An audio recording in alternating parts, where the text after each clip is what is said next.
2019. Welcome to Amsterdam, everyone. Good morning. Good morning. Morning. Yeah, better. So, welcome to the most beautiful city in the world. Of course, I live here, so it makes sense that I say that. We have one tiny problem in Amsterdam. You may have noticed, for those of you from other areas on the planet, it's kind of cold here in November. One other problem we don't have mountains, so we can't ski here. But we're fixing that with climate change, at least for the temperatures. It's getting warmer and warmer. So, little downside to a big problem. Upside to a big problem. Paris. Let's click. Let's click. Okay, let's get this show going. Yeah. My name is Paris. I'm a climate launchpad trainer, a national lead for Cyprus, and I've been involved in this competition from the beginning. And this competition came up because this guy was having a warm shower and came up with an idea. And we're all here today because of that. So give it up for founder of Climate Launchpad, Franz Nota. Eva Paris Thomas. And we will be your conductors for the 2 days. So we'll walk you through the show and we'll be handling all the plenary sessions here. Yeah. So the numbers are in. Let's see what's going on here with the numbers. We had 2,601 applications. So out of those, we had 900 teams participating, over 70 boot camps, 53 countries. Ladies and gentlemen, look around you. If you're here, it means you're in the top 130 competing. Give it up for all of you. Congratulations for being here in the first place.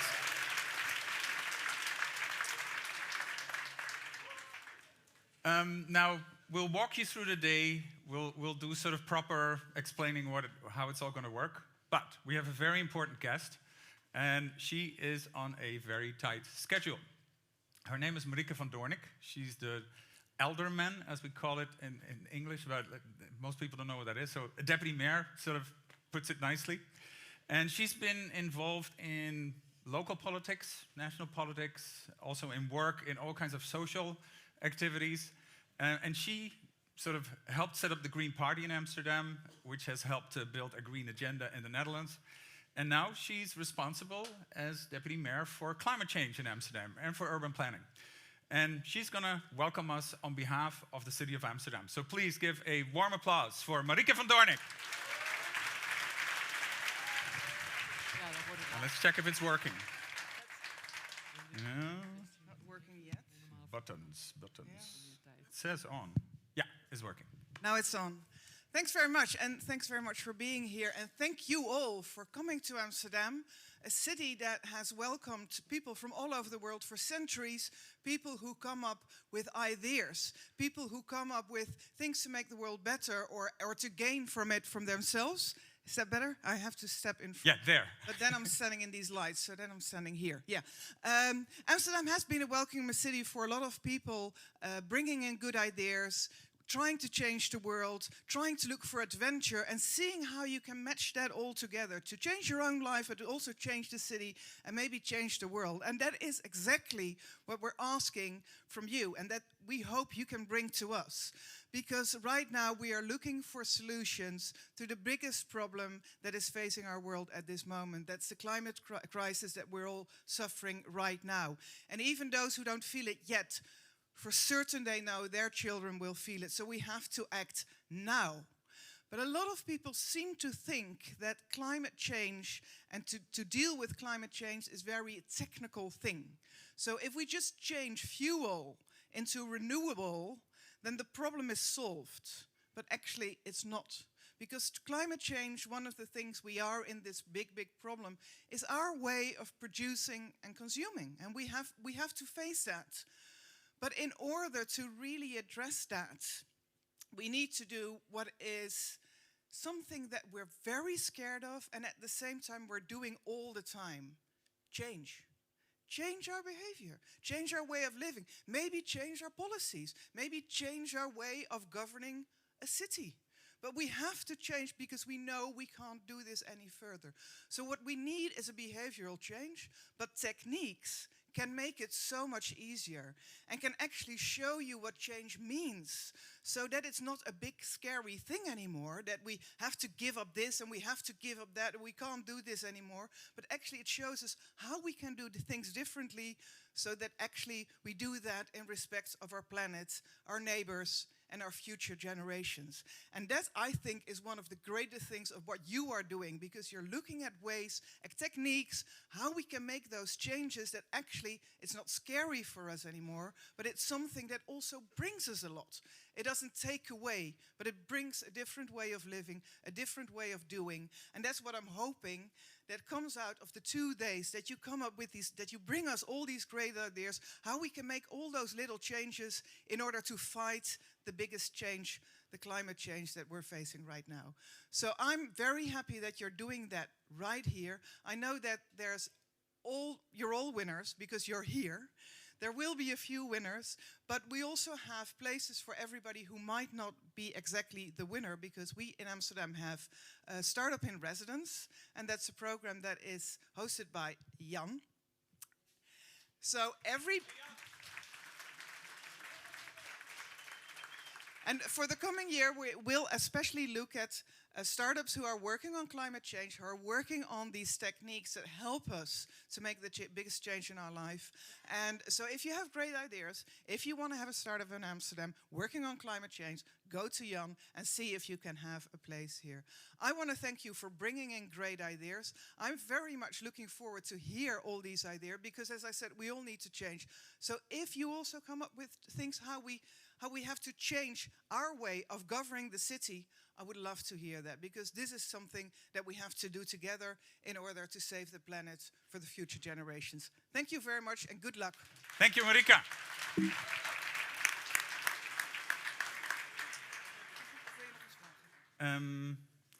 Well, okay, quick question. I know your urgent meetings. We have to stand here. Oh yeah, we have to stand here. Yeah. Yeah. Here, huh? Yeah. Yep. So, of the things that you've seen in the past 10 years change in Amsterdam, when it is about climate change, are you sort of optimistic? Have you seen many positive things? Or are you like, well, not impressed? I'm impressed. I'm impressed by the changes that we want to make. At the same time, we need to move quick. And I think their technique sometimes gives us it there, like, once we have really discovered hydrogen, then we can really change that. Or once we have the full this or that we can really change. And I think what we need to do is change now. And if I look in Amsterdam, for example, where if you look at photographs of 20 or maybe even 10 years ago, you would see cars everywhere. And right now there's bikes everywhere. And many of the streets, you can't even park anymore. And you can only drive what we say, car is a guest in the streets and not the main vehicle in the streets anymore. And people like it, because actually it doesn't take away your car. No, it brings you fresh air. It brings you a more comfortable way of transporting and a more relaxed way. And I think those are the changes that we sometimes have to make in order for people to see that it not only is a different vehicle, but it actually also is a different way of traveling, which is nicer. So I'm so much hoping for all the changes that will come up today that also brings that idea, that it doesn't take away the change, or the change doesn't take away something good, but it brings something even better. Okay, wonderful. We're working on that. Thank you. Thank you so much.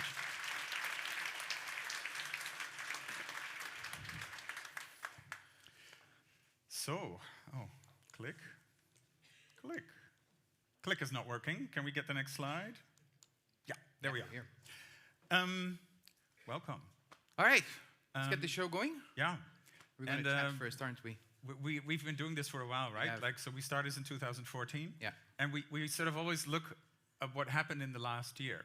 And I know you want me to ask you now what book you've read. Because you always do. Yeah, but I'm going to do the other thing, because in both our lives something pretty meaningful happened. Yeah. So what happened to you? Right. So I only read one book. Yeah. Because it had to do with the biggest startup I'm ever going to be involved in. So I fully invested in this. And so that's what happened in my life. And so that's the best startup book you can read. The Secret to Calm and Confident Parenting. And the real secret is it doesn't work. So what happened in your life? Well, let me first make a little comment on this one. So we have a WhatsApp group with all the trainers. And he sent a picture of his beautiful daughter, Leah. But then he wrote, she's producing way too much methane. It's a problem. You're taking this climate thing a little too serious, aren't you? Maybe. Yeah. So what happened in my life, 2 years ago, I met an amazing lady through Climate Launchpad.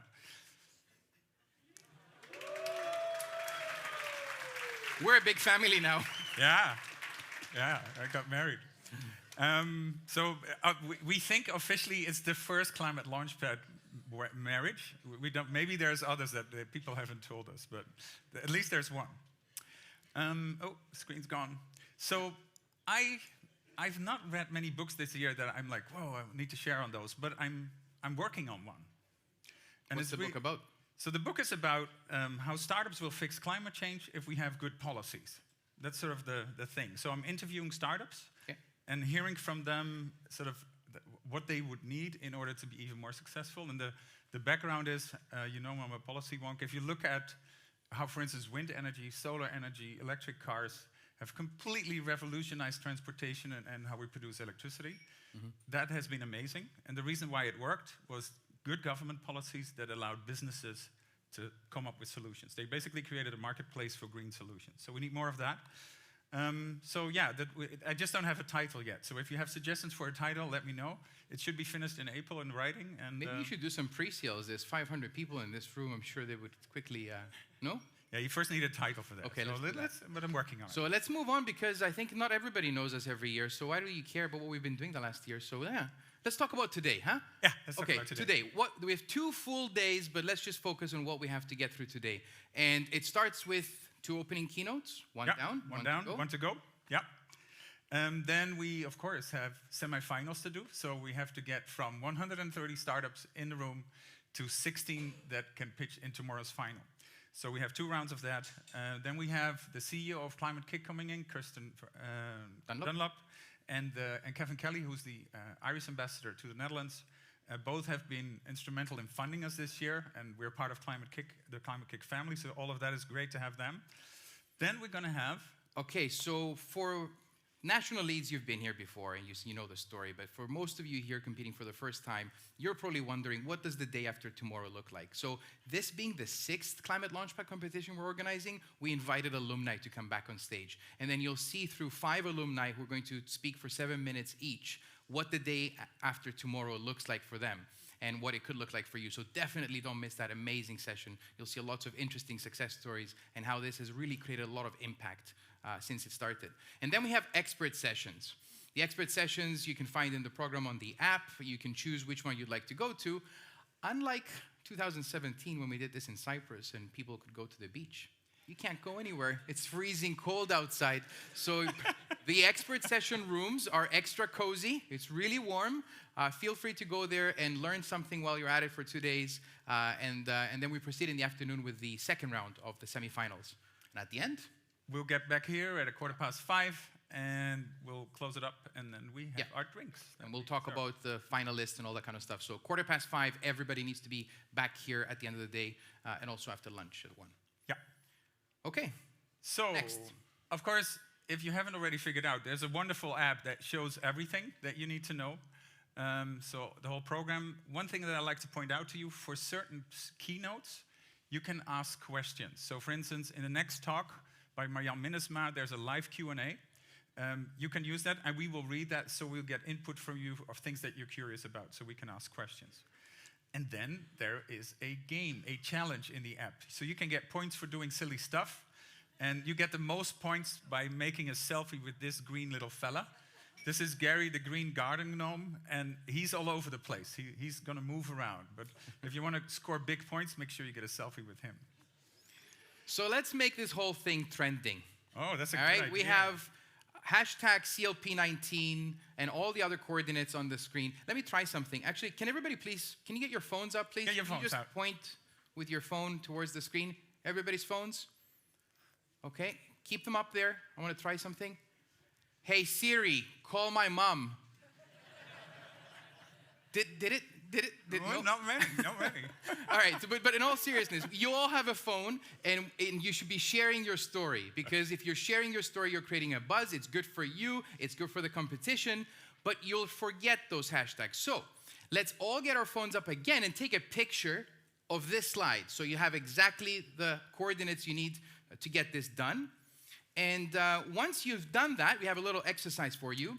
You're going to take a selfie with the person next to you. And if you have cool glasses like I just have discovered. From our sponsor, Bernard Schulte Ship Management, please put them on, take a selfie, and share it. Let's all do that right now. So, selfie time. Yeah.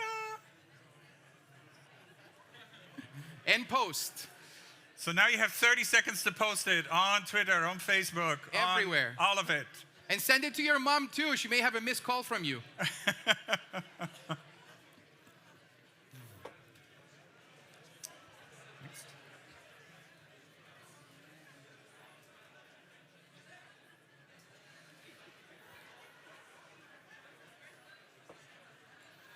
Amen.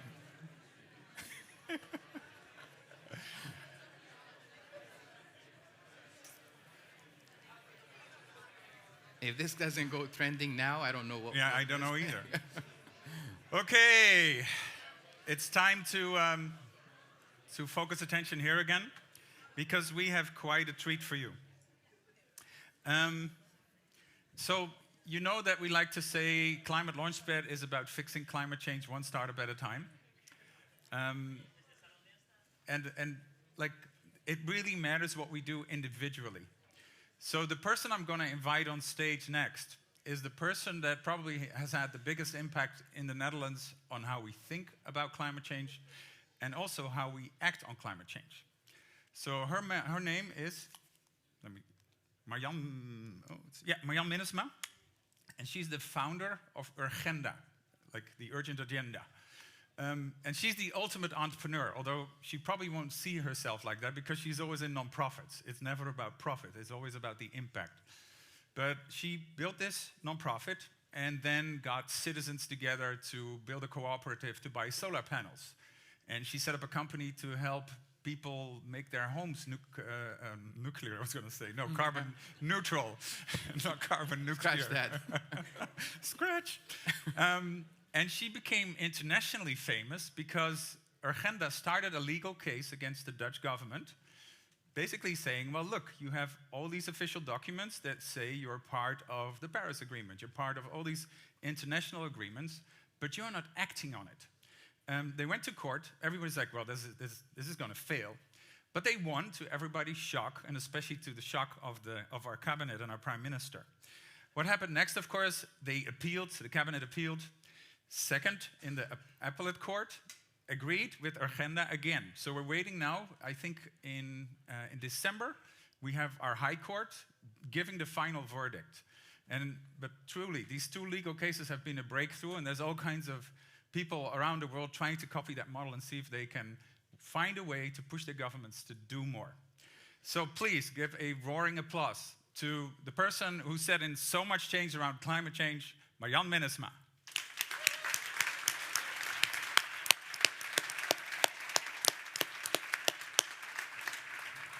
There you go. Thank you. Thank you for coming. Good morning. I have to be somewhere here. It's early for me. It was 4 o'clock when I finished this speech. So I have to see what I invented yesterday. It has to move a bit quicker because this is not my speed, I'm afraid. Yeah, the clicker is not working that well. Yeah. So can someone in the back follow Marjan's cues? Just say next slide, and then they'll do it on the laptop. I hate that. Yeah, I know. Yeah. We tested yesterday 3 times. Everything went fluently, of course. But it doesn't move now. Can you move it? I like to move Okay. it, move it. Yeah, there it goes. I was working for university together with Professor Rotmans. We founded an Institute for Transitions, and at a certain point of time we had about 40 books, and we thought, what are we changing in real life?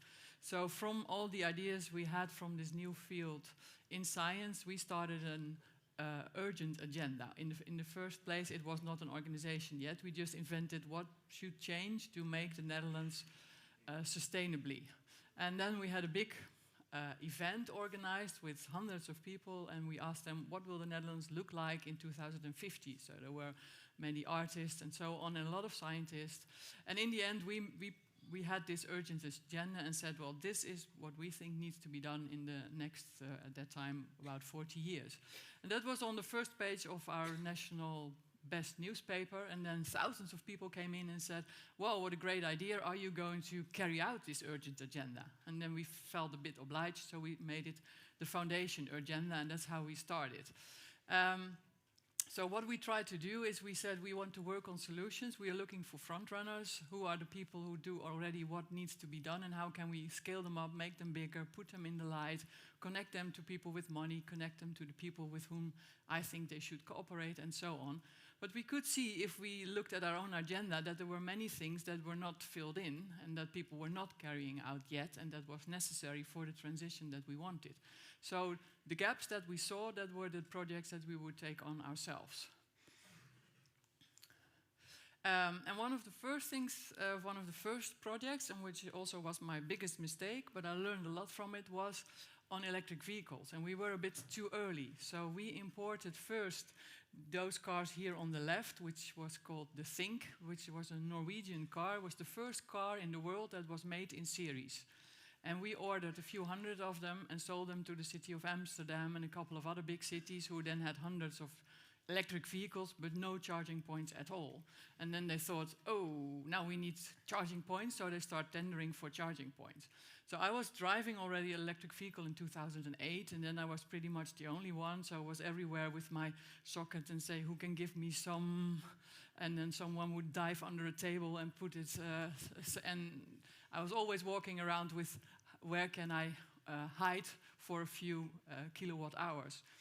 But I learned a lot from that, and then I thought, well, how can we scale this up? And we were working with a lot of companies, and we thought, if all those companies together would order thousands of cars, maybe we can make the price cheaper, and maybe we can speed up the market. So we sent a letter to all big companies in the Netherlands with a lot of vehicles and said, shall we jointly buy electric vehicles? And within a month, we had more than 100 companies that said, yeah, we want to join, and they all together had thousands of cars.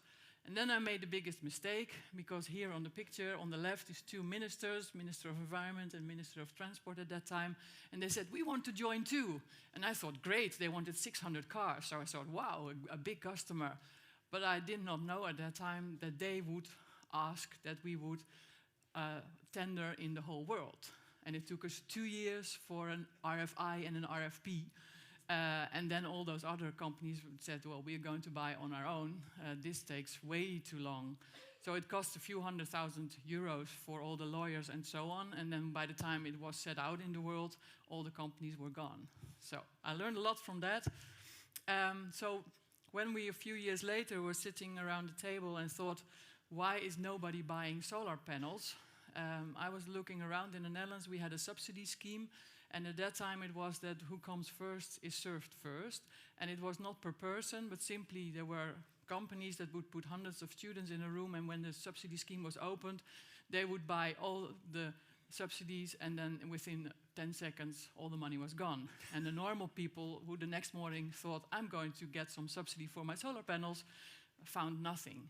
And I thought, well, I heard that there were more than 30,000 people who wanted the solar panels but were too late. And I thought, if I collect all those people and I buy with all of them together, maybe we can bring the price down. So I had asked some people that I knew in China, can you ask, what do I need to buy to get a serious price cut? 100,000, 2 million. I had no clue how many solar panels I needed to buy. And they came back in a few months and said, well, if you buy 50,000 solar panels, which was at that time 10 megawatt, and inverters and everything you need, you will bring the price down roughly with 1/3 if you can get this order out within 7 weeks. And I thought, okay, sounds crazy, but let's try. We were organizing the Day of Sustainability, and I had an interview with a large newspaper in the Netherlands, and they asked me, what are you going to do next? I said, well, I'm planning a solar panel project, and blah, blah, blah. And they put this on the front page, which I didn't know, on the Day of Sustainability. So I had not even told my secretary because I was too busy organizing this, and she had hundreds of phone calls from people who said, I read you're selling solar panels. Are they blue? Are they black? Is the site also blue? My husband has a radio station. Is this inverting with your inverter? And I had no clue of all. So we had to send email to all our technical specialists like, are they blue? Are they black? But within a month, my secretary and myself were real specialists on solar panel. And within 7 weeks, we had orders for 50,000 solar panels. And we had thought by ourselves, how can we know that people really will order? So we asked it 20% upfront. And we opened a new bank account on the foundation We Want Sun, because I thought with agendas a bit too tricky, maybe it's a problem. So we had a separate We Want Sun Foundation, and within those 7 weeks, all those people put 20% in this new bank account. So within a month, I had 5 million euros in a completely new bank account.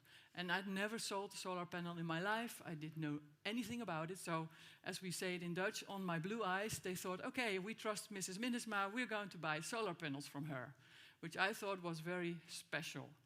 And then I was a bit naive at that time because I was working very often with people who were doing new businesses, and then they told me very often, it's very difficult with banks, it's difficult to get money, and I always thought, well, they don't know the right people, or they don't have a good story, or they can write a nice business plan, and I thought I can do that. So I wrote a nice business plan. I knew all the CEOs from the big banks in the Netherlands, so I went around and I said, I already have a bank account with 20%, I have already sold 50,000 solar panels, but normally you pay a company in China, then it goes on a boat, and 6 weeks later it is at a customer, and you need to have some money for those 6 weeks. And I didn't have any money, so I thought that those banks would say, great, you have already sold 50,000 solar panels, of course we will give you money for 6 weeks. But none of the banks did it. And I knew pretty much all the CEOs. One of them was in my think tank. And they all said, great idea, Marianne, but we have risk committees. Did you do it before? No. Did you have money of your own? No, no, no, no. No money. And my colleagues were already working very hard because we had invented what we would sell. We had 4 different packages of solar panels, 3, 6, 12, 16, for flat roof and for other roof. And we had already put lots of work in. And my colleagues said, what, are we going to stop now? And I said, no, we are not going to stop. Even if I have to go on my knees for a rich man, we go on. And they were like, okay. So then I thought, okay, I have to go to China. I don't like to fly, but I went to those companies in China, really the biggest solar panel companies and the biggest inverter companies with billions. And I told them, look, I have already sold your solar panels and your inverters. I have money in my bank account, but I can't get the 6 weeks credit. And then they said, okay, that's interesting, because we see everywhere in Europe that subsidy schemes go down. This might be a new business model, joint collective buying initiatives. So we want to help you. So we give you a few cents per watt peak discount, so your panels will be a bit cheaper then, and you have to pay 3 weeks after the panels have arrived in the Netherlands. So you don't have to pay up front. So we send out emails to all those thousands of people that already had put their money in and said, yes, we're going to do it. And if you pay 3 weeks in advance, you get another discount of 25 euros, because that was the few cents per watt peak. And to my surprise, everybody paid up front. So I had 20 million in the bank account. And everybody had paid before there was any solar panel in Europe. And that was, I did not expect it. I had not expected most of those things. So it's just I go along and I see, okay, we have a problem, let's find another solution. But so when the panels finally arrived here, we had a website with all kinds of people who could install them on their roofs, and people could select, or they could use their own local person, because we wanted local people to have a job from this as well. And then I thought, okay, what can go wrong? Well, I can tell you, if you have 4 different packages, flat and they're all different, a lot can go wrong, because we had made nice explanations for the truck drivers that, well, we have 4 different packages, and if you have, for example, 12 solar panels, you need inverter X, and if you have 16 solar panels, you need inverter I, and you can't mix it up, because then you will burn up the system. And we made a video of the first day, so we had a video team behind, and then in the evening we were looking at the video and we saw blue panels and inverter X. And the person next to me, who was the technical person, said, with those panels we need I. I said, okay, so we called up this person and said, can you please check which combination you have in your garden? And it was the wrong combination. So we had to email everybody and said, in a few instances it went a bit wrong, so can you check whether the solar panels belong to your inverter and so on. And the truck company had to bring back, well, tens of combinations which were done wrongly. So for the next day we put our people in the place where the truck driver started, and in the first days we had someone with the truck driver to explain what was the nice combination. And we had it all with colors and so on. So even if it's very simple, it can sometimes go wrong. Well, I can tell you an hour of those stories. But we did a lot of other things, because besides concrete projects, we also try to make the movement of people who work on sustainability bigger. So we have, for 10 years in a row, organized the so-called Day of Sustainability in the Netherlands. And then the first time that we organized it, 30,000 people did something on the Day of Sustainability. And 5 years later, it was 200,000, and it grew every year. And the idea was that everybody would do something in his or her own place. So we would not organize their events, but they would do a lecture or open up a shop or have a discount on a sustainable product. So all kinds of different things that would show other people the movement is much bigger than you think. You are not alone. And that grew bigger and bigger. And then last year was the 10th time, and then we thought, now we stop. And suddenly this year it was happening, and we didn't do anything, and it just went on. So that's nice. In 2015, when there were the talks about climate in Paris, we walked to Paris. From Utrecht in the middle of the Netherlands to Paris was about 620 kilometers in a month. And I did not have time to practice, so we just started. And we did it, and there was TV every day. The Dutch TV was following us, and they would have 2 times 5 minutes on TV every day. And we invited every day other people on climate. So climate in agriculture, climate in water, climate in the church, etc. So we would bring a very broad amount of topics on the Dutch primetime TV, which was very successful. Well, we have also helped the grandparents for climate in the Netherlands. They are every 2 weeks in front of the parliament with a lot of grandparents, and they are inviting people of parliament or ministers and so on to tell them, just like, say, the women who did this in Argentina. They are there every 2 weeks to say, climate change is a big problem, please do more. Climate change is a big problem, please do more. We also do more serious stuff. So in 2012, we started with hundreds of professors and all institutes in the Netherlands for my main question: if we really want to stay below 1.5 degrees warming, what do we need to do? Can we still do it in time? Because if we really want to stay with below 1.5 degrees, you actually have to stop emitting in 2030 and not in 2050. And that's a big difference.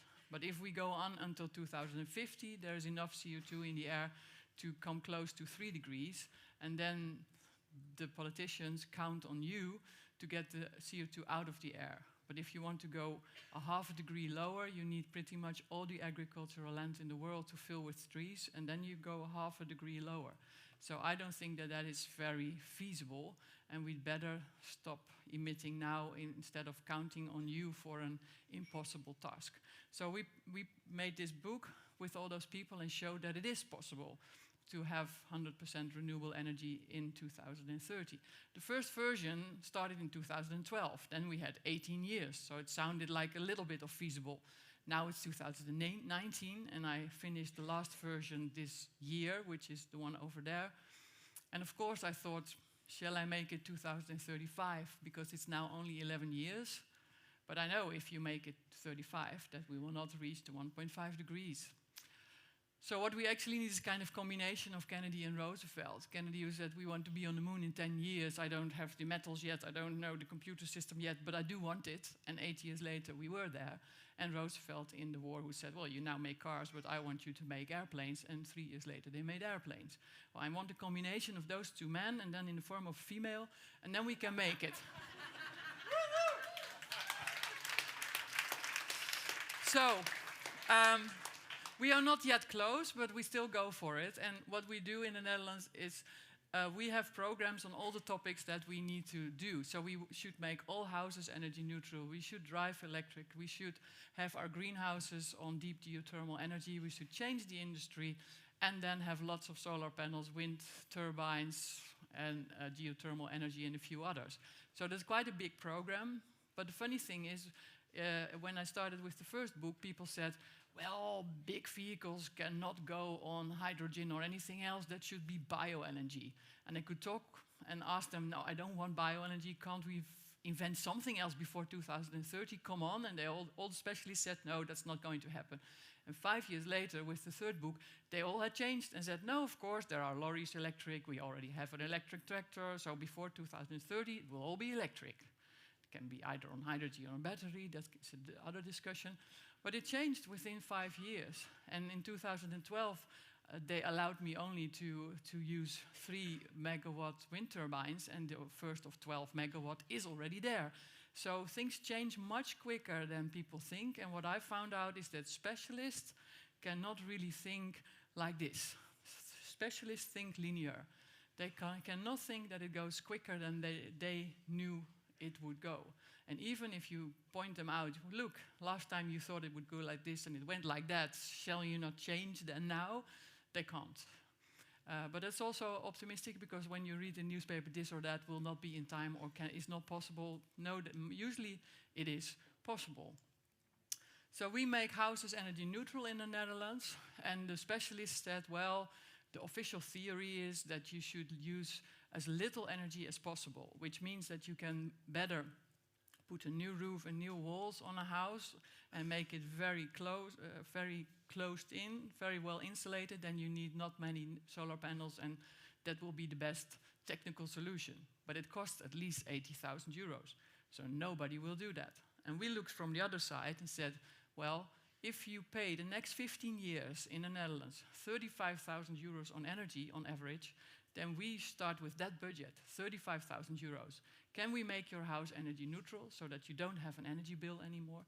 And then if you have to borrow the money, you can pay it back in 15 years' time for the same amount per month as what you now paid on energy. So you don't have higher costs.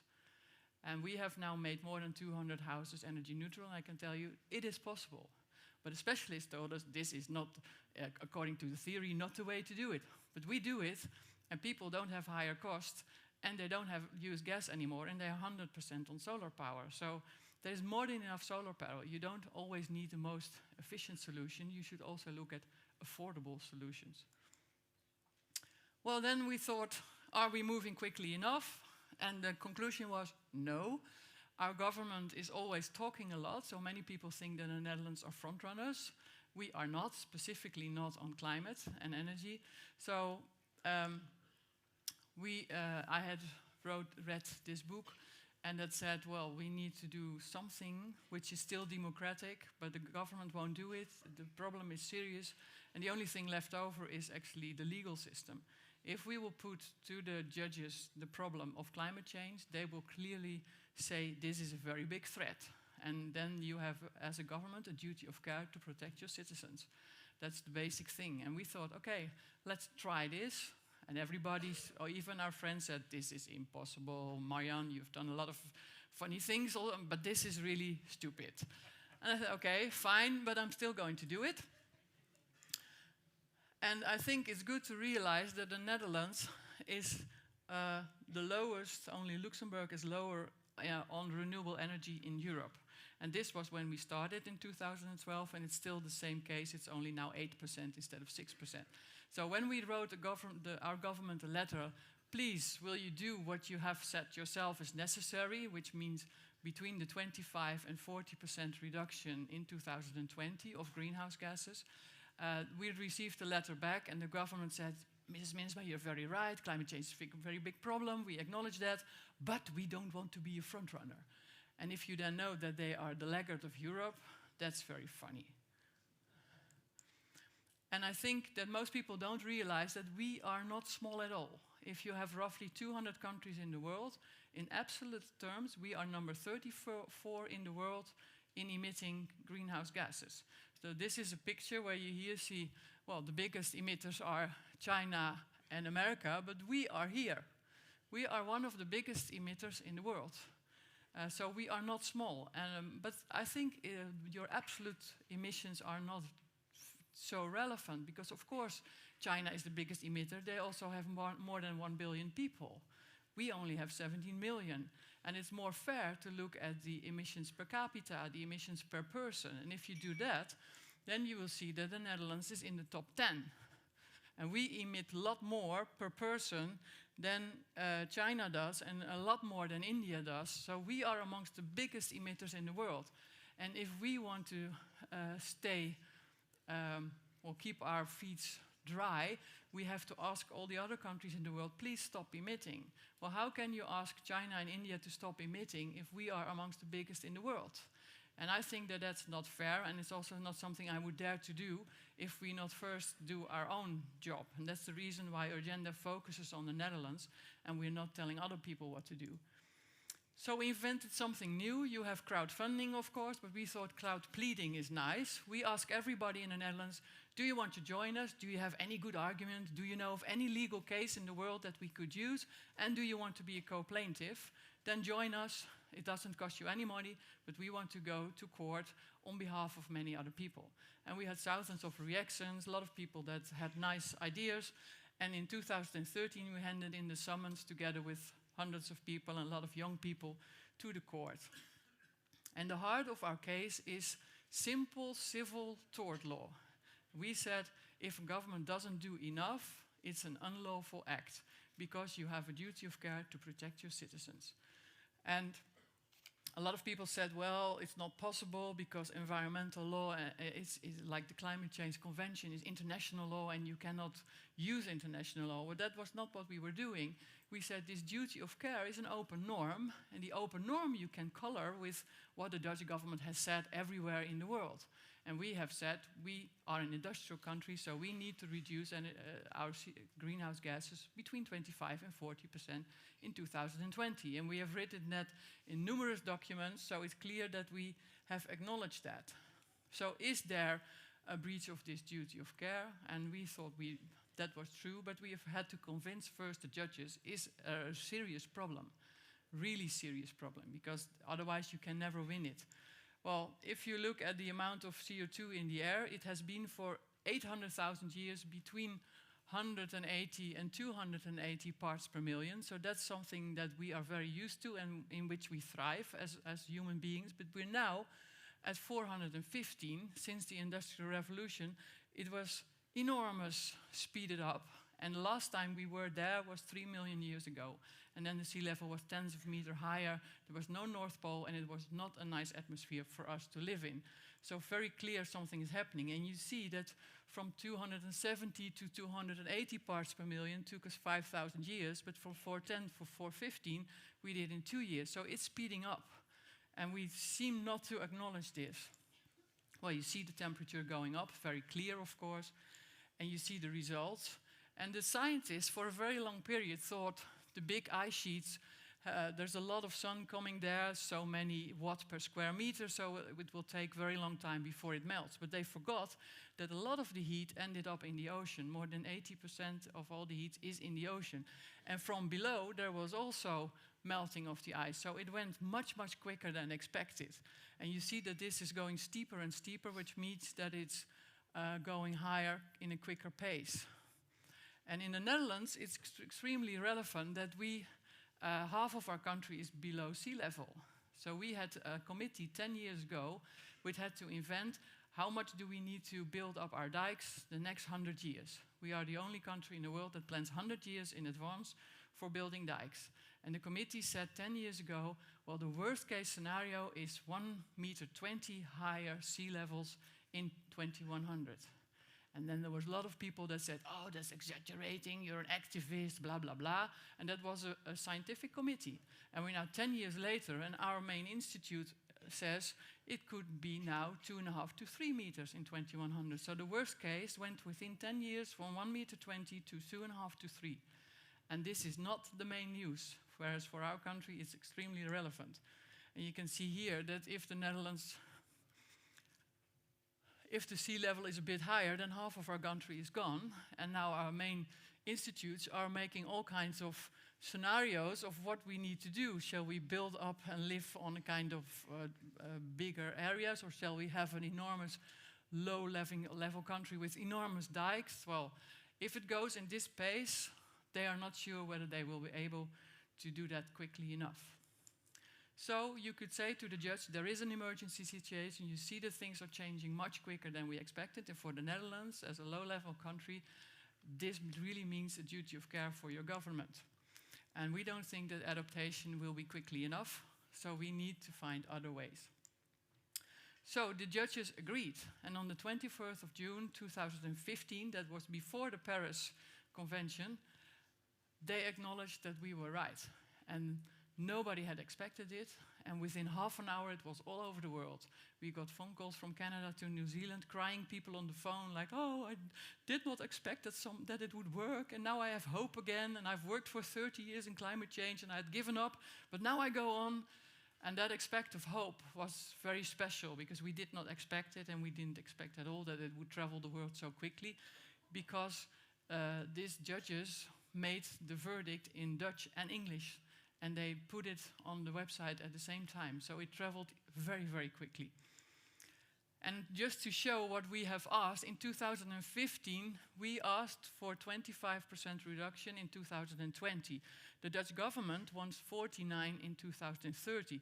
So what we want is exactly on their track. So we don't ask for anything special. We just ask, do what you have promised. And they are not close to their own track. So we are not asking something extremely high.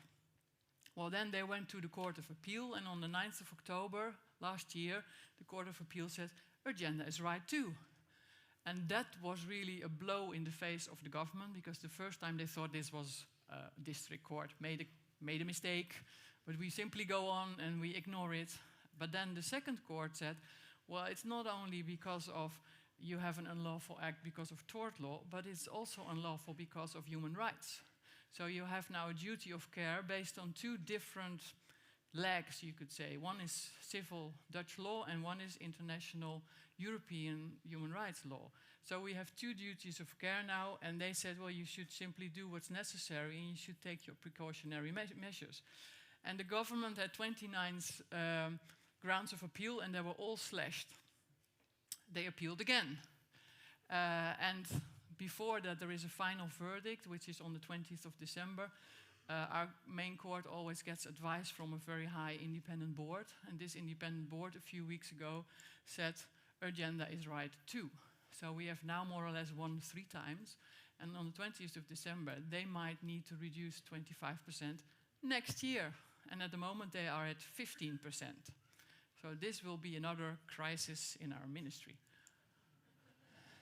But we are from Solutions, so what we did when it was the 4th birthday of our court case, the 24th of June 2019, we went to The Hague with 700 organizations, and we handed over a plan how they could still reach 25% in 2020.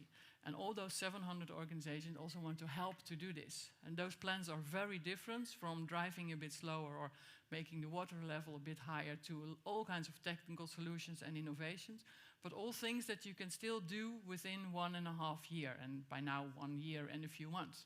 So we are now actually making the 50 measures plan, because we see they're not acting, and we want to show to the court it is still possible. You can let us win because it is still possible. So we inspired many. The Belgium started the court case. They have now quarreled for 3 years about whether it should be in Dutch or in French. So they are a bit late. The French had very many big actors and so on that started an action that was called Notre Affaire à Tout. And they had 2 million signatures of people that supported their court case within a very short time. And this is also not very nice for Macron, that also France has started now a court case in Germany, and so on and so on. The Belgium University in Brussels, Saint Louis, gave Agenda an honorary doctorate, so we are now Dr. Agenda. I didn't know that a foundation could become a doctor, but we are.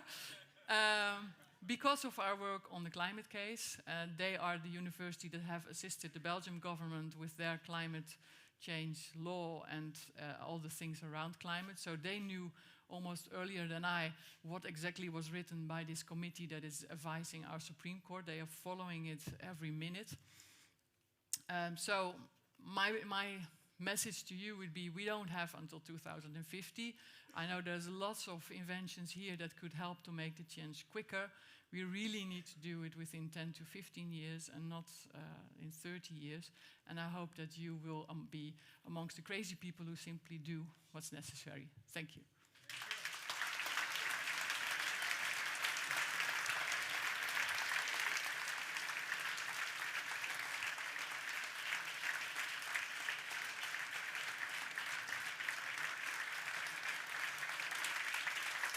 Thank you.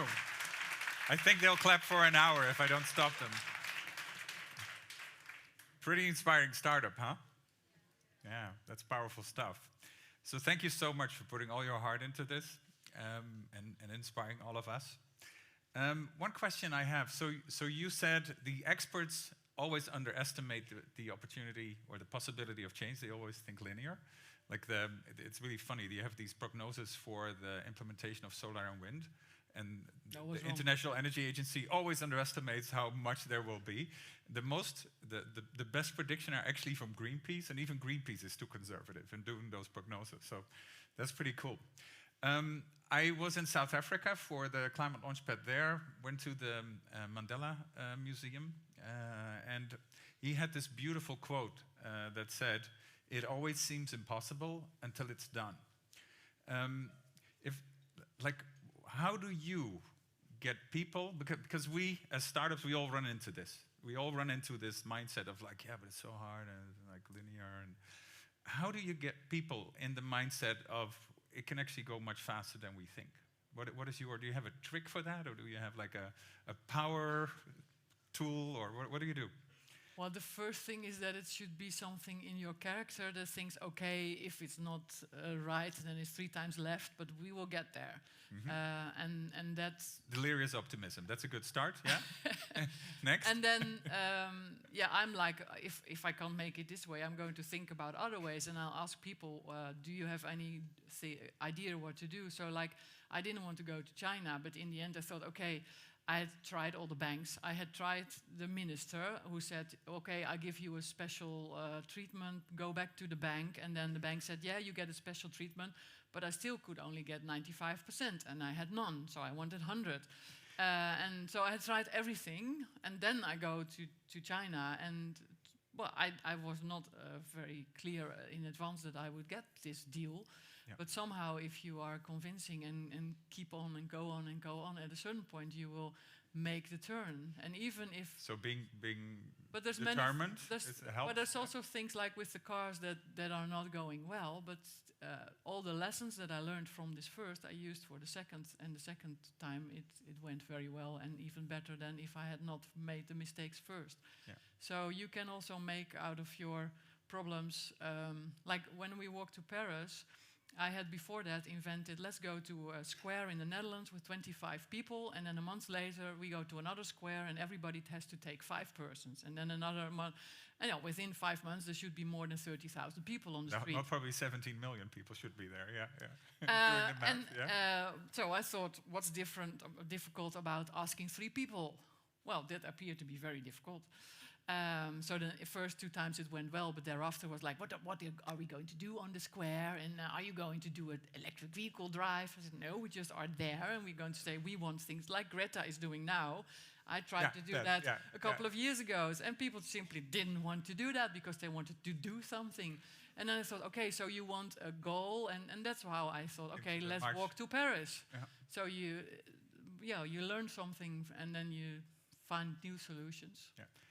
Would it be fair to describe you also as persistent to the point of uncomfortable for other people sometimes? I don't think so, because I'm not asking them to have... I had all the problems. If those boats with the solar panels would have run into an iceberg, I had to leave my house. I didn't ask that from anybody else. I was the only one, say, in the heat. So I do ask things from people, but if they say no, I'm not going to spend hours on convincing you. Then say, okay, then no, I'll find someone else. So just go on and don't lose time with the laggards.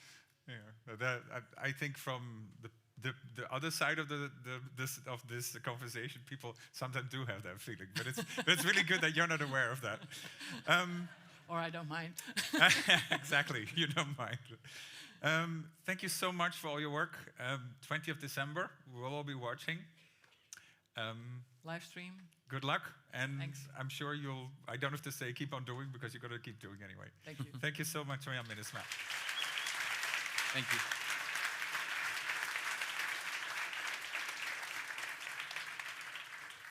Okay, so we're getting very close, just a few more minutes before we begin the semifinals round 1. But we want to encourage you to have some fun while you're here. It's not just about the competition. There's lots of cool things you can do. Like, for example, our resident illustrator, Henk, is here. He's outside. He has a booth. What can you do there? You can go and ask him to draw your deal in some sort of really cool illustration. And then, what can you do with that illustration? If you were to use a hashtag and share it and tell your story, that's an idea, right? So just go there, have that done. It's free. It gives you something to post, and it's really cool.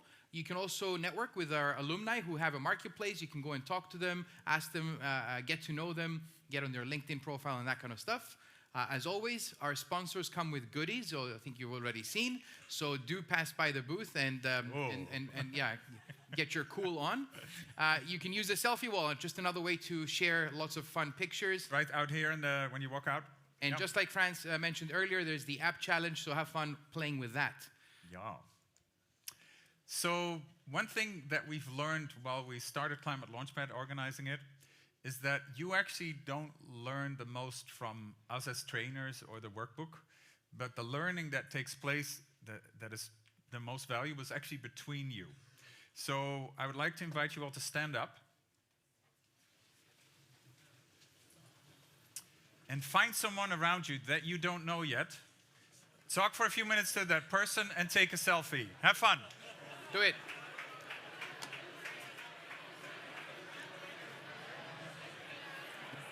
Orion was amazing. That was force of nature. Yeah. Yeah. Yeah, she's.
Okay, excellent. Thank you very much.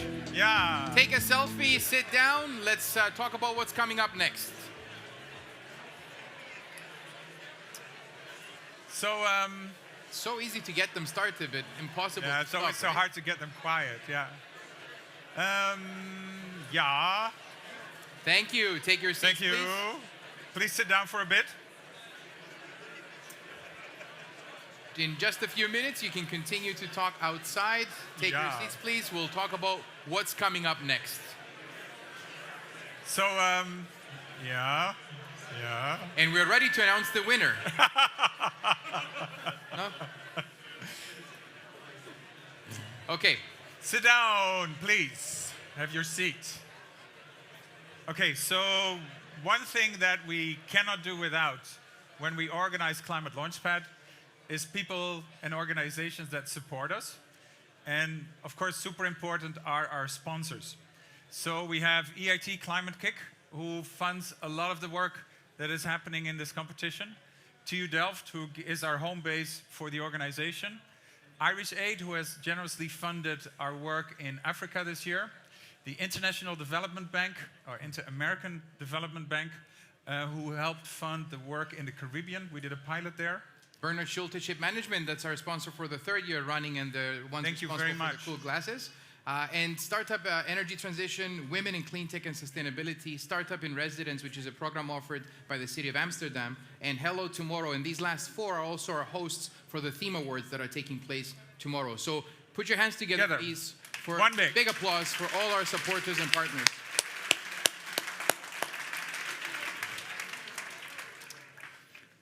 And now it's almost time to go into the semifinals. So let us quickly walk you through how this works. We have 130 teams. We have judges in 8 rooms. We have 1 video team because with I think around 8 teams, we had visa issues who couldn't make the trip, but almost all of them made it. How it will play out is that in every room, we have 1 winner that the jury will select, and there will be 1 wild card. And we have 5 wild cards to give for 8 rooms. In total, that will give us 13 finalists that we select today, and 3 were already selected during the Africa regional final. And that gives us a total of 16 competitors for tomorrow here on the main stage at 3 o'clock in the afternoon. And what's at stake? Well, click. Yeah, we have the first, second, and third prize, which is 10,000, 5,000, and 2,500. And we also have the 5 thematic awards, each of which is offering 5,000 euros as an award. Plus, there is an entrepreneur in residence, which is offered by the city of Amsterdam. You can have an impact too, so you can vote. There's going to be an audience award, and we'll talk about that later tomorrow at the grand final. And obviously, the whole reason why you're all here is, I mean, it's great if you get in the top 3, there's some publicity that comes with that. This is pretty cool. But to join Climate Kick Accelerator is the real big prize here. And that will give you an access for up to 75,000 euros. And this will depend and vary from which country you're from. We've grown, we've kind of really grown. So there's a lot of terms and conditions apply. So you can have that conversation. It's a great conversation to be having with your local coach if you get to the top 16. However, all 16 finalists get into Climate Kick. Yeah, which is pretty cool. Yeah? Yeah. This is a new thing this year. So all 16 finalists get into Climate Kick. So it is 4 minutes before. We're perfect on schedule. Nice.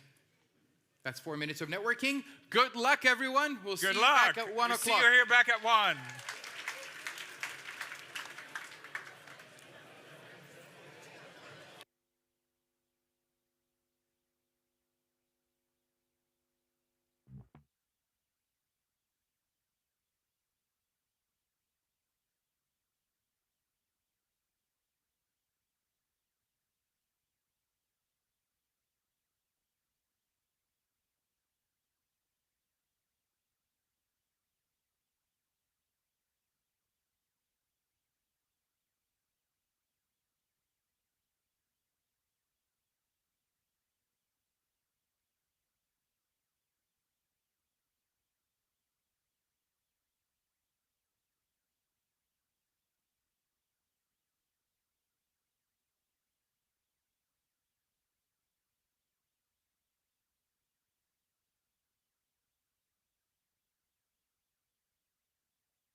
Ja, es wird noch ein Feature gegraben.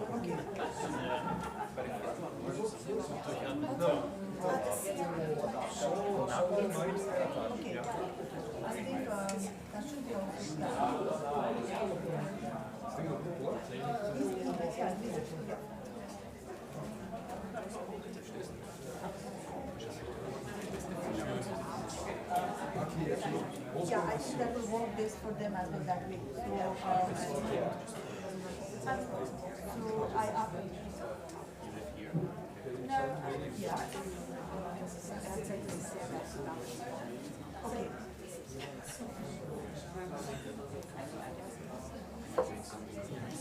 On D, yeah.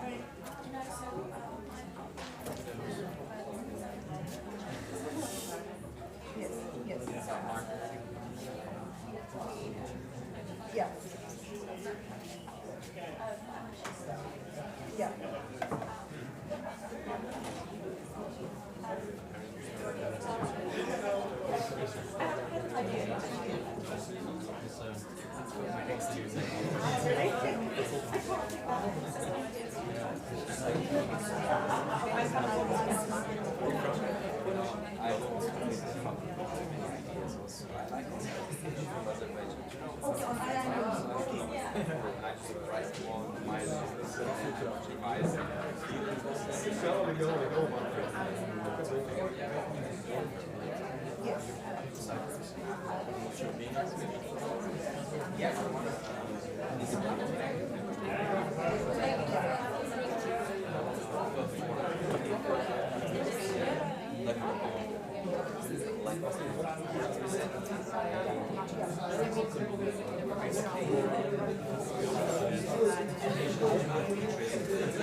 I would like to indicate saying that I think we need, like I would say that I've told them that more or less not competitive process and there's a reason why I need to be there for like December. Actually, they told me like you know what they might be and it will be okay if I call for No, I don't accept the fact that, I've managed to break it down. Most likely to keep next to all the line. And there's no way to show it. Since the one director got into the industry, there's a lot of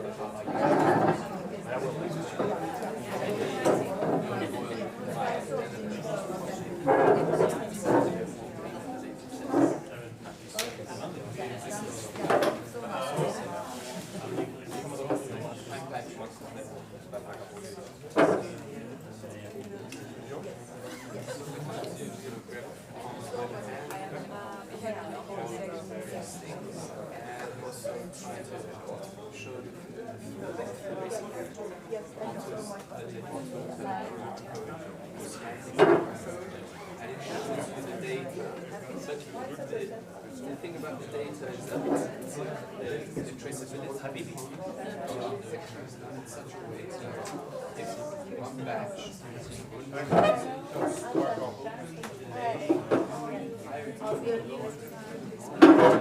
see like a red alert saying that this spam should be either interrupted, intercepted,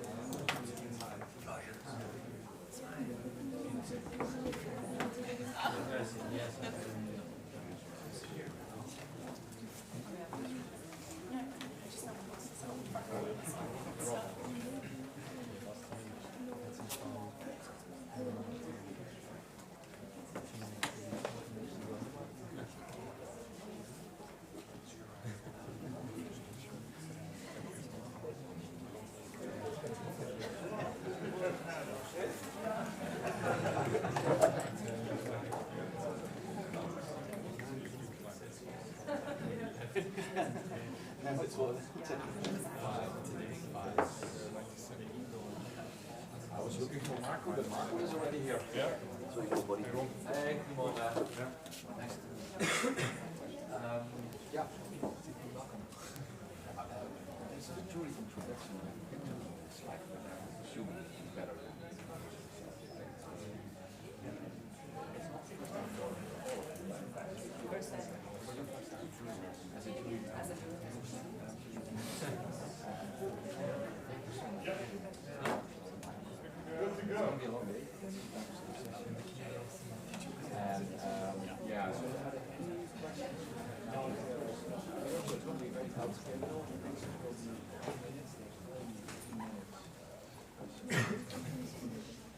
I would advise to do the score right away.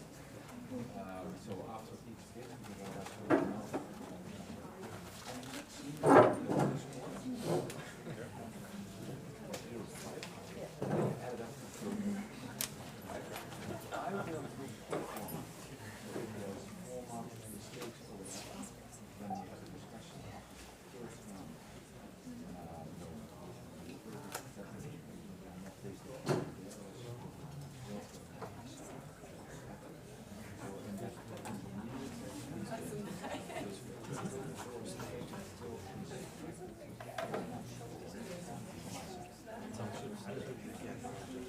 and then the second session is also and one where we'll do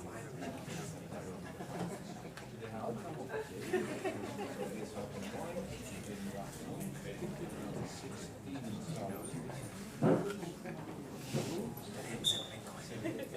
you will have to pick one star that goes to the out of the 16 plus one reserve. Yeah, I think it's more complicated. I'm a trainer in the climate action, so I think this is more moderate. Yeah? Yeah? I will ask you to stand up and turn around if you want, because there will be a picture of all of you. I just saw two. It's like big, that's one and two. See what?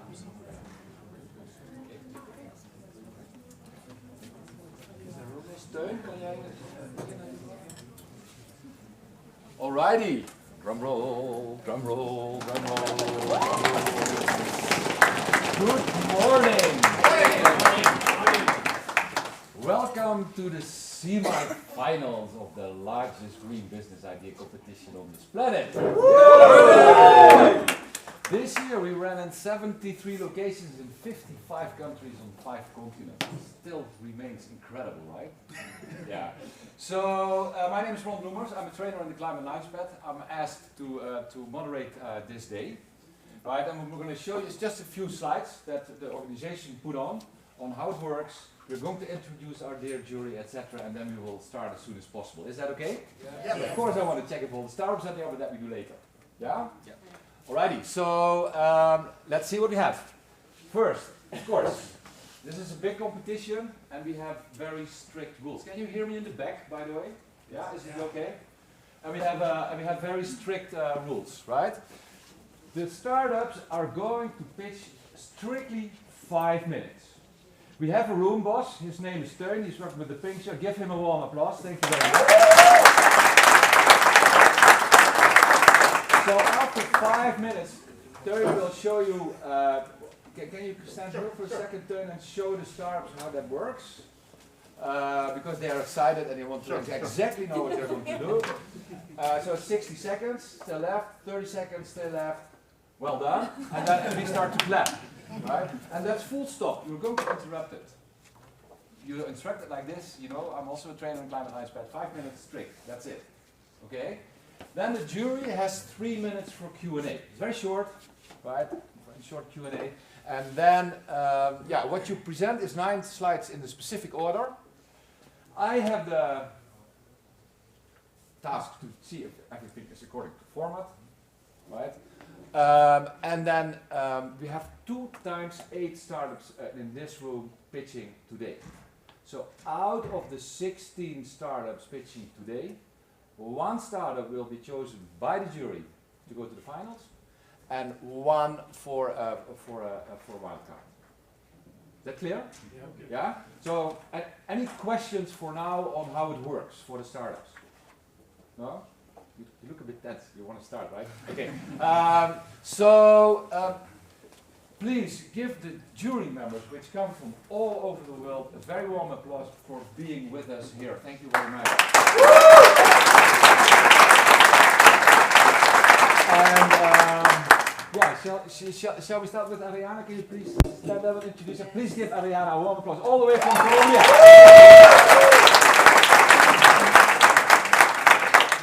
Well, my name is Ariana Soto, as you can all see. I'm very pleased to be here. I'm honored to be your jury. I come from Colombia.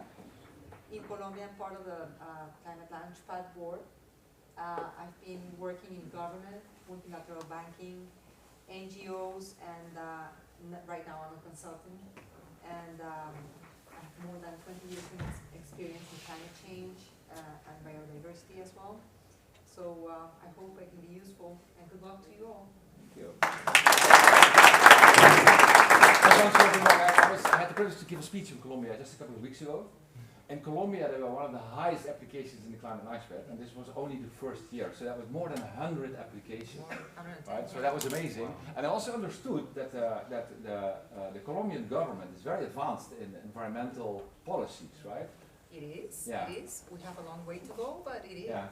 Yeah. So it's a privilege to have you here. Give you a warm applause. Thank you very much. Give Mahmoud a warm applause. All the way from Cyprus. I'm a former CLP alumni. So you said Cyprus.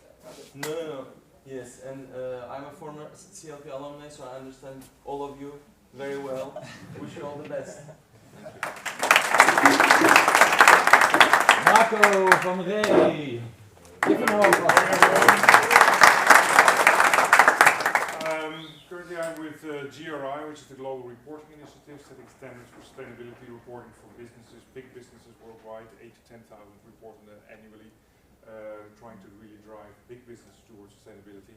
I joined there before, as I was with Climate Kick, as the Business Development Director for a year and a half. It was very great to work with Climate Launchpad. I saw it last year and I said, even if I've moved on, I want to be here because this is such an inspiring environment where I can see that so many different businesses and people trying to find the solutions that are necessary to make a really accelerated change towards fixing the climate change problem. So I'm very excited to see all your pitches today, and I hope that the jury we can find pick the real winners that can help us.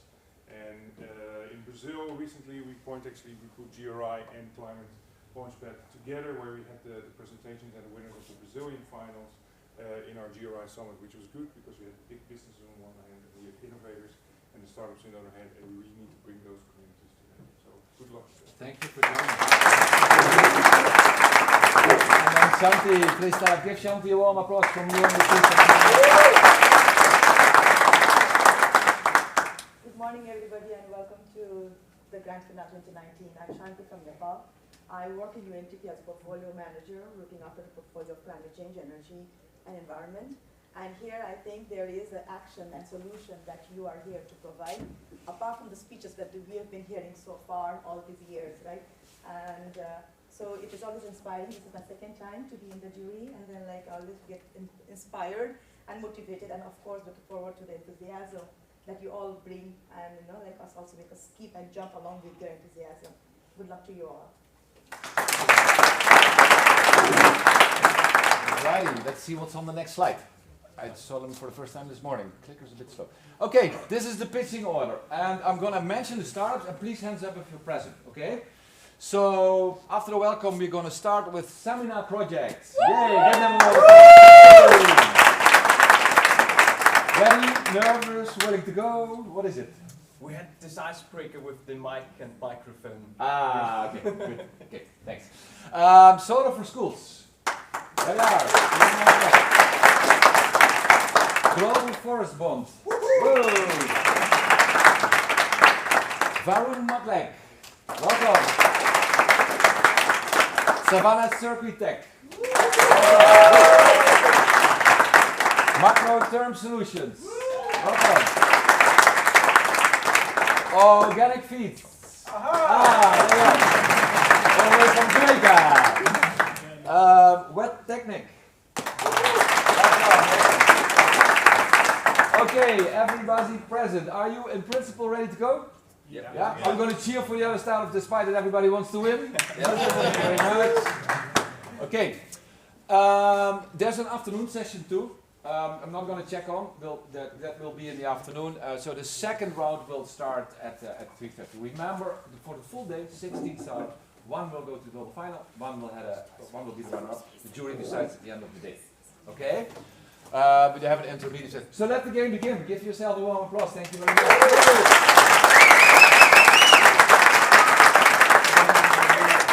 All right.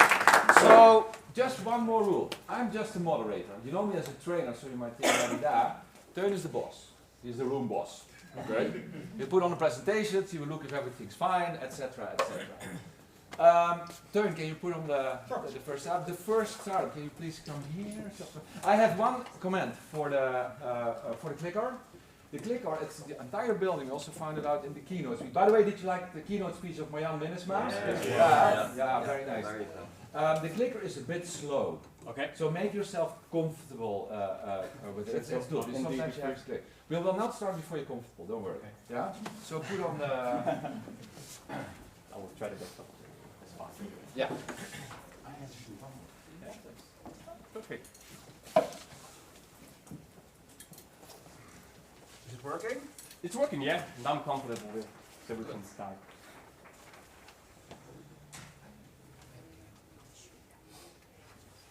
Okay, just tell me if you're ready to pitch. I'm ready. Yeah.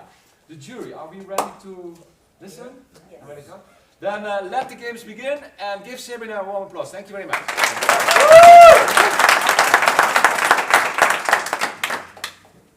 So when we think about the biggest global challenges, of course we think about climate change. But what's about poverty? What's about diseases? There's one problem, one single cause problem that we pay almost no attention to.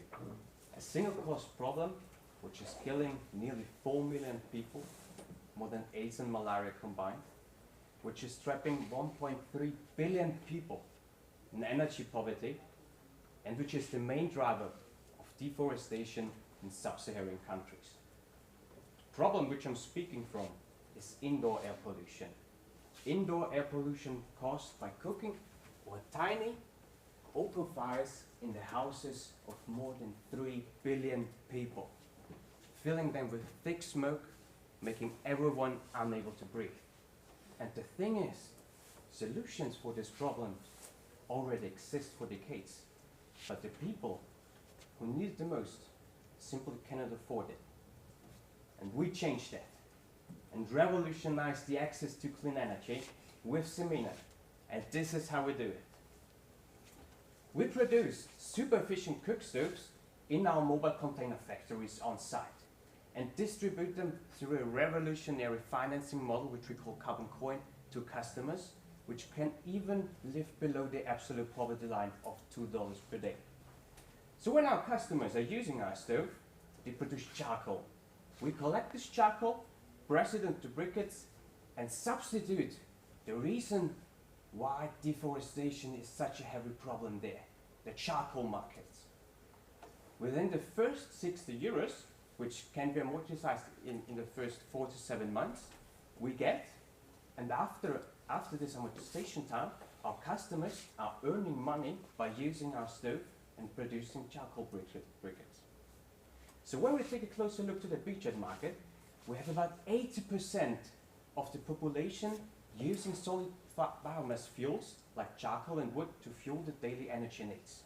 When we go even deeper into the cook stove market, we have a potential just in Uganda, Tanzania, and Kenya of 18 million cook stoves we can distribute. We, however, decided to start our journey in Uganda, in central Uganda, together with the Social Innovation Academy, reaching there about 900,000 first customers in the first years. So, what really stands us apart from our competitors that we can lower the upfront payment just below $5. Not even $5, it could go even lower. And also the impact have on the fuel consumption, because we reduce it for more than 1 ton annually per family. And it's happening in our product. It's where the customer needs meet the market potential. Fused together in our product with the local production, which really sets us apart, and also the smart meter included we included and developed in the last months, where we can quantify the climate impact for 100% we have with our stoves. In February, we produced our first prototypes in Uganda, Kenya, and Tanzania, together with 6 workspaces, and had more than 60 interviews with potential customers, and our first prototypes are also in use there. We did really good learnings, and one of our best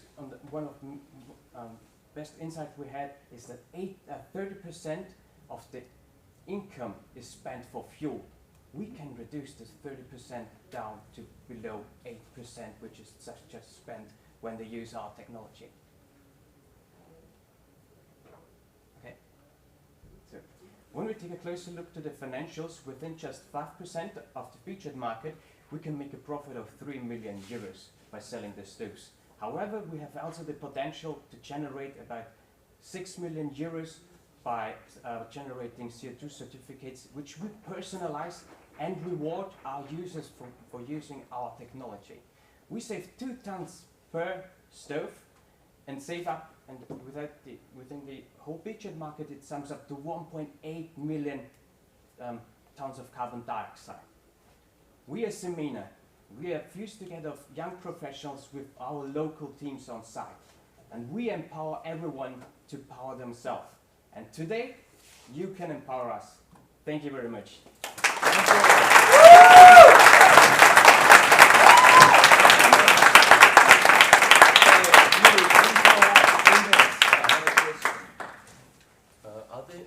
What is the stove made of, and is it the raw materials available in Uganda? Yes, yes. We tested this when we were in February there. We take sheet metals, just 1 millimeter thick sheet metals. They are available everywhere in Uganda, Tanzania, and where we tried it. So we can produce this locally with local materials in all the workforce. Yeah. Perfect. How's your local production unit set up in the container, and how many jobs does it create for the production of each 1,000 stoves? We have a job potential of creating more than 4 jobs per facility, which we create.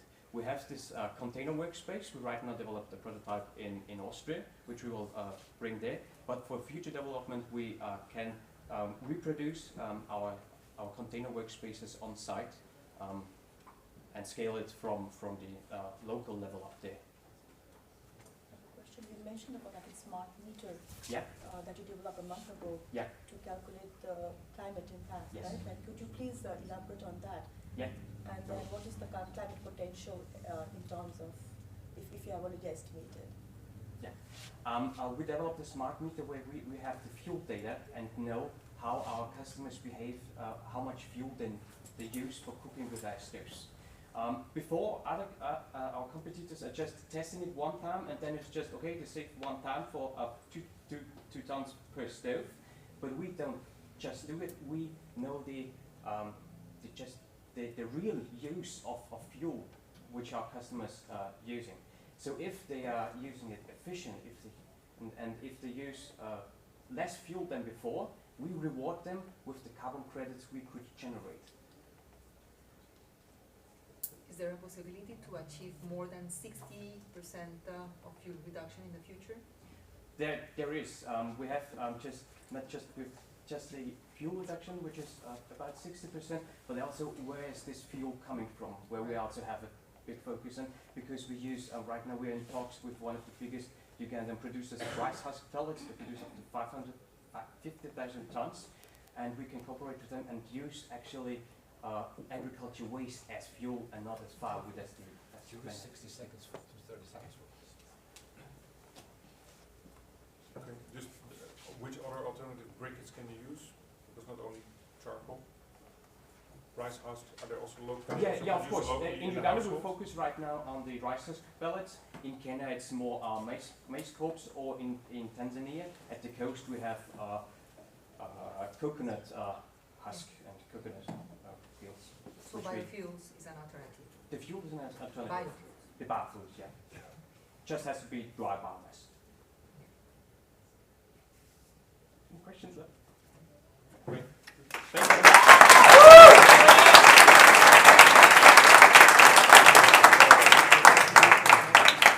Okay, how did it feel, Michael, to be the first one globally to present? Right?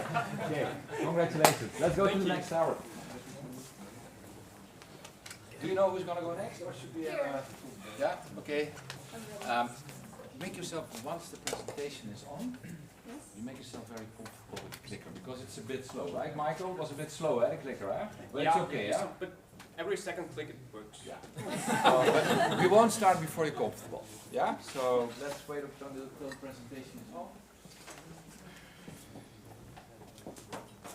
Wait for the jury to score. No problem.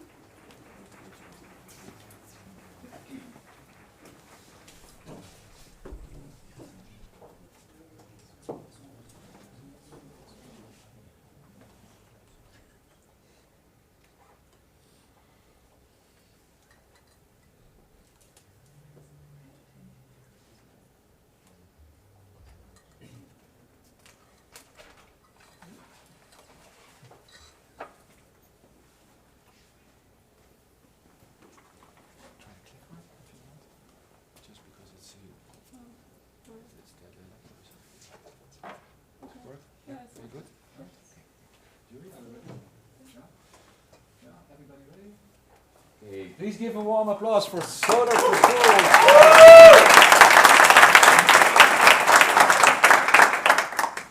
Hi, good morning everyone. My name is Yang and I'm here to present Solar for Schools. So this photo shows you very well of the type of schools that we're talking about. So the problem here is schools' demands of the life-changing solar products are almost everywhere. Yet millions of schools are still not being able to access them because they are too expensive. I got the chance to talk to Michael, one of the teachers from this school, and Michael told me because the school doesn't have electricity, so teachers, parents, and neighborhoods, they are going to the charging shops and paying for the services there. And I took a look at the total amount before spending there. That's totally enough for the school to get a solar system. So we thought, why not enable the school with this business possibility? Therefore, we funded Solar for School to develop a solar system supporting the school with both basic lighting and the charging station.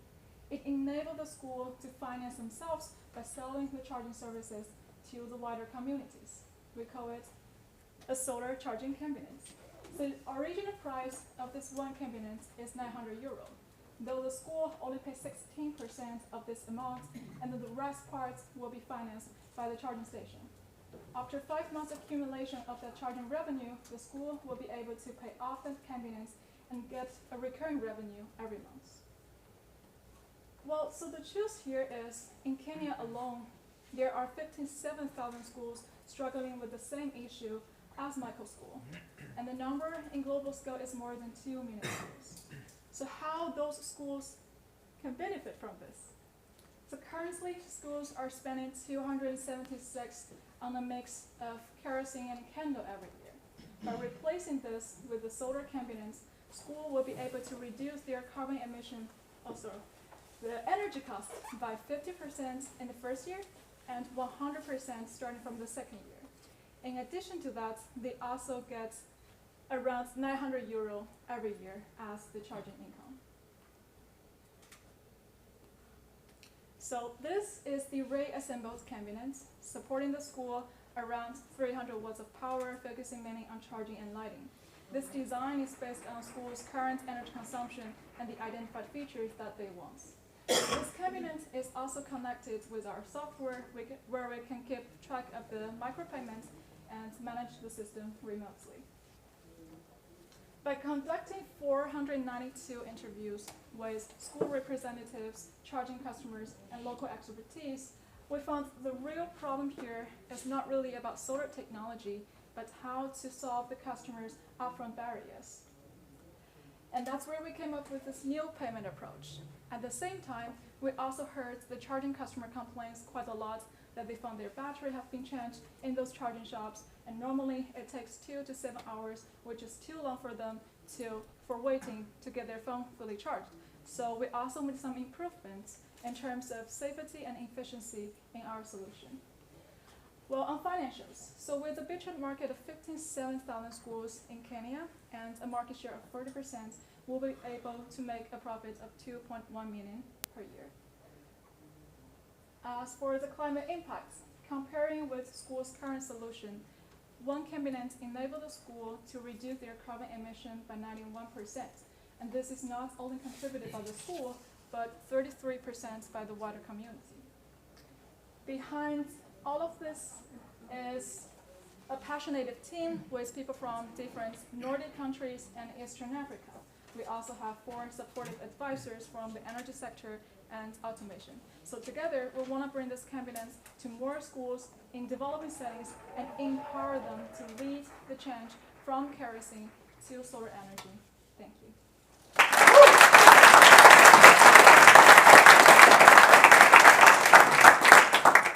Righty, Julie, please go ahead. I have a question. You mentioned that schools will be available to sell energy to. Does the Kenyan legislation allow that? Yes, it's an existing business there. Is there a plan that with income, either education improves or that other environmental projects are being developed? Yes, exactly. Also, the school, they have shown that they can get some improvements against students' grades from this project. So that's happy improvements already from the pilots. Could you elaborate more on the CO2 reduction per school? How much are we talking about? The reduction? 92%? Is that right? Yes. So this is the current one, 17.1, and this is the one will be with the solution. For the whole community? For the whole school. For the whole school? Yeah. Per school? Yeah, per school. This is per school. And how many schools are you aiming at? You mean in one community? In Kenya, for example. There are 57,000 schools. You're aiming at the whole? Yes, but at the initial step, 40%. 40%? Yes. I have a question.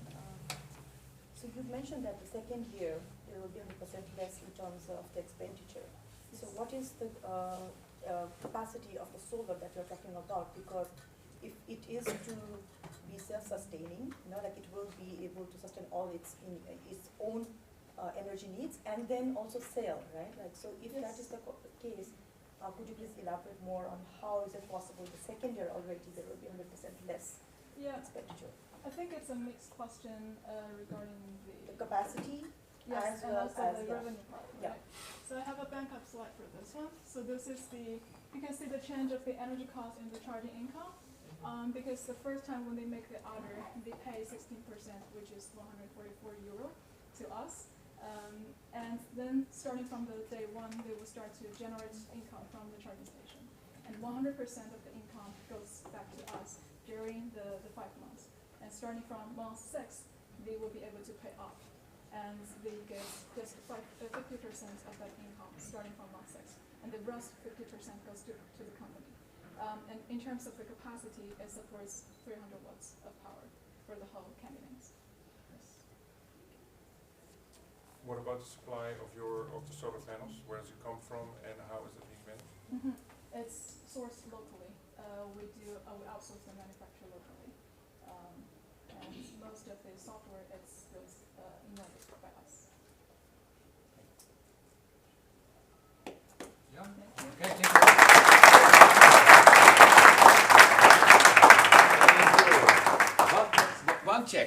I could hear the presentation very well here, but we have a very low ceiling. Can you hear in the back what's being presented, or should we ask both the jury and the speakers to maybe speak up a little bit? Hands up. Yeah? Okay, so this is a tip for the pitchers. It's okay for the jury, nothing to worry about. But if you want the total audience to hear you, raise the volume a little bit of your voice. It's just a room with a low ceiling. Yeah? Okay, make yourself comfortable. Thank you. Wait until the presentation is on. Test for the clicker. Let me know if you're ready. We won't start until you're ready. Okay, thank you. And we wait for the jury to score. Yeah?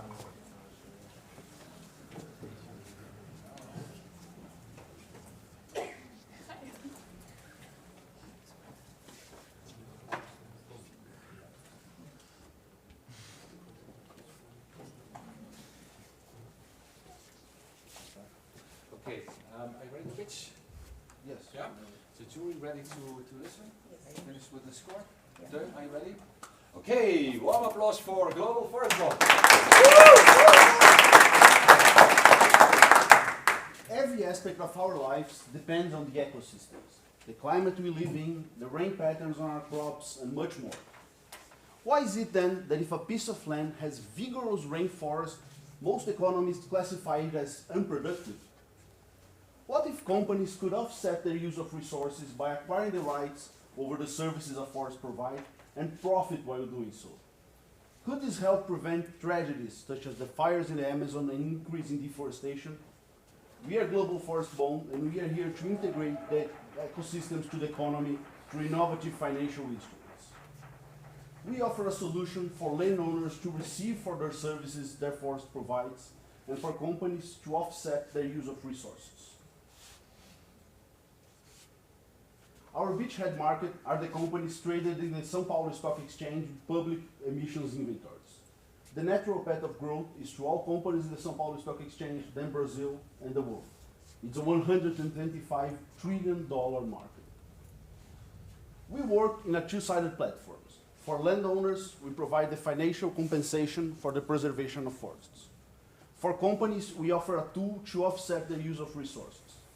By acquiring the bonds at a haircut, a discount on the face value, and selling it to final customers at face value, sustainability becomes a new source of revenue and profit for those companies. This case study we did in a publicly traded company in Brazil showed that it could have increased its profit by $10 million and its EBITDA margin by 1.2 percentage points had they used our bonds in 2018. Our forest preservation bonds gather the best of two worlds. From the environmental research, we can assess all the services a given area of forest provides: carbon capture, storage, water production, biodiversity, and many more. This is not new, but how do we value those services? This is where magic happens. First, we do not try to value each service on its own. This would be impossible. But a forest is, among other things, a stock of wood, an international commodity. The service of stocking any commodity, such as soybeans in a silo, has a price, which is a percentage of the price of that commodity.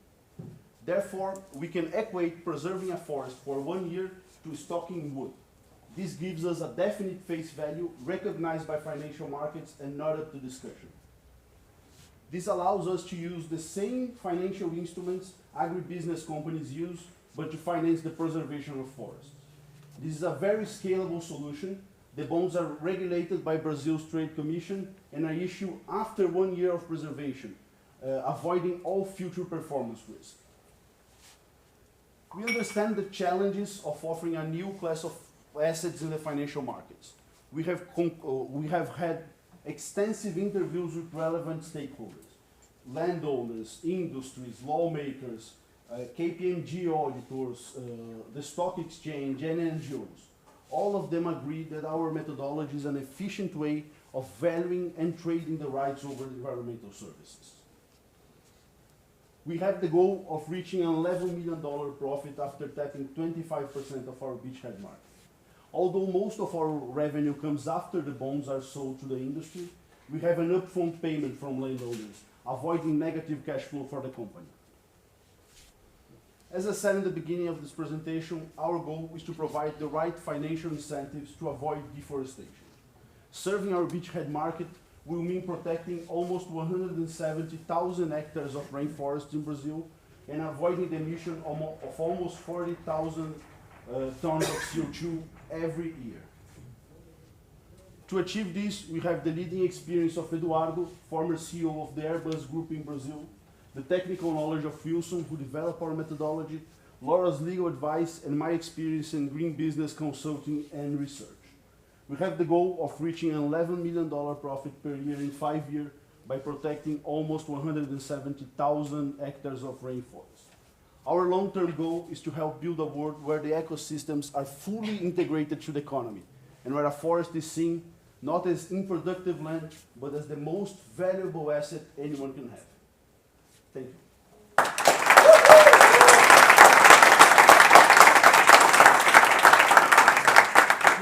Go ahead. So, thanks for the presentation. I have two quick questions. How is it different from the existing mechanism? Shanti, could you please speak up a little bit so people in the back can hear the question? Okay, maybe I stand up, then the best get up. If that's okay. Yeah, fine. So how does it differ from the existing mechanism, carbon market mechanism of RED plus, like reducing emission from degradation and deforestation? That is one. And what kind of challenges do you foresee in scaling it up? Like from the patch of land that you are doing, 270,000 hectares. Okay, perfect. Thank you. First of all, we listed 4 characteristics we think are needed to preserve forest, to finance the preservation of forest, which are using a financial instrument. It's easier because companies already use those instruments to sell and buy and sell soybeans, beef. This is more seamlessly integrated in companies' balance sheets, for instance. Our methodology remunerates all of the preserved area, not only above what's legally required, which it's something we learned from the experience in Costa Rica, which has the greatest success in increasing forest areas from the 80s to now. Their federal program pays 4 hectares of forests. We don't sell future. We sell performed bonds. Therefore, a landowner keeps the forest preserved for 1 year and then sell the right of their services that year performed. So it makes more business sense for companies to buy these, to sell together to offset or neutralize the impact of their bonds because it's already performed. And the forest is the backing. These are the main compactors, including RED, in how we see it. Thank you. What about land ownership? Are you planning to work on lands that are public? No. Or that belong to Yes. indigenous communities? Land ownership in Brazil is a complicated issue, as in many other rainforest countries. We work only with non-disputed lands. These can be public lands. We are talking with governments both on the federal level and the São Paulo state level to issue bonds on federal and state parks.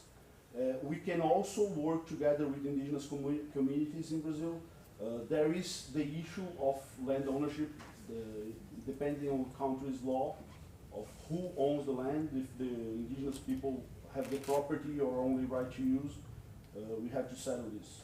Very quick, how do you ensure that deforestation doesn't take place and that you get the true value and the forest is there? Deforestation doesn't happen because companies will buy.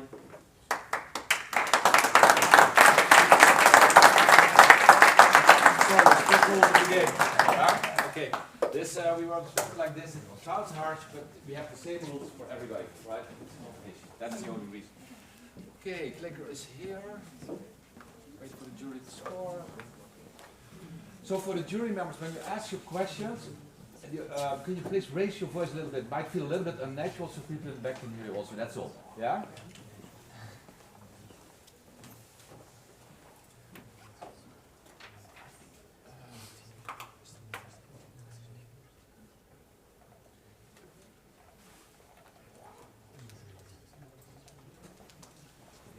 Makkelijk hier. Okay. Hello. Welcome. Just clicker. You won't start until you're comfortable. Right? So try out the clicker because it's a little bit slow sometimes. So please make yourself comfortable. Yeah? Are you ready? You're waiting for the jury, and if the jury is ready, then there you go. Success. Yeah? Is the jury ready? Yeah? Kister, are you ready? Yeah? Okay, Maklek from India, give them a round of applause.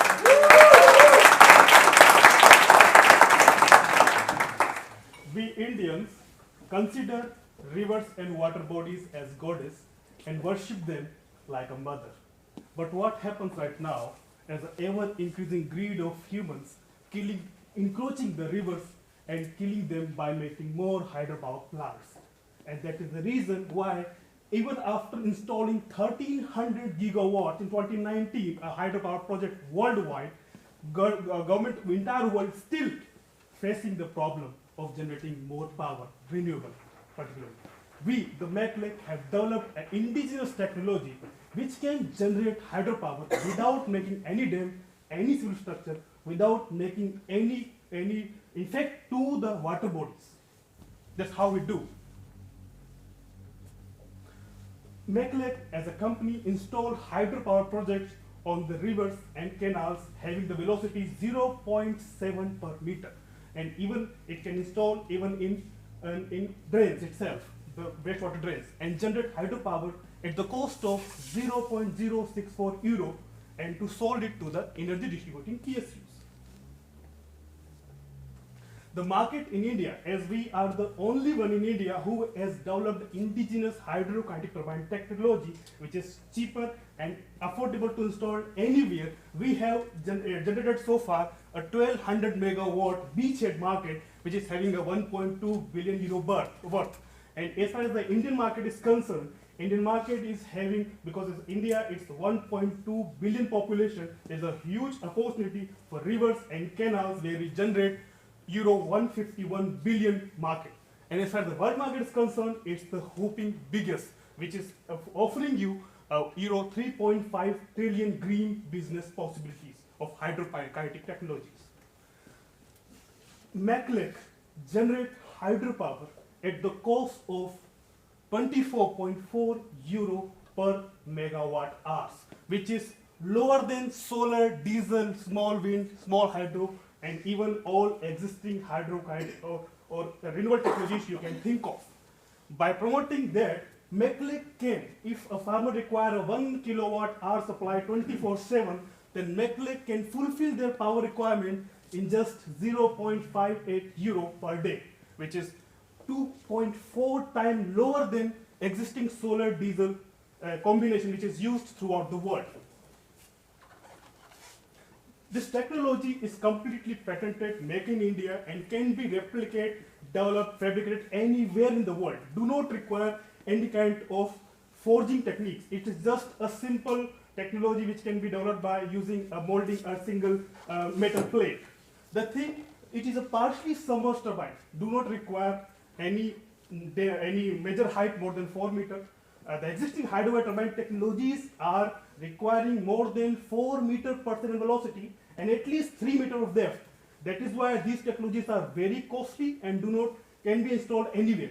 This is the technology which is a partially submerged, requires just 0.7 meter per second velocity.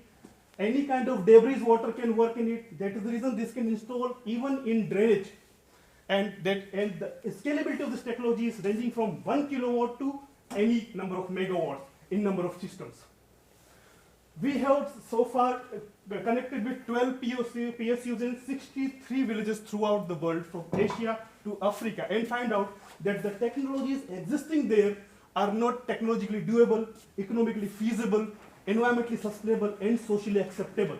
That's why they require a technology which can be tailor-made and can be installed as per their requirements, like from 1 kilowatt even to even megawatt scale. By implementing a beachhead market and generating 360 million kilowatt hours in a year, we are hoping to generate 11.52 million profit in 2024. By so, we have just finished up the technical development, and we are ready to install in the market. We already get 6 megawatt installation done so far. The climate impact of this technology is 0 because it doesn't require any kind of dam and reservoir.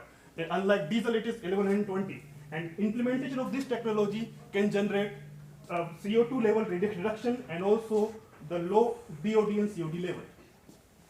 We, the MACLEC, are ready and committed to do it for the nation. Thank you.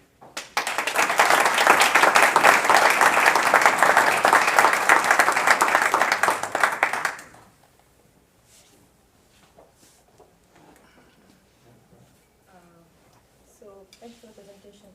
Because it seems so simple. Yeah. I'm sure it is not as simple as it seems. It's What really simple. Volume. Speak up. Okay, what are the risks that are associated with the scaling up? Number one, that, and I saw your climate impact is assessed against diesel. Why did you choose to assess the climate Because impact against diesel? yeah, the first question is why it's simple. This technology has just three things: turbine rotor, gearbox, and generator. Nothing else. It is generating AC, not DC, like solar. And why I am comparing with diesel? Because our beachhead market, apart from the beachhead market, we are actually wanted to install these technologies on all those areas, like in Africa and Asian regions, where the people living nearby the canals but do not have access to the electricity, then they are using diesel still right now. In India, there are more than 30,000 farmers in my village only. They are utilizing the diesel generators. And thereafter, being a village guy, I got this idea and developed and started working it so that I can generate the power even from a very small velocity of the water. That's why we developed. And as far as scalability is concerned, this technology has a very simple blade profile. And the blade profile is like a wind turbine. You just need to scale up the interaction area between the water with the water. So if you scale up the area between the water, you can scale up the entire turbine capability from 1 kilowatt to 7 megawatts. And for the modular system, this is like a solar, it's a modular. From one module, you can generate 1 kilowatt to 100 kilowatts, and by implementing the modules in a number of, in a stretch of the canal or a river, you can make a megawatt scale project. That's what we are doing in Punjab. Question, can you use this also in the sea? So is it bi-directional? Yes. In India, there is Sundarban region where there are the backwater canals and rivers are there, where we are actually implementing it with the help of Government of India. Enabling conditions. What about policy and legislation in the countries that you plan to operate? Do you have the policy framework? Yes. To do that? Let me give the idea. As I belongs to India, which is the biggest economic democracy in the world, and the water bodies which we are targeting belong to the government. So the one condition they have given us is whatever you install in the river and turbine, river and canal, doesn't matter. The matter is if you block the waterway and if you are making any civil structure, we will not let you go. So that was the challenge we have taken, and for that case, it is just a single cable is required to install the entire system. And if I may, second question, rivers. They are highly vulnerable to climate change. No issues. What about the future scenarios where you can have droughts, and if you don't have water, then this is not feasible? Definitely. Have you considered? Yes, we have considered this particular thing. That is the reason we are making it replicable, even into implementing seas itself.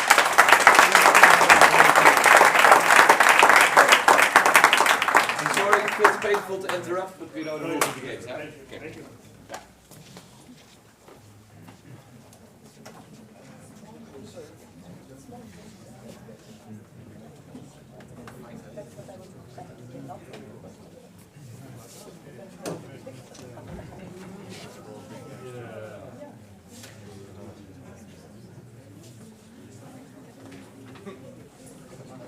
Okay, Savannah Circuitect. Yeah? Hello, welcome. We won't start before you come to Another team member, please, Starling, can we start with you, please? Sure. What's the market for hydrogen the market outlook for hydrogen vehicles? Currently in the world? So basically, hydrogen fuel cell vehicles are, do you mean like market share or like? Jury is ready? Turn is ready? Give them all applause. Thank you very much.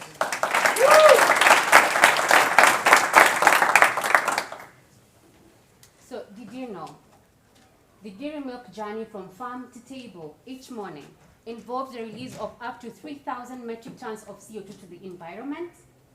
Statistically, 30% of milk produced goes to waste in emerging markets.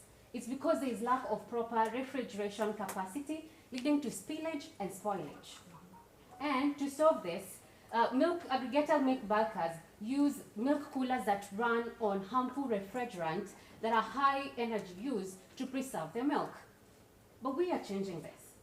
I'm Emma from Savannah Circuit, where we have developed a non-refrigerant mobile solar-powered milk chiller that uses thermoelectric cooling technology to ensure that dairy producers and cooperatives are able to cut on losses, maximize profits, and at the same time having a positive environmental impact. Our deal is simple. Savannah Circuit sells 100-liter capacity solar-powered portable milk chillers to dairy cooperatives at €1,900 service lease fee per year. And the market for the portable milk chillers is massive across emerging markets, and Kenya being our target market, it's valued at €53 million. And why we picked it? Because we have partnership with regulators and stakeholders across the dairy value chain, in addition to proximity to the dairy users. So customers using our products, they're able to increase their incomes by up to 30% because there's no loss, there's no spoilage, and reduce their energy cost by up to 22% because we deliver milk already pre-chilled at 5 degrees Celsius. In addition to a service agreement, we offer other services like like credit scoring and data analytics to ensure there is inclusion. And our product, our patent pending product, uses zero refrigerant as we leverage on thermoelectric cooling tech that runs on very low power. We use a 15-watt solar panel. And our design, we've designed it to fit in any means of transportation, or also from the 100-liter capacity. Already we have a utility model acquired. This product is built from customer feedback, and we interviewed over 22 customers, including the biggest dairy producers in the region, and whom gave us a clear feedback that there is need for a clean, sustainable alternative and an inclusive business model to make the product viable. We are aiming for 60% share of our beachhead market, driven by €1,900 per year per cooperative, which over time will grow up to €2.7 million in profit in year 5, driven by our first production when we set up a facility and the net price of the product. So currently, milk bulkers have leakage of up to 25% that contribute largely to global warming potential, but with adoption of our milk chillers, we'll be able to cut emissions in our beachhead market by over 1 million tons per year. So to make this dream come alive, we are a young, agile, and diverse skilled team. We have Percy, our CEO, with an MSc Computational Intelligence, who's a serial innovator. I'm Emma. I'm currently pursuing innovations management and with a lot of passion for grassroots adoption of frugal innovation. Our product engineer, who's worked with leading manufacturing companies across the country. We leverage on quality control officer, who also sits on the national board of the dairy board. And lastly, we tap into rich experience of sales of Naomi, who's worked in the Middle East and across African markets. And in total, we have a dream to transform the subsistence dairy farming to a commercial business activity while leveraging on eco-friendly platforms. And further, our innovation will be applicable in other industries as well, in vaccine and aquaculture, to ensure that we are bringing custom refrigeration capacity, we are getting last mile delivery, and in total, we're improving livelihoods for communities. So please join us, invest in us now, as we look forward to make the white gold work for our dairy farmers. Thank you so much.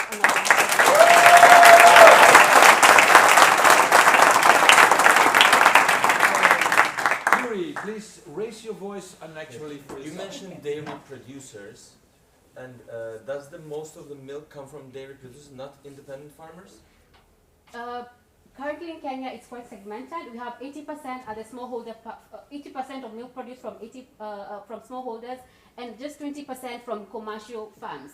And because we are moving to commercialize the dairy sector, we don't want the smallholders to be left behind, and that's why we started with smaller capacity as we increase applying the technology in larger capacity. So you're going to sell it to independent milk farmers too, right? independent farmers that are of medium scale, but for small scale farmers, they will use it as a service where they pay at least 2 cents per liter of milk delivered for logistics and chilling on the go, in addition to record access. That's what I wanted to ask. Thank you. Very simple question. What inspired you? What inspired me is that I grew up in a dairy farm and I'm tired of complaining and I want to be part of a solution.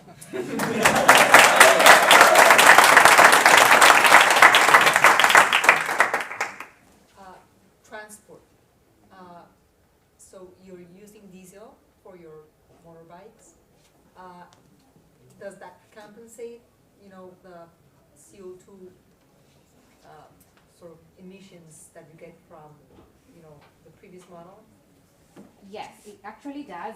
Currently at our capacity, we can't get the electric motorbikes, but we hope to do so in the future. But still, from the emissions that we are able to cut from the no use of refrigerant in our system and the use of solar, in total, even if we take out the tailbike emissions, we still have a decent percentage of CO2 mitigation as well. And do these refrigerators need service, like maintenance? Yes, they do. They actually need maintenance, but for them, the only point of maintenance is at the cooling component, where after we've done the... You can provide that? Yeah, we actually provide that because it's a lease. Okay, thank you. Okay. So when you did the customer survey, like what was the outstanding responses that you got to kind of like show that there is a market for this? First we started as a software company in dairy, but the problem of milk loss and the lack of proper and affordable refrigeration led us to this, because most farmers use animal transport and plastic containers and aluminum containers for milk transportation. So there was need to have an inclusive, customizable capacity that's still able to meet the industry parameters of at least 5 degrees Celsius in an hour.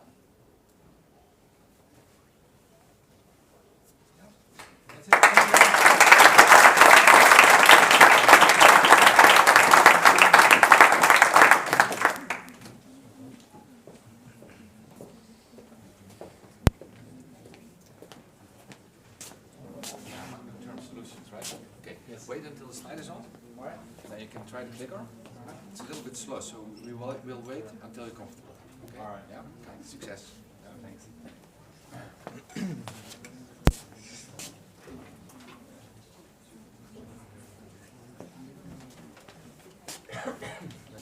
Alright.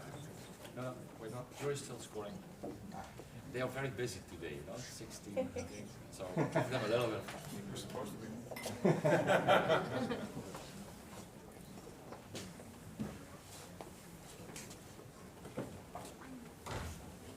Jury, are you ready? Yep. Teun, are you ready? Yep. Are you ready? I'm ready. Magnetic cooling, ladies and gentlemen. Thank you very much. I'm Timur. I'm very happy to be here today. Today I want to explain to you why refrigeration is the biggest drawer in order to turn around climate change, and why the magnetic cooling technology is actually the key to that. Now already today, we are using up almost a fifth of our global electricity demand only for cooling. And we emit 12% of all greenhouse gases. That's 4 times the amount of emissions of all airplanes together. Now there are 2 reasons for that. First of all, the solutions are not as efficient as they could be, and we use specific gases which are compressed and expanded in order to produce that cold. And those gases can be up to 10,000 times higher in its global warming potential than CO2. We have a magnetic cooling technology which is super efficient and doesn't use any of those gases. We actually built a magnetic cooling device which we sell to our customer for 4,000 euros a piece in this application, and they integrate it into the system and sell it to the user. Now, there are 3.6 billion devices in use already today. Within the next 30 years, this number will go up to 9.5 billion devices. So with this technology, we could actually upgrade all of them, but we have to start somewhere. And this is in the supermarket. Why in the supermarket? Well, the supermarket is in great need of cooling solutions, and the current solutions, they are not reliable, they are not fit for the future regarding the regulations, and they're not cost efficient enough. We will start out with a cooling capacity of 1 kilowatt and eventually grow up to 100 kilowatts. In the future, we will go into space cooling because the number of air conditioning systems will grow 6-fold until 2050. Now, why should actually our customer buy it? We have a potential technology here which could save climate change, but they're not in it for the planet, most probably.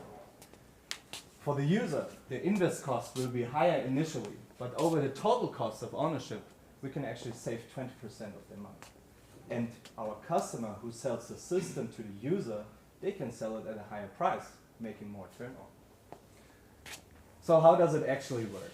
We have two key components. We have a permanent magnet as the magnetic field source, and we have a special metal which has an effect that it heats up when it's magnetized, and it cools down when it's demagnetized. By pumping water through the material, we can capture the heat and bring it to the one side, and when it's cold, we can capture the heat with the water and bring it to the other side. This way we have a machine which is similar to a gas compression system. Now, we have talked to many different players in the cooling industry, and they've all told us the same thing. It's totally chaotic. The current solutions, which are reliable and which are efficient, they will be banned in near future in Europe through the F-gas regulation, and they don't know what to do. Of course, there are alternative solutions, but they're actually a step back. They're natural gases, which can be toxic, explosive, or they simply don't work at certain temperature ranges. Now, how do we actually make money from this chaos? So, in 5 years' time, we will make a profit of around 1 million euros, selling 500 units. We are a deep tech startup. We are building a completely new technology. So as material costs go down and the production volume increases, this number will jump. We have understood that we have to do something in order to turn around the climate change. We don't know only the incremental changes, but we need breakthrough technologies in order to reach our climate goals. The magnetic cooling technology is up to 40% more efficient and doesn't use any of this gases at all. Now imagine if 1% of all systems would run on our technology, we could save more than 1 billion tons of CO2 equivalents. Now why is this not on the market yet? The missing puzzle piece is the material, this active material. We come from material science. We are a team made up of material scientists and engineers across all domains. And we have a material innovation which enables us now, for the first time in history, to commercialize technology. We don't only want to build a sustainable business for us, but we want to change the world. And remember, refrigeration is the biggest door in order to make the change. And magnetic refrigeration is the key. Thank you.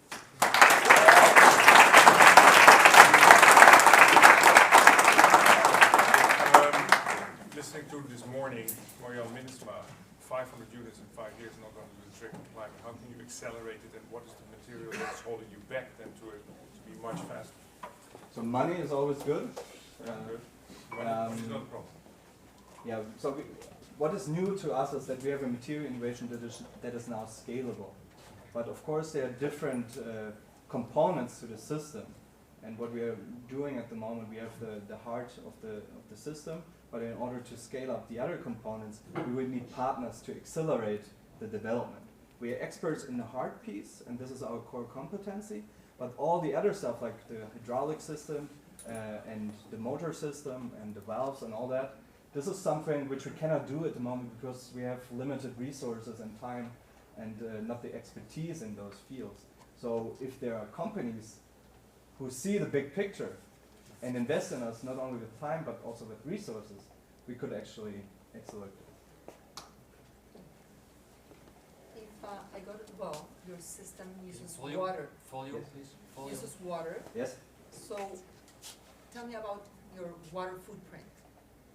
Water footprint. So we have a closed system.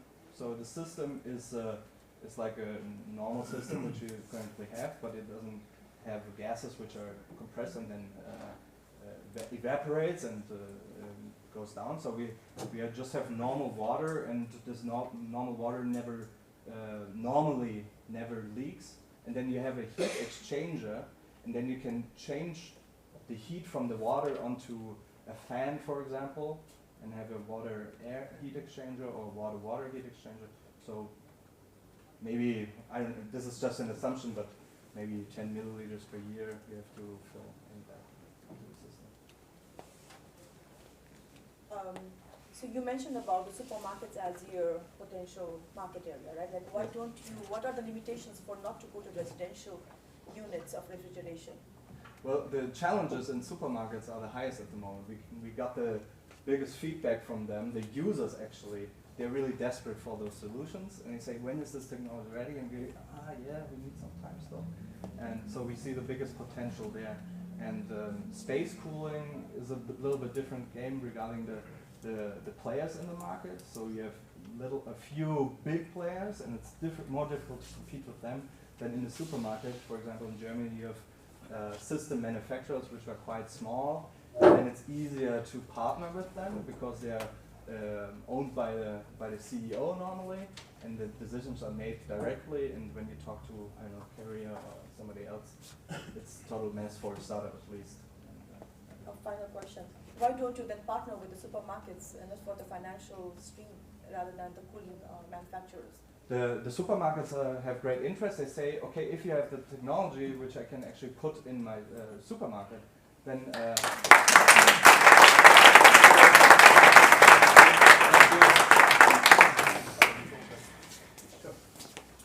Okay.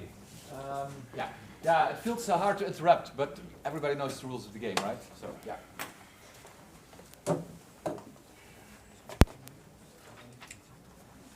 Okay, organic feeds, can you please come and prepare? Oh, here we are. Okay, just click on my friend. Wait until the slides are on. This clicker is a little bit slow, right? So you might want to try. Wait for the jury. We won't start if you're not comfortable. Yeah? Success.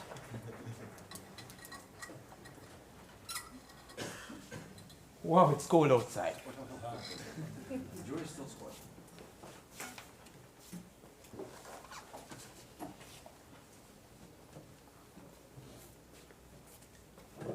Wait for my side, okay? You ready? Yeah? Okay, are you ready? Are you ready? I'm ready.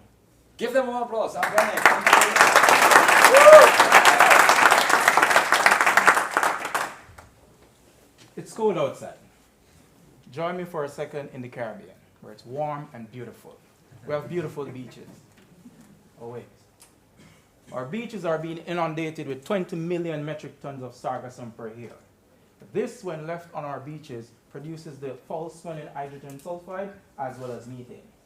It costs our combined tourist economy $120 million per year in cleanup costs and $6 billion in lost revenue due to hotel cancellations. This affects from Mexico all the way to Suriname. It's a problem we cannot ignore. And out of this necessity was born organic inputs. We turned sargassum to animal feed. This feed we seek to sell to goat farmers as our beachhead market at a price point of $198 per ton, translating to $4.95 per typical 25 kg bag of feed. Our goat feed market is valued at $148 million. 6% of the Jamaican national feed market valued at $2.75 billion, and a further part of our wider CARICOM market of 15 member states valued at $16.55 billion. We expect that farmers will be motivated to buy our feed because instead of buying 1 unit of the competition, they can buy 2 units of organic and still save 10%. There is also the marketability of selling to those people who organic feeds appeal to, particularly the European market. Organic meats appeal to. Our product is innovatively made from sargassum, which a solution to find was desperately asked for. We also include organic waste from other food sectors, such as the food and beverage sector, in where cassava pulp is now used to make our round-renowned red stripe beer owned by Heineken, and citrus pulp, for example, from the food and beverage industry. We spoke to 60 farmers and asked them, what are your main cost drivers? And for them, we were told that feed is really We also spoke to the University of the West Indies lead researcher, Professor Weber, who validated that sargassum is an important ingredient to add to our feed mix. We also spoke to the Ministries of Tourism and Agriculture, lead researchers in the ruminants industry there. What we found was that the goat industry is the fastest growing industry in Jamaica, where currently we have 700,000 heads of goat, and there is a push by the government to increase that to 3 million. That need was born out of the fact that in 2014, our small economy of Jamaica imported all of $15 million worth of goat meat. The biggest hindrance for farmers to meet this target of 3 million heads of goat is the cost of feed. We expect to grab a market share of 12%, capturing 264 farmers by year 5, and making a profit of $1.18 million.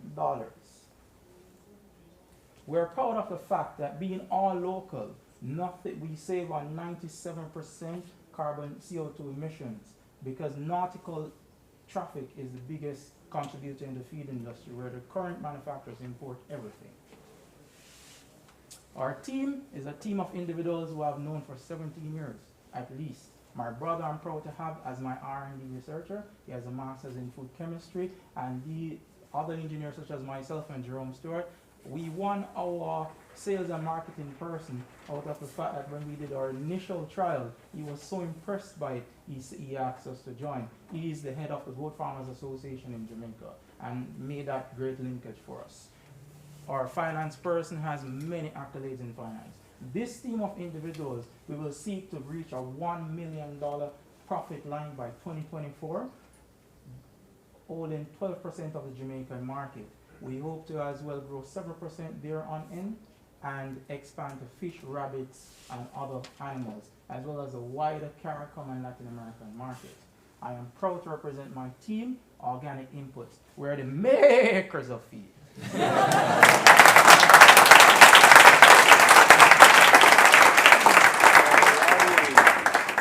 Yo, Julie, please raise your voice unnaturally, yeah? So what's your next step in terms of export? Well, at present, due to the large need, our beachhead market at home, we really will be consumed in Jamaica. Oh, okay. After that, we expect to go to the other... So the main impact on the local community. Right. Okay. I should also mention that we had incorporated people on the ground to collect the sargassum and so forth. So your numbers on CO2 reduction from transport is, are impressive. But what about methane? Methane. Sargassum is a new phenomenon. It has started since 2011. The research and data is just coming in. There is a negative methane aspect, but not having that clear scientific data, I chose not to focus on that right now. But there is also a negative methane. In terms of your...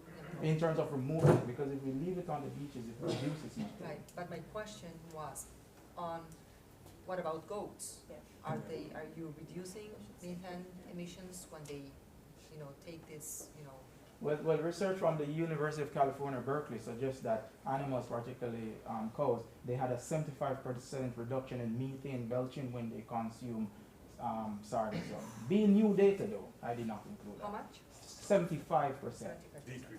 Decrease in methane production. We didn't get that data on goats, so I didn't include it. How's your replication possibilities of production units to other islands or other countries in the Caribbean? As you said, it's available as a local source. It's a simple process. We were speaking last week to persons from Grenada, St. Lucia, and Trinidad who are interested in it, Mexico as well. So all we need to do is wherever it is collected or processing will be there. It is just the inputs. So we combine it in a special formula like the KFC 13 spices to make our feed. How mature or market ready your idea is to go into the market? How much our market? How ready is your idea or mature your idea? We have already completed testing and we're building our facility now. We're expected to be in market production by the end of this month. I'm eager to go back to complete all of that.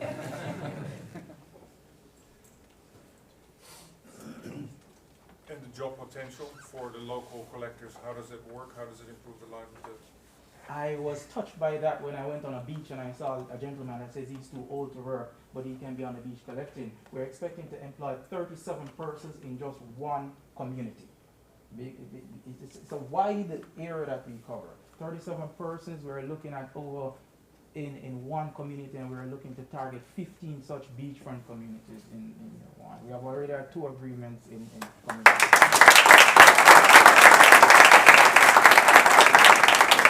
Thank you very much.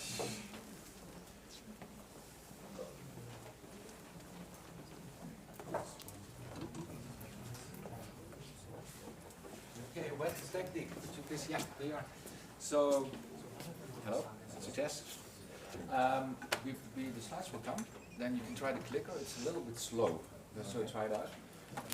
We'll wait for you until you're comfortable, yeah? And we'll also wait for the jury, so wait for my side to start. Success.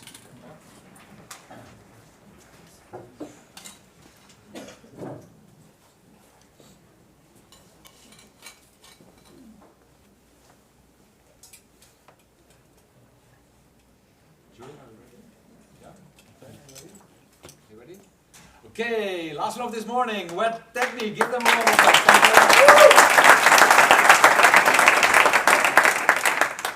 Hello everyone, my name is Musingo Zima and I'm part of Wet Technique, and I would like to show you how a Ugandan family, by reusing just half of their water, can afford to send their students or their children to school and afford basic needs.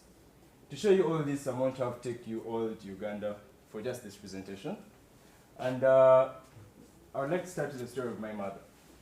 I grew up in a typical Ugandan family with a working dad and mom who had to stop working after her 3rd child to take care of us. So after stopping to work, she decided to engage in urban farming, which is done by 20% of the urban population in Kampala. She started by doing vegetables, which after starting, the water bill grew by around €6 per month. At the end of this all, was it profitable? No. Could an unemployed Ugandan, which is actually the rate in Uganda for youth is 30% in Kampala, could they depend on this for a living? I believe not. We want to be, as Wet Technique, an enabler for people carrying out urban farming by providing our customized wastewater recycling solutions with a simple deal of €13 per month, to be payable over a period of 1.5 years, and guaranteed reduction in your water bill by around 50%. So that people like my mother and other people who would actually depend on this for a living can be able to make profits out of this. We are starting from Uganda, as a Kampala as our target market, and we look to grow to the entire East African region and possibly the Sub-Saharan region.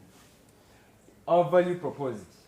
We have used unique crops on our system, which will make this system look okay, to actually fit in your backyard, and guaranteed 50% reduction and reusable water through the use of our system, generally reducing by half the amount of water you're using. Yes, so this is our product. We're using pumice. Pumice is a volcanic rock abundant in the southwestern part of Uganda.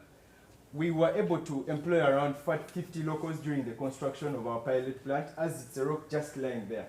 So people were able to pick it up, collect, and were able to transport it to where our pilot plant was being constructed. The waste bottle caps, we know what waste plastic is. It's everywhere. And in Uganda, there are systems in place for this collection, but recycling is still not profitable to the people collecting. Through our system, we're going to pay them more, and this is how it will look in your backyard, whereby after it has passed through our system, which through this mix and our tests for 1 year, we have been able to reduce the area required by 50%. And the aesthetic value, as you can see how the vision will look in your backyard. And once this is applied in schools and homes, we're creating climate change ambassadors. These are the children who are going to see reuse in place and actually working. So through our interviews, we were able to find out this, and we are organized in a Maslow hierarchy, where we found that from drinking, cooking, and personal hygiene, the water that's actually given off can take care of growing food and waste disposal, leading to zero release or wastage. And our main question that we're asking was, is wastewater being carried out? That's in Uganda, non-existent. Our financials, we look to start with around 32% of the market share, leading to profit per year of 40,000 euros per year. And our key driver is market. Our climate change impact, we are looking to reduce what's sent to the wastewater treatment plants. 1,000 liters of wastewater requires 0.3 kilograms of carbon dioxide produced. That's the people working there and the machines running this. By not sending your water there and actually going through our recycling system, we're reducing on what you're wasting. Our team is comprised of me as the team leader, and since we have been in research for 1 year, the head of the civil department at our university has been part of it, as well as others. We have been able to win 2 awards and $5,000 to enact our first pilot plant, which is currently treating wastewater at the university for a hall of residence where students stay. And we're looking to have 32% market coverage of this system and to convert these systems into packaged solutions that can be able to fit anywhere. Thank you so much for listening.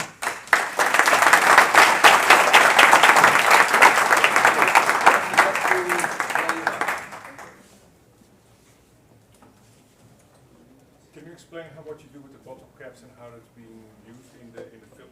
I don't understand. Yes. So we were able to get the perfect ratio between pumice and the bottle caps. Pumice has a large surface area to volume ratio, and so do the bottle caps.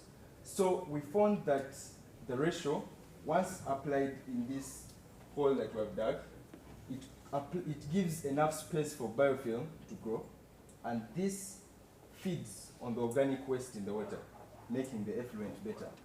This, the use of bottle caps could actually reduce their presence in the waste streams that's in Kampala and major African cities.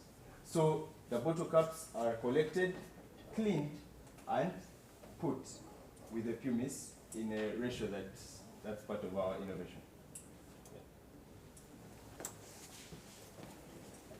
So regarding the wastewater and then like mixing, tendency of it being mixed with the rainwater, you know, like, so is there a system in place to kind of like separate those, or does the system will take care of both the household wastewater as well as the rainwater? Yes, so once it rains, which it usually does in Kampala, the water that has rained on the surface area, which will have the system, trickles down through the system, and since the water from the treatment by anaerobic processes has already been treated, what will come out from our 1 year testing, we have found that it's safe for human contact, can be used for agriculture, that's in the backyard, for people like my mother, and most importantly, we have been able to use it in toilet flushing, which is currently a large use of water. How flexible is the capacity of the treatment, or like plant system, let me say, right? Like, so just in case the household number grows and all that, so what is the flexibility in terms of capacity? So this is all catered for in the design, and in addition to that, wetlands are naturally buffers for water when there are floods. So our system can be able to handle that without actually clogging, which leads to water being seen on the surface.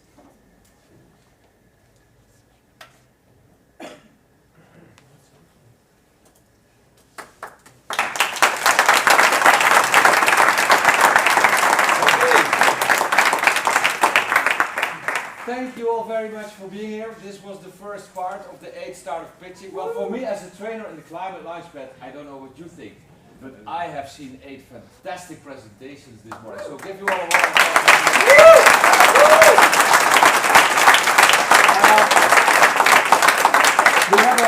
We have a very heavy jury. I would say, as a trainer, I would say, jury, good luck, because the quality of the presentation. Okay, so enjoy the rest of the day. Back at 3:30 in this room for your interesting stuff. Yeah, thank you for being here this morning. Thank you.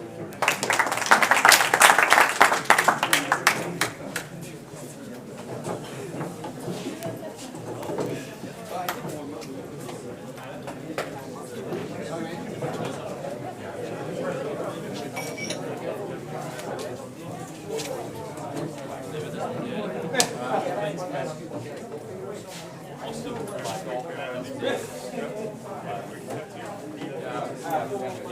It was such a high quality of pictures and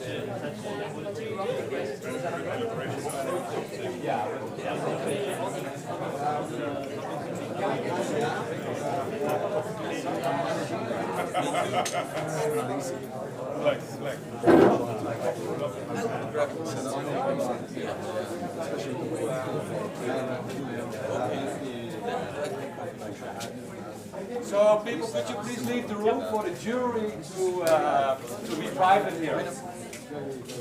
I had a lightweight thing, but it could be a lot of people.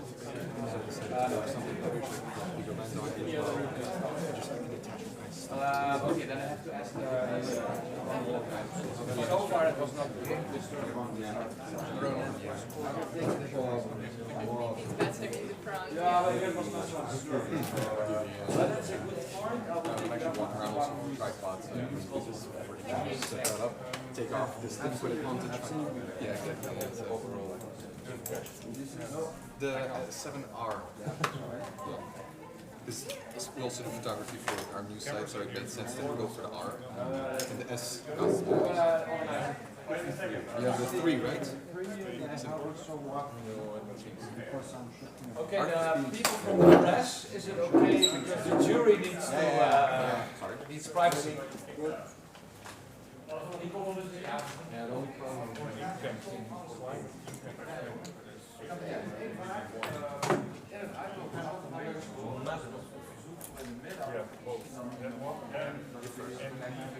I love this.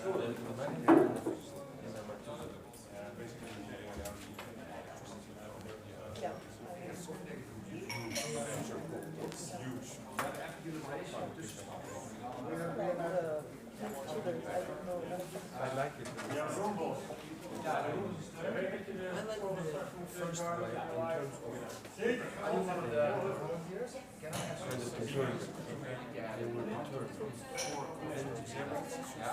terms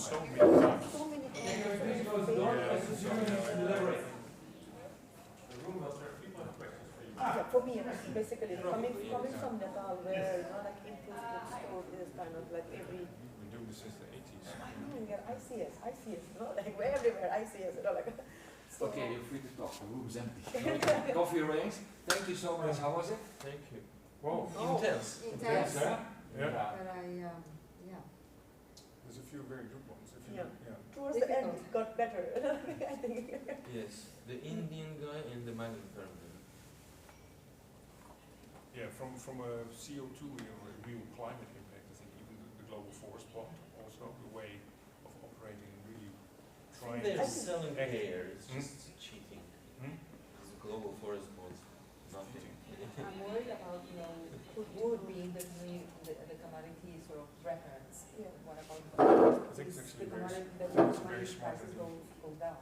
Yeah. Then the whole valuation goes down as well. And there's a whole challenge, like with the political, like scenario and all that, like I mean, because we have to look at the scalability and, like, that's why my question was on the challenges, because look at what's happening with Amazon at the Oh, moment. I've been very engaged there, but so the interesting thing there and the innovation is that they actually put the value on the forest, which has always been a difficult one, and they find a solution to actually do that, so it can have a huge impact, because that's always been the difficulty. Yeah. So, but for me, it is the Indian, what is it, Maklek.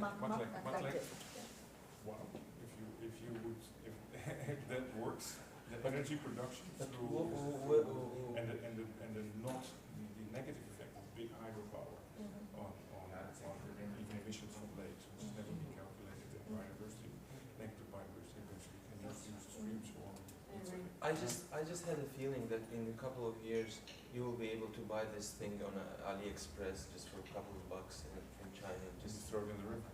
Yeah. So it will be a huge impact, but it will not stay to this guy. Cities patent. Yeah, they patented it. Yeah. But I still don't know. Just change the curve. Yeah.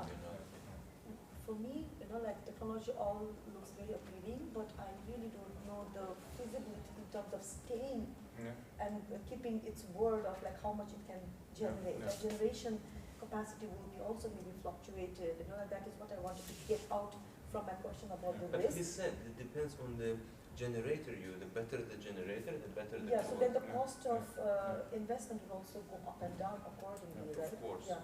So I didn't know how efficient his system is, you know, like it all looks good, doable. It's efficient in terms of that it eliminated two obstacles, the depth and the speed. Yeah. So this is a kind of a universal side of this project. As well as, and something else, you have local production of energy, which can be used immediately, since it is AC. So, Yes.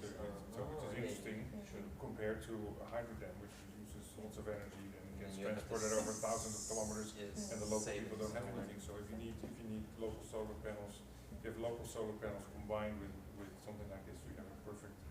I don't think he did because the backup problem of droughts is the issue. And the presentation was amazing. The guy was super. It was very convincing. It was very convincing. But I think it's an interesting technology. And then the magnetherm. I think magnetherm just need one less step to just go global. Also that impression. I've worked with someone who did in Germany with cooling services with big supermarkets, and the growth of energy use of supermarket cooling expected over the next few years is tremendous, and that is huge. If you can bring that down, it's a fantastic technology. But I feel there's somewhere he didn't talk about the material, what the real solution is. If he doesn't, did he really Thank you so much. some rare earth somewhere? Yeah. I'm not convinced by their water footprint. I think that the answer was not, Because they hadn't assumed, like, they didn't take into consideration, I I guess. think the problem that they are solving compared to the problem that they're creating is like ridiculous. So they don't care about the water, they care about the solutions for billions of dollars.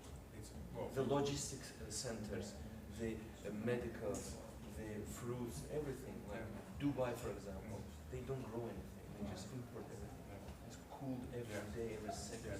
Yeah, they even have mountains to ski on in Dubai. Yeah. So it's an interesting project. organic feeds. Very tiny. It's tiny, but then I think this is also about the scale, and I like the question about the jobs that it creates, right? Like, and also for these people who don't have any other thing to do, this is livelihood. Like social impact is also something I think that Climate Launchpad would want to. It's local, it's can be replicated, it's sustainable, it takes a problem away and creates a solution. Although the growth of goat farming scares me because that's the question about if you would have a scope 1, 2, and 3 analysis of the whole problem, I guess if you take into consideration goat farming growing 5 times in the next, then the problem is getting it has a negative climate impact. It's not methane, but also So it's not providing a, but it's a bigger problem, but that would probably happen anyway. So you will diminish the negative impact of, but it still has a huge impact. It would have been impactful in my point of view, you know, like if they had projected the potential carbon emissions with the government's program of getting to 3 million, and with and without them, you know, that would have been very impactful. That's exactly what I was thinking about as well. And that they didn't show that. That didn't show, and with like if it is true that UC Berkeley's research on like 75% less, you know, like emission enteric fermentation, maybe, right? Like that would be very impactful, you know, like so that they didn't show. Then everyone will go the deep sea to get this sargassum. No, don't worry, there's enough. Is it? Yeah. Because Also Colombian beaches. I just have a feeling that coming from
right, and welcome back. Welcome back, everyone. It's funny when you look out there in the audience, half of you are totally relaxed and the worst is over, you think, and half of you are still panicking because we still have semifinals round 2 in the afternoon, right? We do. But we have something else for you just before we get there. We have a couple of keynotes. Yeah, and we have alumni, we have expert sessions, and then. So hold your horses. We'll have to do a few things first. And let's get started with our first keynote. Click. Yeah. Yeah, so but before we dive in, can I have one thought? Yeah. So, like we always like to say, what we try to do with Climate Launchpad is fixing climate change one startup at a time. And that sounds really charming. And it has this sort of, this Greta Thunberg, this Marianne Minnesma feeling of this one person sort of making it all happen. And of course, if you look at stories of founder entrepreneurs, especially American Hollywood movies, it's always the same story. There's a guy, it's always a guy somehow, has an interesting idea, and goes up, looks successful, boom, crisis, big crisis. And then out of nowhere, magical moment, a magical pitch, everything's solved, and he marries the girl. That's sort of the standard narrative of Hollywood movies, right? It's from Greek theater, but it's okay. Oh, come on, a little more supportive. So the thing, of course, is, yes, as individuals, we can try the best we can. We can do that in individual choices. We can do that by starting companies. But we do need institutional backing to sort of create the environment that makes the likelihood of success of entrepreneurs higher. And I think that's what this part of the discussion is about today. Exactly, and that's why it's our honor that we have with us today the CEO of EIT Climate Kick, the largest climate innovation scheme in Europe, possibly the world. And it's our honor because Climate Launchpad is part of that family. Please put your hands together for Kirsten Dunlop, CEO of EIT Climate Kick. Kirsten.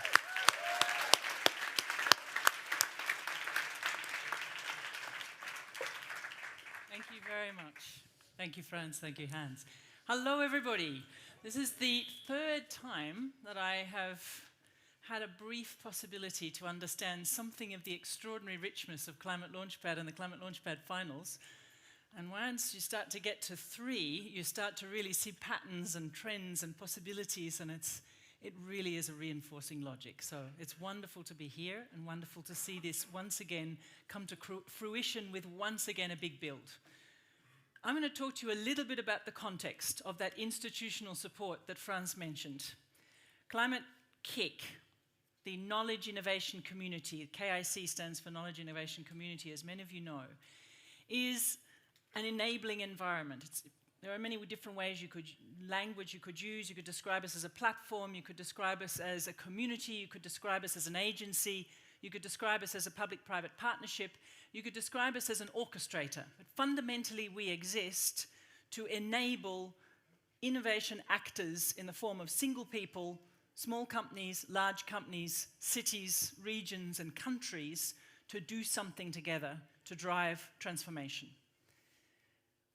And I'm going to give you a little bit of a flash into how does an organization whose purpose is transformation think about this kind of work and what you have been taking forward together and what is at stake here. And particularly think about it in the form of institutional support and funding. Might sound like the least interesting argument of all, or, given that you're all here with an idea and a big hope that someone will pick it up, the most interesting piece of the puzzle.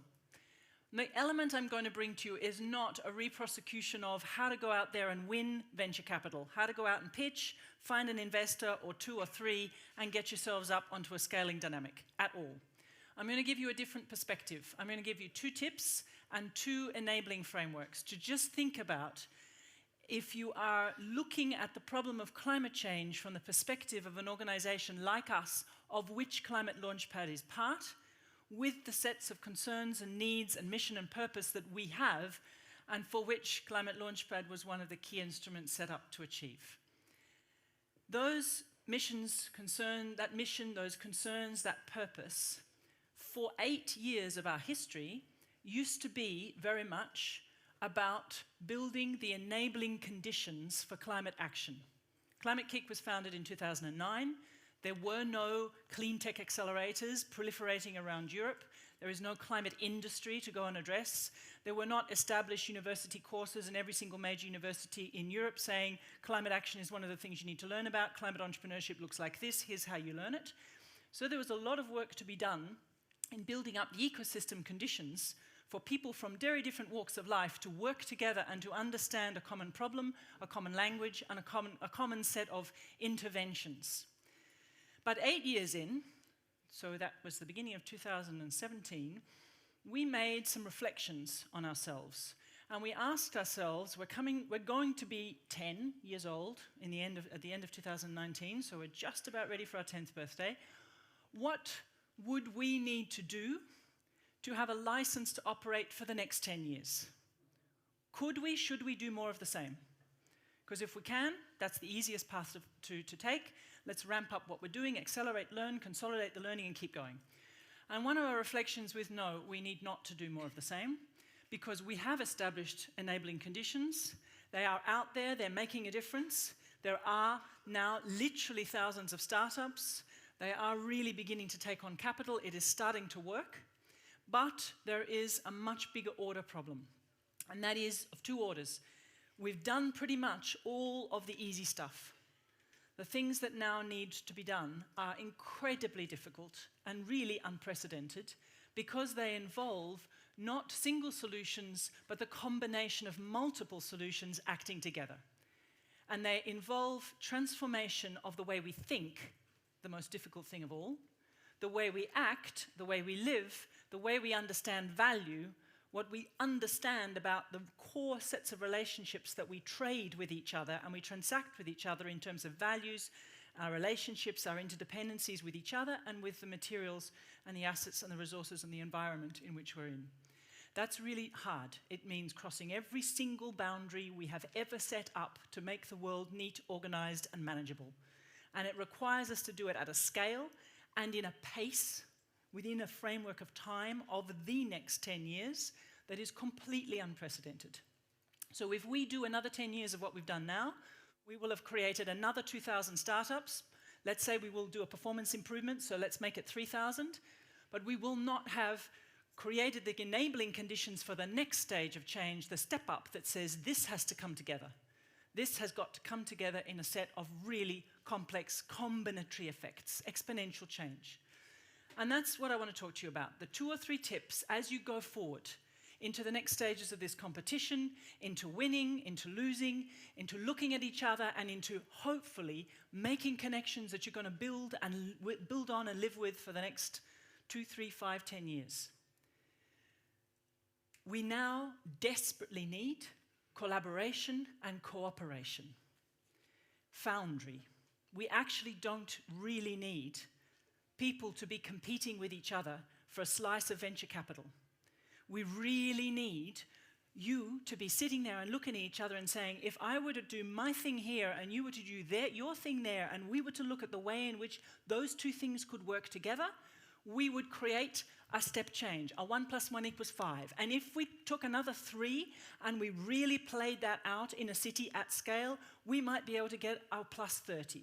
But that's not growth, that's not market cap, that's not above system venture capital return, that's above system transformational effects. And that's what we desperately need. So please, you will have learned through this program the things you need to know about getting capital behind an idea, and that is fundamental. And then there is the next stage of step change, which is how to get those ideas to coalesce, fuse, mash up, and get capital behind that so that we start to get systems change. And that's a completely different mindset and a totally different set of competencies. Climate Kick is now running an entire organizational investment in that. We call it systems innovation. That is what we have pivoted to in the last 2 years. And our next 10 years will be dominated by really shaping innovation, catalyzing, supporting, and orchestrating innovation to drive whole systems change. And that means deep, long, bumpy, volatile partnerships with cities, with governments, with regional governments, national governments, big businesses, and whole value chains. So that's tip number 1. Second tip is, that means there's a whole other side to finance to start thinking about as you shape your way forward. demand finance, not just supply finance, public procurement, risk capital, securitization of the future value of land, for example, post a set of transformative effects. Think of the price of land, of houses on really busy roads, and of parking lots, and of highways. In a world in which cities regulate cars out of cities, the land value of those assets transforms. You can securitize that now and translate it into cash that drives an injection of transformational infrastructure now. That kind of structuring of finance that is not just the supply of capital going after new ideas and plugging them into capital markets where the dynamics of capital markets will somehow play out transformation. That's the restructuring of finance that is going to the heart of restructuring what finance understands value to be. And that is one of the key things that organizations like Climate Kit are working on, and that we will be asking you to think about as you structure and think about the pathway of your business forward. What are the elements of demand for what you're doing that constitute as strong a market signal and a revenue stream as going after investors? 2 enabling frameworks. One is on the core DNA shift, if you like, in the European Commission's next research and innovation framework and set of political commitments. Very relevant to those of you interested in operating in Europe, but I think also really relevant to what's happening globally in terms of both the European position, European leadership, but also a dialectic between nations looking to solve problems in different but related ways. And that is being the reclaiming or the claiming of public value. The role of the state in shaping and making markets and giving them a directional intent. Not simply declaring a market failure and doing the hygiene factor mechanisms to try and shore up something strong enough to then go out and compete in capital markets, but a complete restructuring of the way we understand value as something that has a very different notion of sharing risk and reward between the private and public concerns and private and public funding. And the reason for that is that when you are addressing climate change, you are ultimately addressing a set of commons that we cannot afford to think of in terms other than the sharing of needs and opportunities. Water, air quality, food, land, places in the world where it's possible to grow food, places in the world where you're not drowned, and so on. These are really massive questions of economic design, political design, institutional design, and they require a design of entrepreneurship for public value, able to negotiate with it, able to understand it, able to comprehend it, and able to do business with it. And the second enabling framework, and that it's worth reading about where that's coming from, where is it going to, how would it influence the way in which you shape your business ideas. And the second is what we are calling transformational capital. One of the things that we are working on, we've launched a series of initiatives called Deep Demonstrations, which are essentially really large portfolios of innovation. So not us choosing a bunch of different startups and business ideas based on the intrinsic merits of each single one, but choosing a combination of business ideas and business models deliberately chosen to work together in a real city or in a real country or in a real business. Let me cite IKEA as one of them. And helping and nurturing the combination of effects, the cooperation and competition between them as they go ahead implementing at scale. So this is an opportunity to do massive proof of concept, but working in a context of many other interventions, all understood as part of one whole transformational intent. In that context, one of the other things that we are working on is how to get investment capital behind that kind of initiative. Because that's not investment capital going after investing in a single project or a single company or a single initiative. That's investment capital coming into a whole portfolio. And this is one of the big areas that we're working on thinking about structuring in what does return look like, what does value look like, what does institutional stake look like when it's strategic, it has a strategic intent, a sense of direction, we want to achieve a transformation. It has a set of concerns for the sharing of risk and reward, and it is interested in long-term patient impact. And this is the institutional funds, the big pension funds, sovereign wealth, and so on, starting to come around and look for a different way of bringing money to the challenges that lie ahead of us. So think about that too. If you are operating in a world that in the next 10 years is going to have that kind of deployment of capital and a concentration of interest around the sharing and the shaping of markets in a relationship between private and public value, and you might be operating in a world where there are really big opportunities in proofs of concept, collaborating and creating new business models together with competitors, and that's also a world structured by demand finance. Pull all of that together and think, what could I do with my business idea that might be able to ping any one of those contextual shifts? Because that's what's happening, that's what needs to happen. We desperately need to happen fast. So welcome to a club of organizations pushing at the edges of the way we define value, the way we define money, resources, assets, and the way we think about scaling up what we do. And good luck. Thank you. Kirsten, question? Just short question. So basically you're saying it is already very hard to do a startup, but we're gonna make it even more harder? And yet easier. So that would be my question. So what would be the signals if you're an entrepreneur? And let's face it, if you're an entrepreneur, you don't have someone that is available to sit in those meetings where all those complicated new models have to be figured out. So what is the signal that I can see the shift is happening on the funding side? How would I know? Like something's changing. Well, something like the initiatives that we are calling deep demonstrations actually happening and creating funding. Last week, the government of Slovenia signed up and put 100 million on the table for an initiative to accelerate circular economy across 5 industries simultaneously by 2030. And they have essentially created a frame. Congratulations, yeah, that seems like a... But that's a frame. That's literally a frame that is saying forestry, manufacturing, mobility, construction, and farming. Anyone out there who's got something to accelerate circularity, we want you working together, and we are going to orchestrate that. And that's money. And where can we see this? Like, do we go on a Climate Kick website somewhere, or like, how do we know? Is there like newsletters? Climate Kick website, blogs, yeah.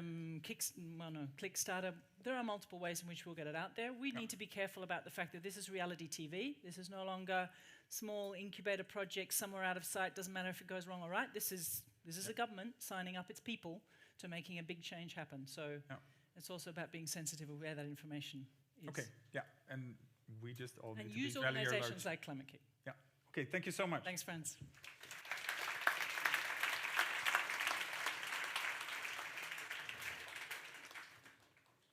So when we started Climate Launchpad, most of you probably don't know, but it was never the plan to do it more than once. It sort of happened that we had fun with it and it was like, oh, let's do it again. So this is now year number 6. The first year we had 10 countries. We thought that was actually quite impressive. And now it's 53. So, you know, sometimes you work on an idea and then it just goes off without you controlling, which is really nice, of course. One of the great things that happened this year is that we actually were able to run Climate Launchpad in 10 African countries, and also in 3 in the Caribbean and 3 in South America. So we're sort of moving to other democracies, demographies in the world, and also democracies. And the work in Africa has been made possible through the support of the Irish government, through Irish Aid. And that was quite a conversation actually with them. So like, how can we help you? And this combination of trying to support sort of clean technologies, sustainability in emerging economies, and then doing it through entrepreneurship is for many foreign aid organizations from nations a sort of mind shift and trying so something that they have to learn. So that's why they partnered with Climate Kick, and that's how we got Climate Launchpad into those 10 countries. And that, of course, would not have been possible without the Irish government willing to take a bet on this. So we ran an experiment this year, and we're super honored that the Irish ambassador in the Netherlands is here to discuss that with us. So Kevin Kelly, can I invite you to the stage?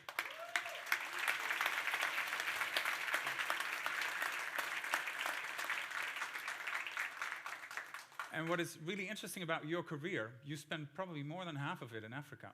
Yeah. Like if I look at your CV, like you've had so many different jobs. I'm not going to name them all, but it looks to me like someone who worked in the field, actually helped with sort of doing aid on the ground, and then moved up into management. You worked at the World Bank, multilateral organizations, all of that, and now here in the Netherlands. That's like unlikely spot actually, but we're so happy to have you with us. And we're curious to hear your thoughts on where we should bring this and bring us to the next level. Thank you very much. Thank you. Thanks, Franz. Thanks for the warm welcome. And indeed, it is great to be here because it brings me back in touch. I did spend 16 years in Africa, in many of the countries, and I met some of the teams today. So it's great to have a little taste of my previous life and my passion in The Hague. So thank you very much for the invitation. And I'm really glad to be here. You'll be happy to know, even though I have a long set of notes here, and ambassadors are known for making long, boring speeches. I promise I won't. But I do want to say just a few remarks. And first of all, it's just to say that on behalf of the Embassy of Ireland in the Netherlands, but more importantly, on behalf of my government, I'm really happy that we have this partnership with Climate Launchpad. And it is so impressive and a real buzz in the room today to see representatives from so many countries here putting a pitch. So congratulations, and we're really happy. Of course, I'm particularly happy to see our partners from the African countries that Ireland works in here, but the same applies for everybody here today.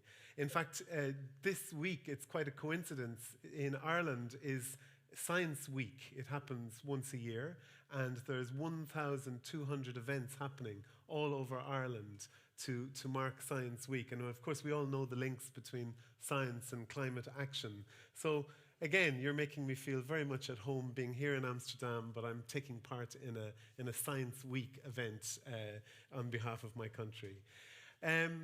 Dear friends, I mean, it's very clear that we're living in a really topsy-turvy world. It's a world, a time of great change, political upheaval and conflict in different countries, and clear, irrefutable evidence of climate change causing havoc in many parts of the world. And it's not just the hurricanes in countries far away, it's floods in the UK, it's issues in Venice, it's problems in my own country. So it's very clear that we're faced with many real challenges. But I am so delighted that young people throughout the world are leading the way in terms of tackling all of these problems and identifying solutions and holding older people. I think I'm probably the oldest person in the room, but holding people like us to account. And I think somebody mentioned Greta Thunberg, but inspired by people like Greta, young people are now saying that now is the time to do something. Now is the time for action. And we would see the Climate Launchpad initiative as an important part of that action agenda. It's very inspiring to see so many countries taking part in this, outlining practical ways that we can act on climate change. Because with clever business ideas and innovation, we can generate new types of profits. Of course, financial revenue is important, and you're all business people, so ultimately that's going to be a very important driver. But there's also the much-needed profit of sustainable development, with which we can together ensure safe livelihoods for current and future generations. So I think we've all heard of Extinction Rebellion has been in the news. So I would say that you're an innovation rebellion instead of an extinction rebellion, and I want to congratulate you for that. Franz, my colleagues in Nairobi took part in the regional finals, the Africa regional finals of the Climate Launchpad, and I was told by the team, our team in Kenya, that it was such an amazing event. It was a great success, profiled fantastic initiatives and teams who want to make climate action and sustainability an everyday part of their societies. For us, this is very important. Early this year, my government published our new international development policy, which we're calling A Better World. And the policy aims to, we're a small country, Ireland, but we want to do what we can as a small country to contribute towards a world that's more equitable, peaceful, sustainable, and especially for the furthest behind, the poorest people in society. So we have 4 main priorities in our new policy, and I won't go through them in any detail, but just to say it's, of course, humanitarian need, helping the people who are most in need, promoting gender equality, strengthening governance and leadership, but the 4th one is climate action. And in line with this priority of climate action, we were committed ourselves to exploring innovative approaches to supporting climate action. And so we then developed this partnership with Climate Kick, and specifically for the work of the Climate Launchpad. We believe that this program offers an inspiring example of innovation for climate action, and importantly, solutions that are both inclusive and accessible. And I think Franz said it already, but through our support, the Climate Launchpad is providing tailored services and support to small-scale businesses and startups and innovators in sub-Saharan Africa. And so maybe a shout-out today for the people who have traveled all the way from Mozambique, Tanzania, Uganda, South Africa, Nigeria, Kenya, and although not in Africa, but I was really happy to see Vietnam, our partner country as well. So a big cheer for all of those.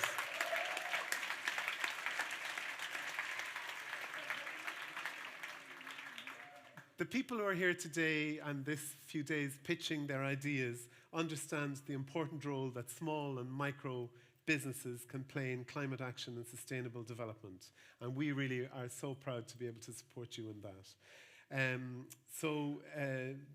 Very much wishing those teams well in the finals, but of course to everybody that's here today, with the fellow competitors from other parts of the world. You're not just demonstrating innovation, you're showing leadership, enthusiasm, and true vision for transforming our societies towards greater sustainability. So I'm going to conclude there, but I want to wish you all the very best today and tomorrow, and for all of your future efforts in climate innovation. This has been a long, I know, and a very exciting process for you, but it shouldn't end here. And maybe I'll just conclude with a word of advice. I know the previous speaker provided you with some tangible ideas, but I would just encourage you all to really cherish these 2 days, to use them to form new connections with people from around the world, and use these 2 days to inspire positive change in your own countries. In Ireland, we have a very nice saying in my language, and it's Ní neart go cur le chéile. Ní neart go cur le chéile. I don't know if there's any Irish speakers in the audience, but what that means is that there's great strength in unity, that when we work together, we're much stronger than when we're individuals. So it's Ní neart go cur le chéile.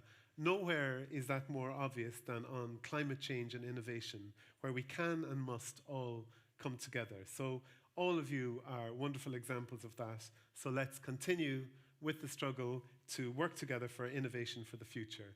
Thank you very much. Goramila Machaev Galer. Thank you.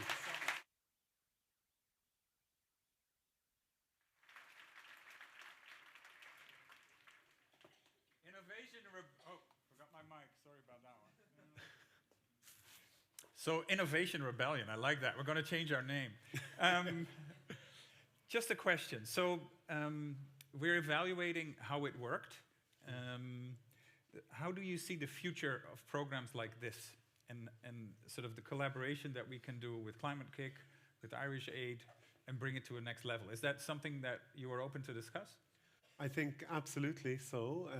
I mean, we realize that you're not going to achieve everything overnight. It takes time to build up momentum, to reach out, to develop new networks, and also to see the benefits. It's not going to happen overnight. So I think Ireland is very much enthusiastic about the partnership so far. We will want to look very much to see how these are doing in 6 months' time, in 12 months' time, and to keep with the program. So although I'm not in any, I haven't been given any authority to make any concrete pledges of support today, but what I can say is that it's something that very much is so relevant for our strategy, and that's why I deliberately mentioned our development cooperation strategy, because it very much brings together a lot of very important strands in terms of promoting sustainable development. So hopefully we'll be with you. Yeah, we would love that. Now, on Kirsten's notes that we should actually make this an even more complicated ecosystem where we also need large companies involved and other stakeholders. Would that work for Irish Aid as well? And how do you see corporates play in what we're trying to create here? Maybe Kirsten first? think the challenge, if I channel the conversations that we have as a funder and as an organisation with, say, city governments or with corporate, big boards of directors of corporates, very often the conversation is remarkably similar. We've got hundreds of projects. We've got projects everywhere. We know we can get access to startups, but it's not quite coming together. We don't know how to put it all together into one set of things that helps us just make a real step change in our core business models. So for corporates, that challenge is now on the table. It's been looming for some time, but for many really large corporations where the value chains are global, there's no point in pretending you're European or anything else, you're going to have to deal with a world of change. There is a massive uncertainty. How would you genuinely change your entire system? And in a way that you could put a confident set of commitments towards, because you can't just throw away a whole lot of existing shareholder concerns and capital commitments tomorrow on the strength of a wing and a prayer. So they need options. And the only way you get options is seeing proofs of concept, organizations able to work together, trying things at scale. You know, big organizations that have, for example, solutions on cement are not bringing them to market because they don't see the context in which they can scale it up, and they're missing all of the stuff that connects it to the rest of the logistics and supply chain. There's a design challenge for anyone out there with an idea, a set of ideas, and a willingness to work with others. I think it is very much, though, it does rely on both governments and on organizations that can act as mediators to smooth that transaction. Because it is impossible to just knock on the door and say, hey, I've got a bunch of ideas and I'd be interested in working with someone else. You need that kind of constant mediation, the facilitation, the framing, the smoothing of risk. Yeah. And that's really what we're trying to do. And so translated to Climate Launchpad, that could mean that we not only should do this like a party, but we should also maybe theme-focused run programs. And start to like really bring it into, I mean, we've got 8 areas of deep demonstrations. They're absolutely massive. They're almost literally design challenge areas for people coming through Climate Launchpad to be aware of, to know, to start getting curious about, and to think of, I want to be part of that kind of a systems change. What do I need to know? Who can I work with? Yeah, wonderful. Lots of food for thought. All of this would not have been possible without the 2 people and the organization behind them that you see here on stage. So please give them a last really big shout out. Thank you so much. Thanks so much. Thank you, Chris.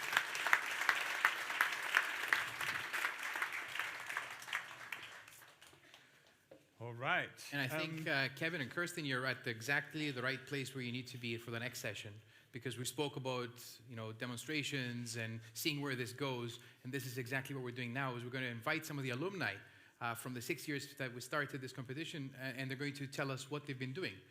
And that's a tough job to do, because there's a survey, and France has a bone to pick with you. So, okay, one thing. If you ever get an email from us, and you're busy because your company is doing really well, please still take 5 minutes of your very scarce time to fill in our survey, because it turns out to be very hard for us to get data on how startups that were part of Climate Launchpad are doing. But thanks to Niels van Stein, who did an amazing job this year, and some smart tricks that we put in, we actually do have some interesting numbers. So until last year, we had 1,900 teams, about 3,000 entrepreneurs that were part of Climate Launchpad that went through the training process and the competition. We roughly estimate, here's where the data becomes a little sketchy, about 60% of them are still in business. So that's around 1,000 businesses. Which is insanely high survival rate. 60% is usually, 70% is failure. So 60% survival is massively amazing. Yeah. And of those, they've received more than 100 million euros in funding, and that's 8,000 jobs, if not more, that they've created, all from Climate Launchpad. So I think this is a chance to say, wow, and give a round of applause for what's happening. Yeah.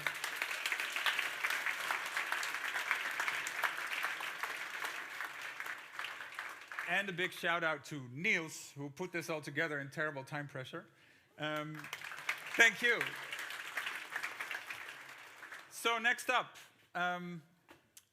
Paris this morning already said, okay, this will stop tomorrow. And then that was the edition of Climate Launchpad. What will happen on Saturday? Well, we have 5 speakers for you that will share that. They are in all types of different businesses. They're all 3 years in business or older, a little older. And we give them 7 minutes, which is incredibly short, to share a few things that they've learned. Let's start with the first one. Yeah, we're going to start with the first one. Anybody been downtown Amsterdam already? You should, of course, see this beautiful city while you can. Watch out for these green little mopeds. You can see Maarten sitting on this. It's called Felix. It's like ride-sharing on an electric moped, so it's really cool. And they're now operating in 4 cities, and they have about 50 people working for them, so impressive growth. And the best person to tell about that, of course, is Maarten Poot himself. So please, welcome on stage, Maarten Poot.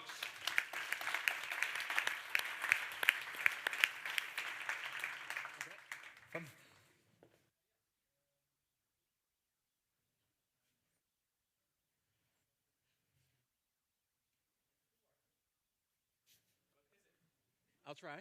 Is it working? Okay, yeah, I got it. There it is. Yeah. So, thank you, Frans.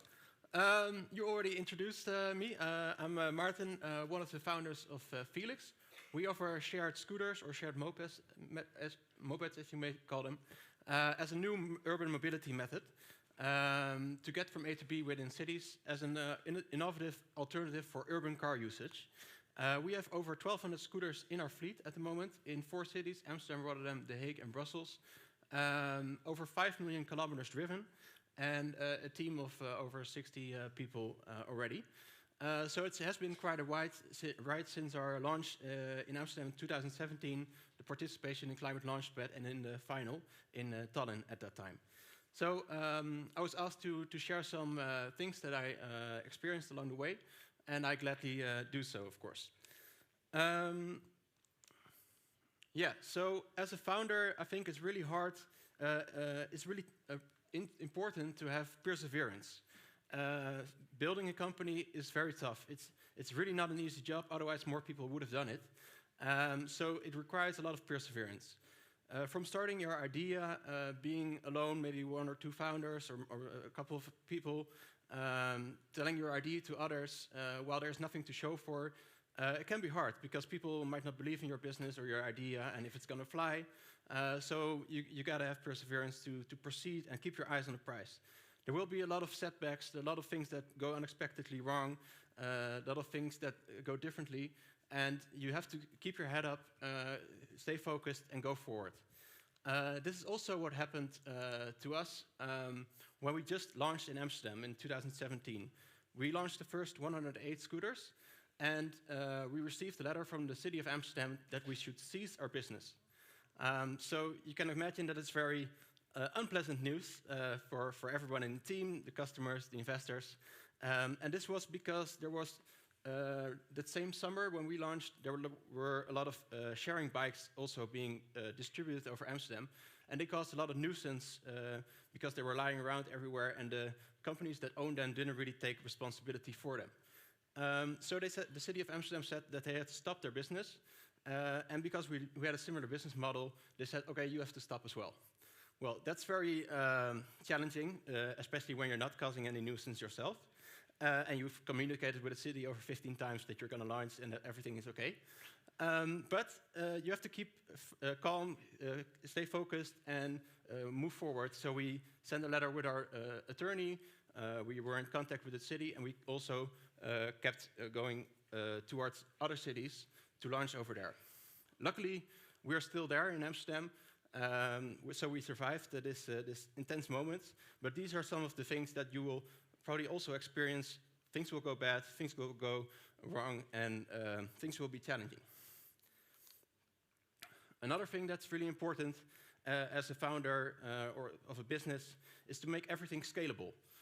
Make sure that all the processes can scale with the volume you're going to expect. What if the volume goes up 10 times or more? Can the processes scale? There's many tools available which can help you with this. You can use forms, you can use communication tools, you can buy things from other companies to make sure that the process you have in line can scale. And especially maybe for a B2C company, this is also very important because you don't want to let your growth be limited by the fact that you cannot handle it. So 2 examples of this. One of them, which didn't really go well in the beginning was the photo on the left, where our charging location for the batteries, for the 108 scooters, wasn't ready in time. So we started charging our batteries in our apartment on the second floor in Amsterdam, in an apartment, the batteries weighing 15 kilograms apiece. So with a normal power network, so probably the energy company thought that something crazy was going on. But you see, that also gives you some experience how the process is working, what you all have to take into account. And luckily, the charging location was ready soon thereafter. But these are things that will come onto your way. What we did right is to have the onboarding process of for the customers, that we check their driver's license, check it with the payment method, so we make sure that the person is who they said they are, and to make the onboarding really easy.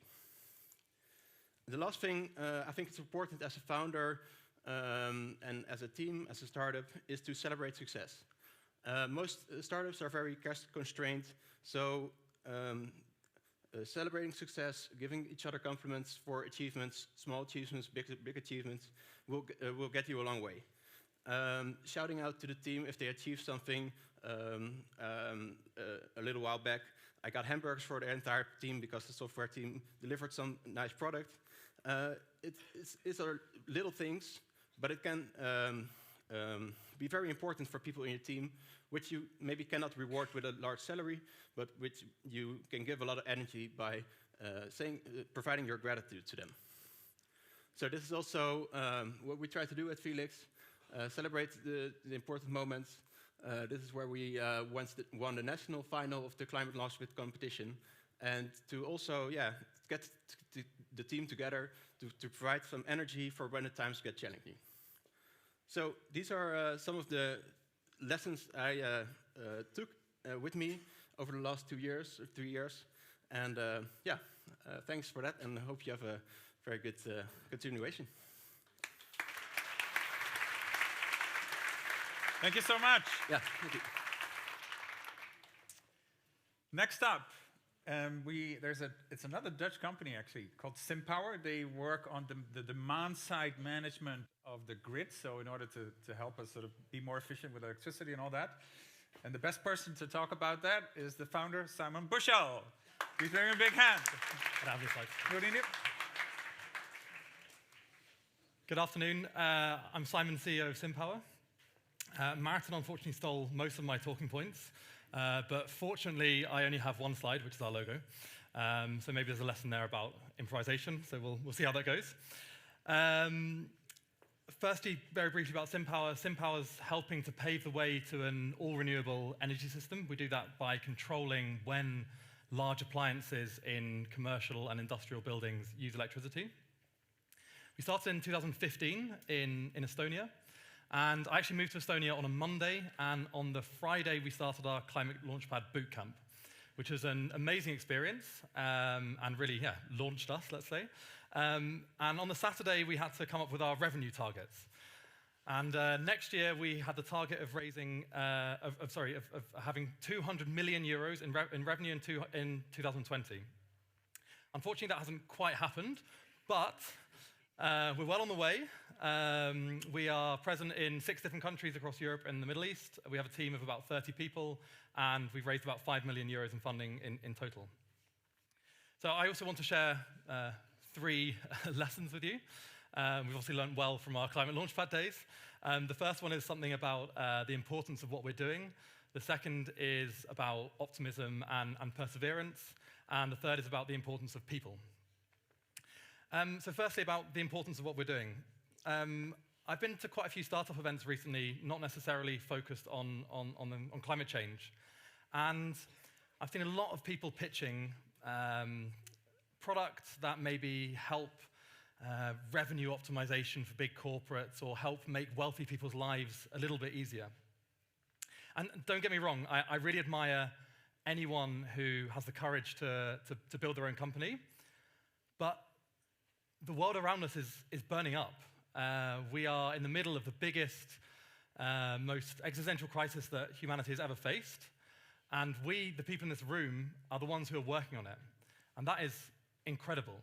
And I think that sometimes when you get lost in the day-to-day, the HR problems, the not having enough money, all the rest of it, you can sometimes forget that. So I really, really encourage you to, every now and again, take a step back and realize how important it is what we're doing, to really be driven by that, and to inspire people around you to make those same choices. The second point is something that Martin already touched on, which is that this is bloody hard. I hope you don't mind me swearing, but it's really, really hard. The journey you've started on is probably the most difficult thing, or at least one of the most difficult things you'll ever do. And there's only one thing I can promise you, which is that it's going to get harder. And I am anticipating it also getting harder for me. And don't get me wrong, there's a lot of upsides as well, otherwise we wouldn't be here. And the fact that it's hard means that it's also incredibly rewarding, and you learn a lot, and we're on this incredibly steep learning curve. But yeah, it's really hard. And you need to find different ways of coping with that and getting through it. And so, as Martin said, perseverance is really, really important. And so it's just finding ways of getting up in the morning and going, all right, this is going to be another really hard day, but I'm going to get through it. I often find that I wake up in the morning and I'm like, okay, today's going to be a good day. And then during the day, it's just like worse and worse and worse and worse. And then I'm cycling home on my bike, and I have some podcasts that I listen to, have some music I listen to that helps me get back into the optimistic frame of mind. And for me, what's really important, and that brings me on to my last point, is people and the people around me. We're often told how important team is, and I completely agree with that. You're not going to build a successful company on your own, but what you do have in your control is hiring the right people who will help you to build that company. I've unfortunately had some bad experiences with people that I've worked with, as I'm sure everyone has, ranging from the sort of slightly annoying to the to problems that have really threatened the existence of SimPower. But I've also worked with some really, really incredible people who continue to inspire me every single day. And I think if there's one thing to take away from today is don't rush into hiring people just because you have a problem, just because you have a short-term problem, you need to fill a vacancy, you found someone that probably fits, yeah, we'll hire them. You're entering into a relationship with these people. You're going to be working side by side with them for hopefully many years to come, and they are going to be the make or break factor in your business. I read a book recently about hiring, and they said that a mishire can cost you €1.5 million. And I think that's probably not for every position, but we've definitely had people that we've hired that have cost us that much money. So take your time, make sure that you find the right people. It's better to wait a couple more months and find the right person than to go with someone who you think, oh yes, it's probably going to be okay. But more broadly than that, as a sort of personal message to all of you in the room, I think it's really important to assemble a team around you that's broader than just the people that work at your company. So that goes from everything from investors. We're very lucky to have an amazing group of investors who really believe in what we do, believe in the team, and who are with us every step of the way, in good times and in bad times. So they help us celebrate that success. They're also there to help us in the less good times. Personally, I have mentors, people that I know even from Climate Launchpad days, people that I know from other points. I also have a coach who I work with every now and again, and probably the most important person is my mum. I talk to my mum about all sorts of different things. I think she thinks that secretly she runs SimPower from sort of behind. I really hope this isn't being recorded because I really don't want her to hear me give her that acknowledgement. But no, she is. But I mean, joking aside, I think it's really important to find those people around you who can support you through the bad times and can help you celebrate the good times. So to summarize, don't forget how important it is what we're doing. Secondly, it's going to be hard. Make sure you stay optimistic and persevere through. And thirdly, make sure you assemble the right team of people around you. Thanks. Thank you, Simon.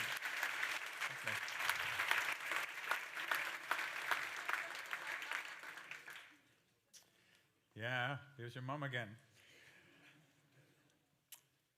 When the industry makes really nice clothing like this, you'll be surprised how much of a cloth is actually lost in the process. And Anne Brunel of Reverse Resources has built a company to fix that problem. Here's Anne.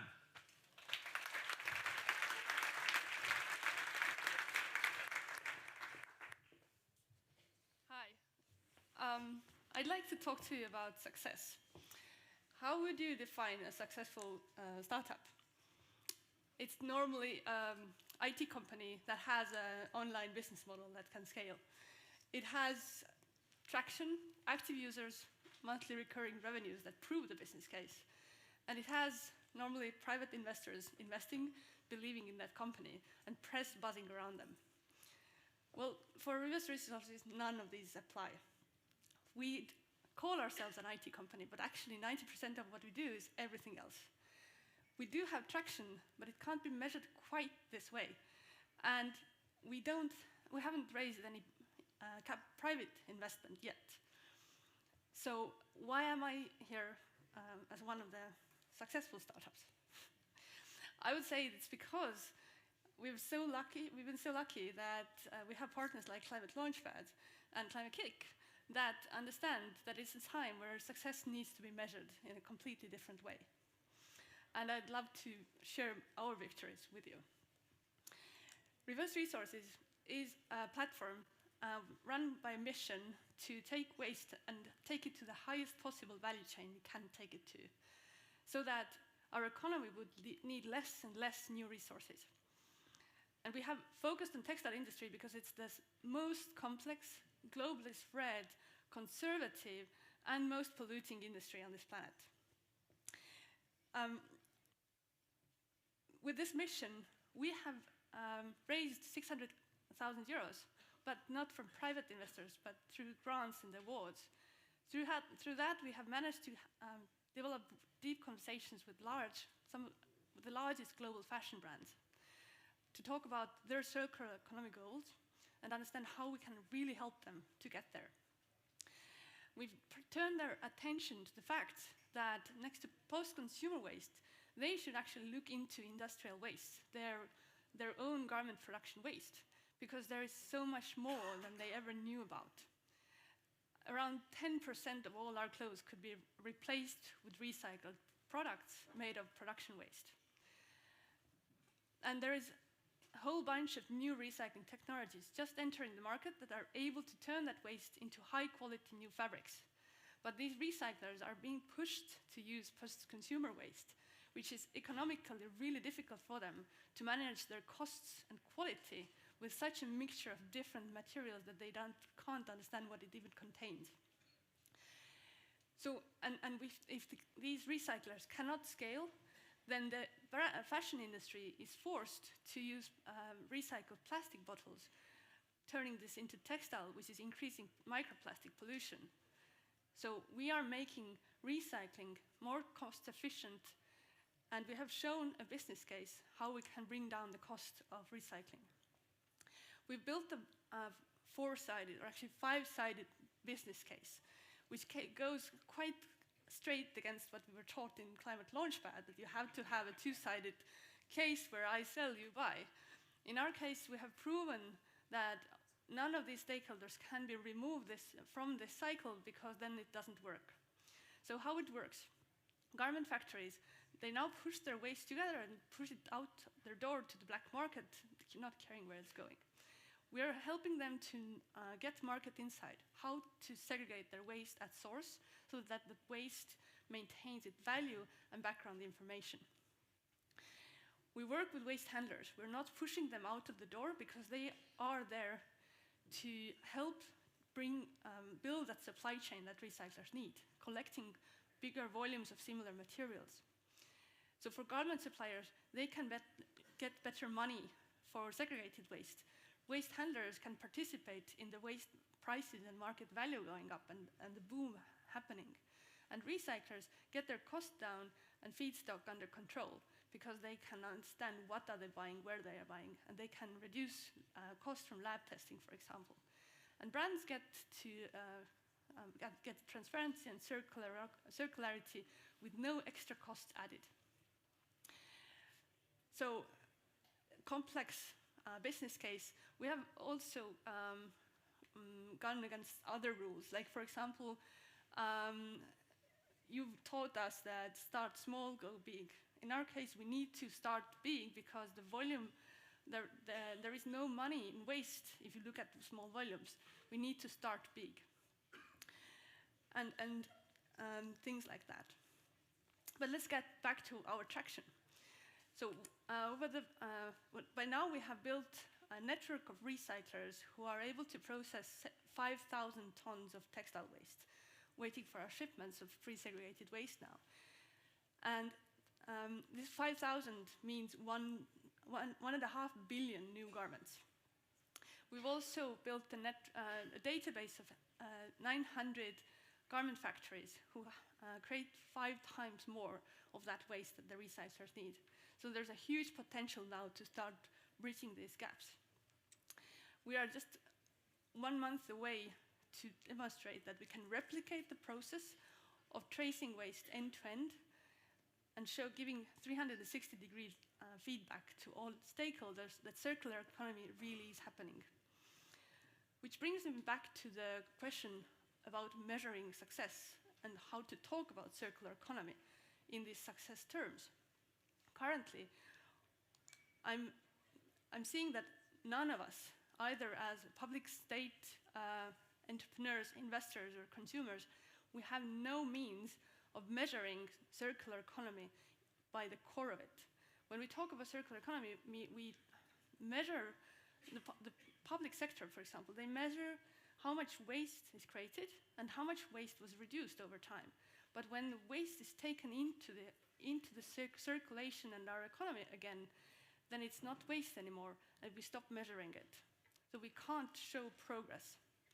So this is why I challenge all of you to start measuring and thinking how you can measure how much of your revenues or profits come from material flows, circulating material flows, or reduced resources against the linear revenues. And let's merge these numbers together and give that to the public to actually measure progress around circular economy. So that's my biggest learning. But even more important, a learning point is what my co-founder is saying. We have to be rosily persistent in keep on doing what we believe is true, because only then things fall into place. Thank you. Thank you very much, Anne. Thank you. Okay, so this next alumni was a finalist in 2017 in Cyprus. Her name is Lyubov Artemenko from Ukraine, and she will talk to you about EV vehicles and a platform that allows you to locate where you can charge them. We were just chatting before, and she said that her name actually means love. So put your hands together, show her a lot of love. Please, Lyubov, take the stage. Yes. Thank you very much. Lovely being here. So Go2U is a SaaS-enabled marketplace which connects drivers of electric vehicles with hospitality businesses. Before we start, I'd like to ask you a question. How many of you drive the electric vehicle here? Raise your hand. Not many, but I bet your next car will be electric. And while driving your electric car, we want you to be free from the range anxiety, the fear that the battery of your car may run out of power before reaching that destination. Currently, that's a big problem for the EV drivers inside the cities, but that's a critical problem for the EV drivers who travel long distances and have to find places which can provide both excellent service and the charging for the car. In Go2U, we deliver a flawless EV charging experience with comfort, confidence, and simplicity. With our mobile application, drivers of electric vehicles can easily find the closest charging spot and navigate their trip according to the needs and preferences. With our premium filtering, they can book charging station at the most convenient time, plus book and pay for the services at the charging spot. This can be a table at the restaurant, a hotel room, or even spa services. Everything is in one mobile app. In GoToYou, we connect not simply plugs, we connect destinations for the EV drivers, and our business partners love it. With our software, they can easily manage all the reservations of the guests, collect essential data, and promote directly to the EV drivers community their products and services.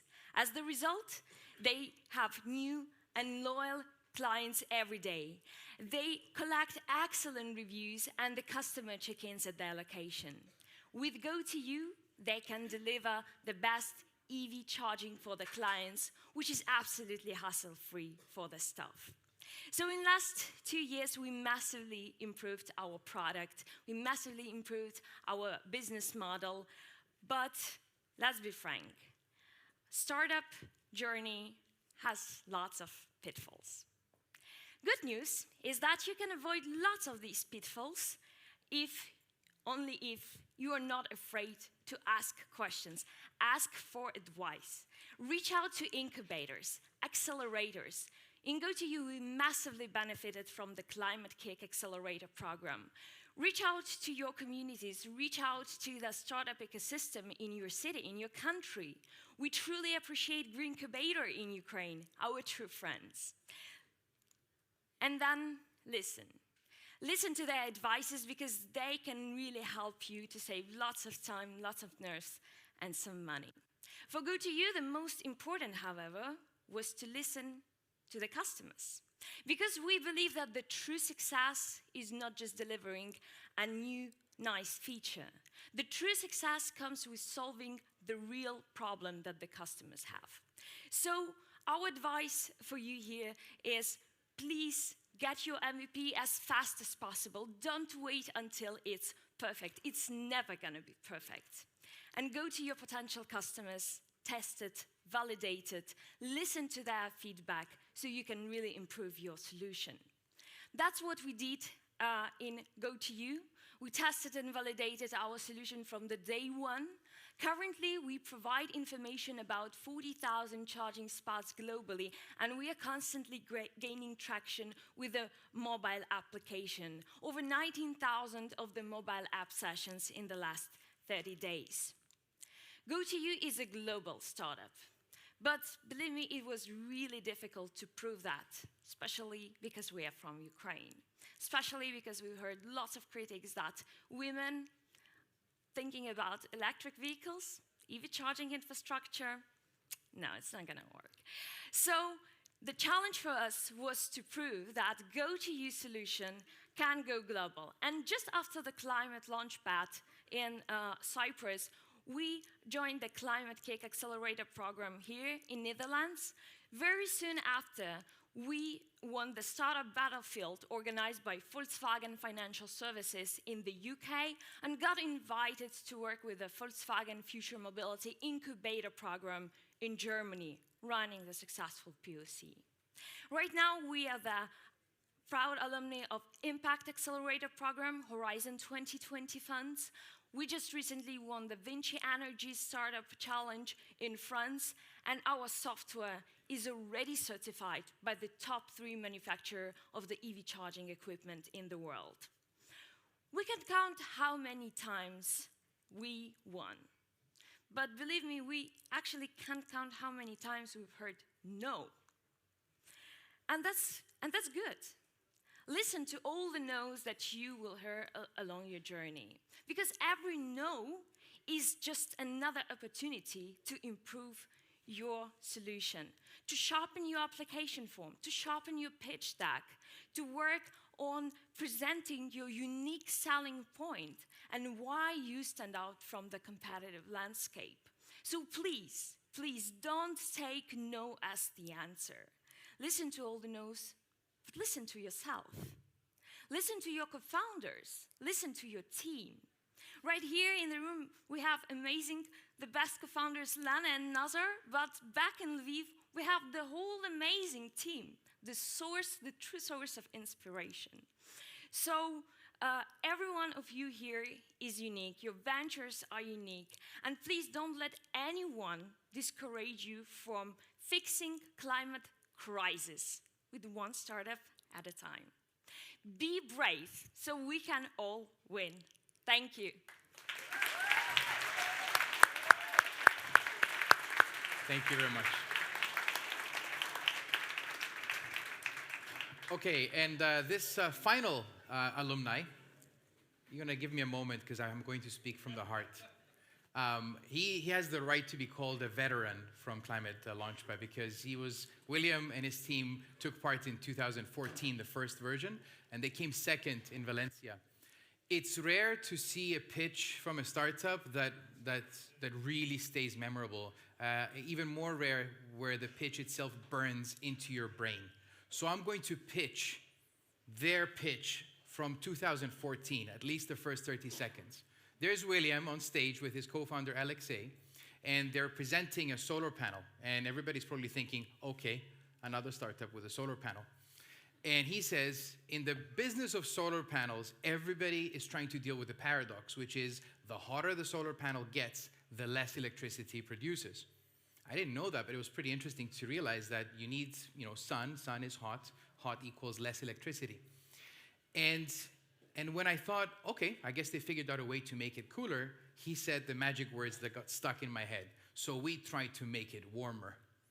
And we made it black, and we insulated it. And he goes on about all the stuff they did to make it warmer. And at the end of that process, they realized two things. They could produce a tiny amount of electricity, but they could boil water. Ladies and gentlemen, William Jansen is going to talk to you about desalinator and their journey so far.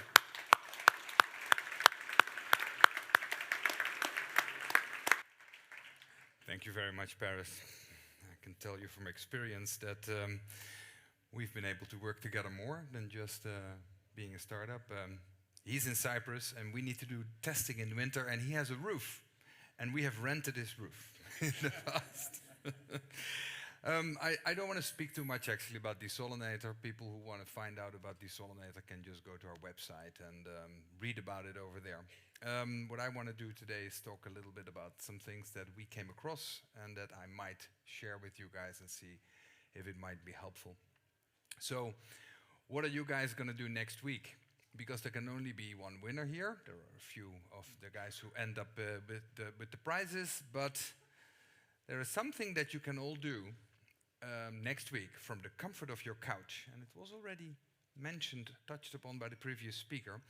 There is a way that you can validate your business as a side activity. And it is something that we did, and we got a lot of value out of it, and everyone can try it. Go online, create a search term for your company, and find all the prizes and awards and competitions that are not pitch competitions like this, but just competitions where you can write in a proposal and they give you a prize if you win. You'll find out that if you make this list and you go participate in all these prizes, so you make an Excel sheet, this closing date on the 19th of May or in June, you do it for 1 year, and you write into all these competitions, and you'll find out that you get quite quick at it. It's just a side activity. And you'll find out that you win competitions. Boom, you gotta never pay for a gala dinner. Tell them, I can come, but I cannot pay. And another thing is, don't participate in competitions where you have to gather votes, because that's just a big waste of time for a startup. But you will win a lot of prizes, and you don't have to do much for it. And the next year, you get a little bit more clever about it. You keep on doing exactly the same thing. You keep on applying for prizes, but you apply only for the competitions where they offer you money. Because that's what we want. We want money. So we did exactly this. The second year, we stopped applying for all the prizes that had only a piece of glass. We started applying for prizes that actually gave real money. And we've actually been able to bring in some real cash. No questions asked, lands in the bank, and is a great validator because it creates a lot of press, it creates a lot of interest. staff loves it. It's a great motivator. That is the first thing that I wanted to talk to you about, is the possibility to validate your company this way. We did something else also, and that is we did a crowdfunding campaign. You can do that. Please do realize that it will take 5 years of your life. So it does work. It does really put your company on the map, but it is a very, very big risk if you don't make the amount of money that you set out to raise. Do really think about that for quite a long time before you make that jump. The next thing I want to talk to you about is funding. So we need money, and finding funding is one of the most difficult things that you can try to do as a founder or as a startup. And my big lesson in finding funding is avoid the time wasters. This road to funding is riddled with time wasters. It starts with the people who work for the consultancies. And some guy in a consultancy says, we need to do something with startups. And then this consultancy comes and they organize a beer and pizza. And you get invited for these, and you go there, and there is no money there. There's a lot of beer and pizza, which might help you if you cannot afford your food anymore, but it is an example of time wasters. Another great group of time wasters we came across, I'm not saying that they all are like that, but very many angel networks, in our opinion, are basically failed Rotary clubs. They have no interest. Sorry.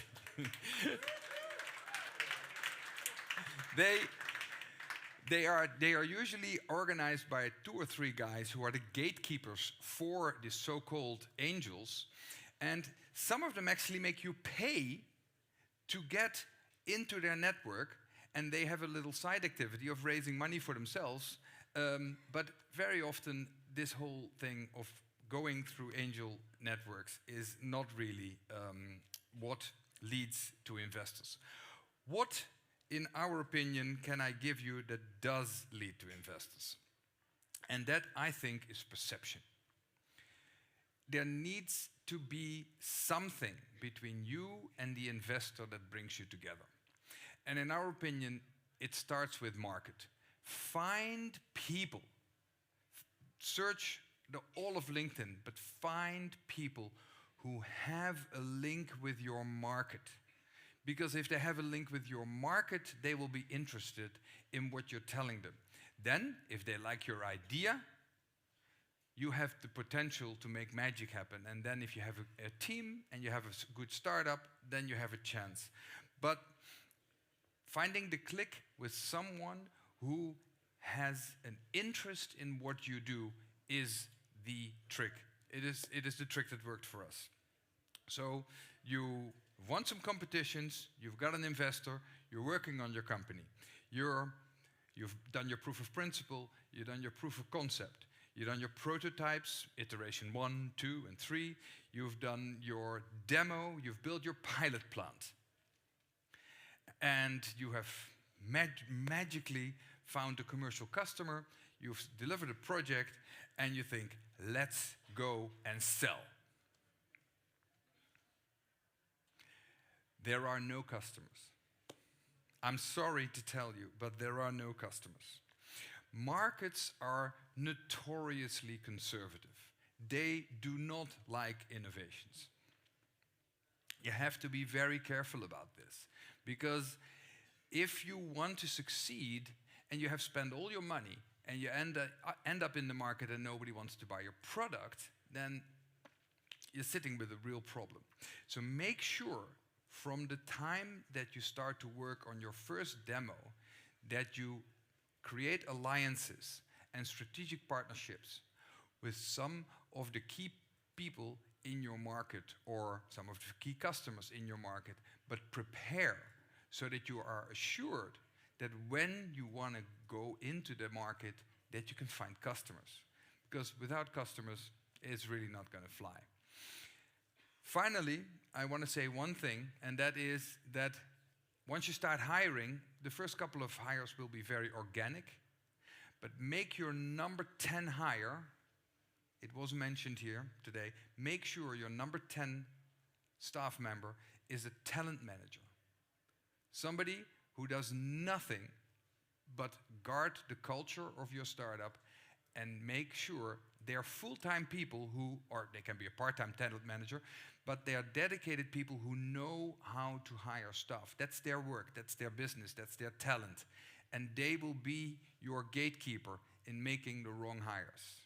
And that is a very important aspect of making your company a success. Thank you very much. Fantastic, thank you. Can we mention what is the output of something that started with 20 liters of clean water per day? Just for the curiosity of people, because I really kind of talked about the tech. A couple of words on where are we now? We are starting a facility in Dubai in February that produces 25,000 liters of water per day. You got that, right? 25,000 liters of clean water per day from the sun and a dirty source of water. Running 24/7, although the sun doesn't shine at night. So that's leaps from where you were before. Thank you again for sharing lots of experience. And ladies and gentlemen, a round of applause for all our alumni. Who will invite back to the stage, please. Yeah.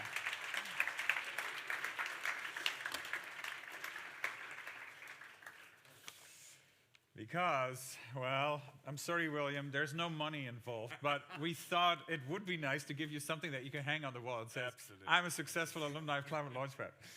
And it comes with one of the most delicious Dutch things. It's called stroopwafels, or what's that in English? Stroopwafels. Stroopwafels? No, come join. So, for you. Thank you so much. Thank you for your time. And Anne, where are you? Anne, you're here. Thank you so much, and thanks for making the time. And of course, stroopwafels.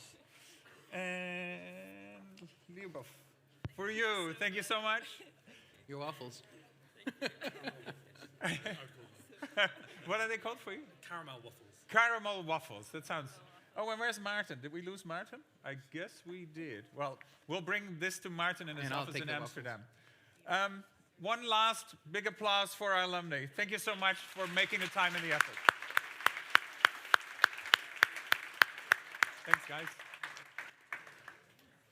Okay, so let's get this show moving because we're a little bit behind schedule here. Our next big thing is the expert sessions. So let's fly through explaining where they are and what they're about, because after the expert sessions, we come to the semifinals. And so we'll have to, Stella, maybe you tell us if we're pushing stuff by half an hour, or are we? No, we're fine. We have a break. We're okay. Yeah? Don't worry. We'll keep it. You'll get a push notification if anything big changes in terms of times. So expert sessions starts with? This room, we're going to discuss female founders. So in Climate Launchpad, about 1/3 of the founders is female. We're sort of proud of that because it's better than most, or actually probably all, but why is it not 50? So we brought in 3 sort of really interesting people who've done a lot of work on this. Eva de Mol, who's a researcher and investor.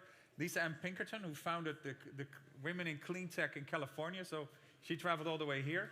And Marine Shoaib, who runs Climate Launchpad in Pakistan.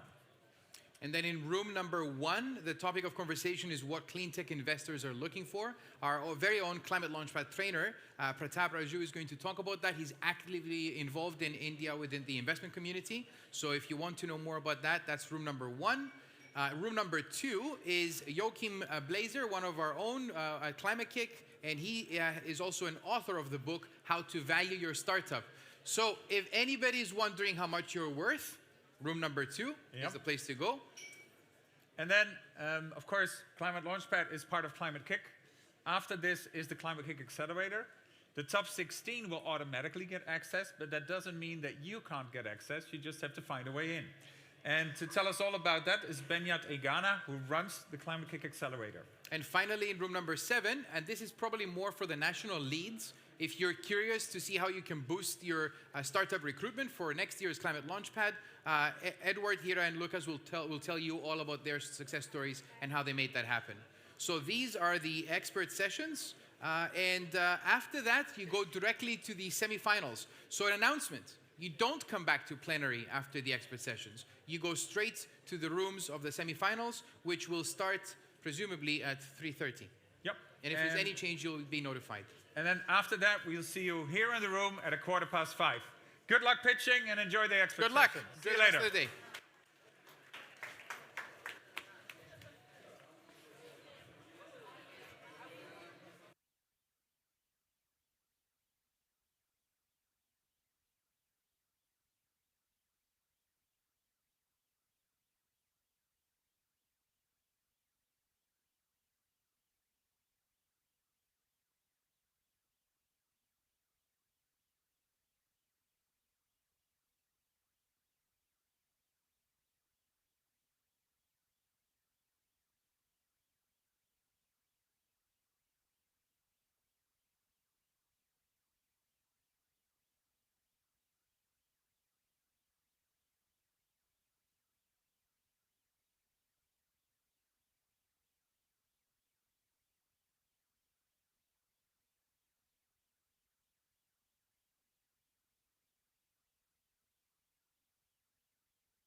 Ja.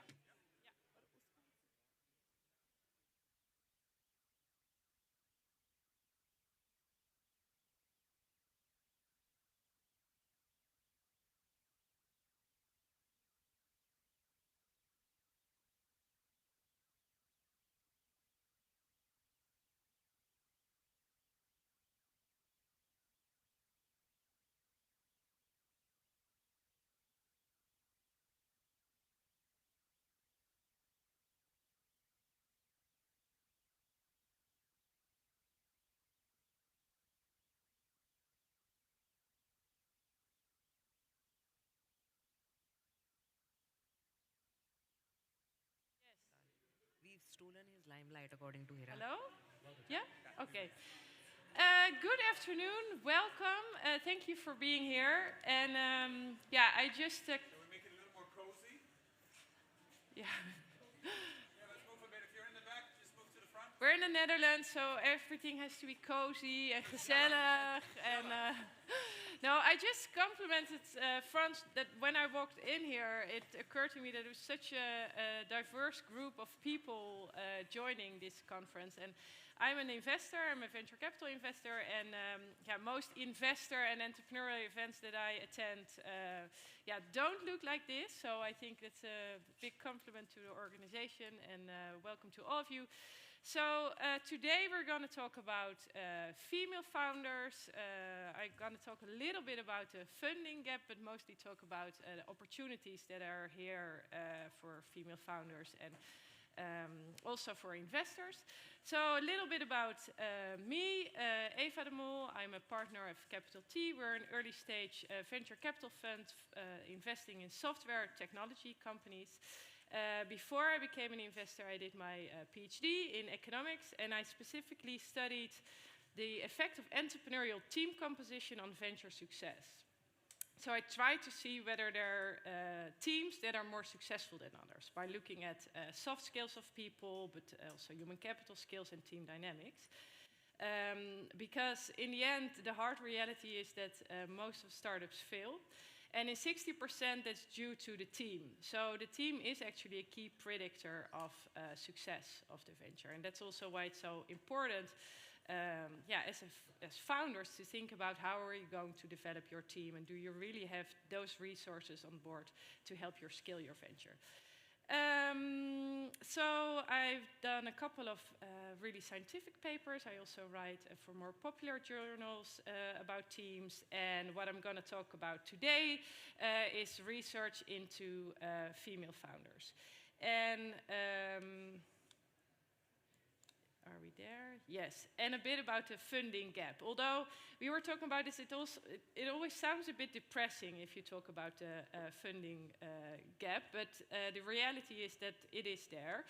And last year, me and my partner actually, we came to the conclusion that when we talked about female founders and VC funding in the Netherlands, a lot of people told us, well, it's not really a problem here. There are not so many female entrepreneurs. Yeah, they are receiving funding, and because there weren't any numbers, there was no data on this topic. And what we saw abroad internationally is that there was data, and it stirred a really great discussion. So we decided we're going to analyze the situation in the Netherlands. And this was the results were published in the Dutch Financial Times, and a whole series of events yeah, led to, I hope, a bit of an improved yeah, climate here now for female founders. But what were these results? So what we saw is that in the Netherlands, only 1.6% of all VC funding is for female entrepreneurs, which is a shocking and extremely depressing number. And 6.8% of all VC funding was for diverse teams, and diverse is like mixed, so male and female. And what we see then in these statistics is that we are actually doing worse compared to international numbers.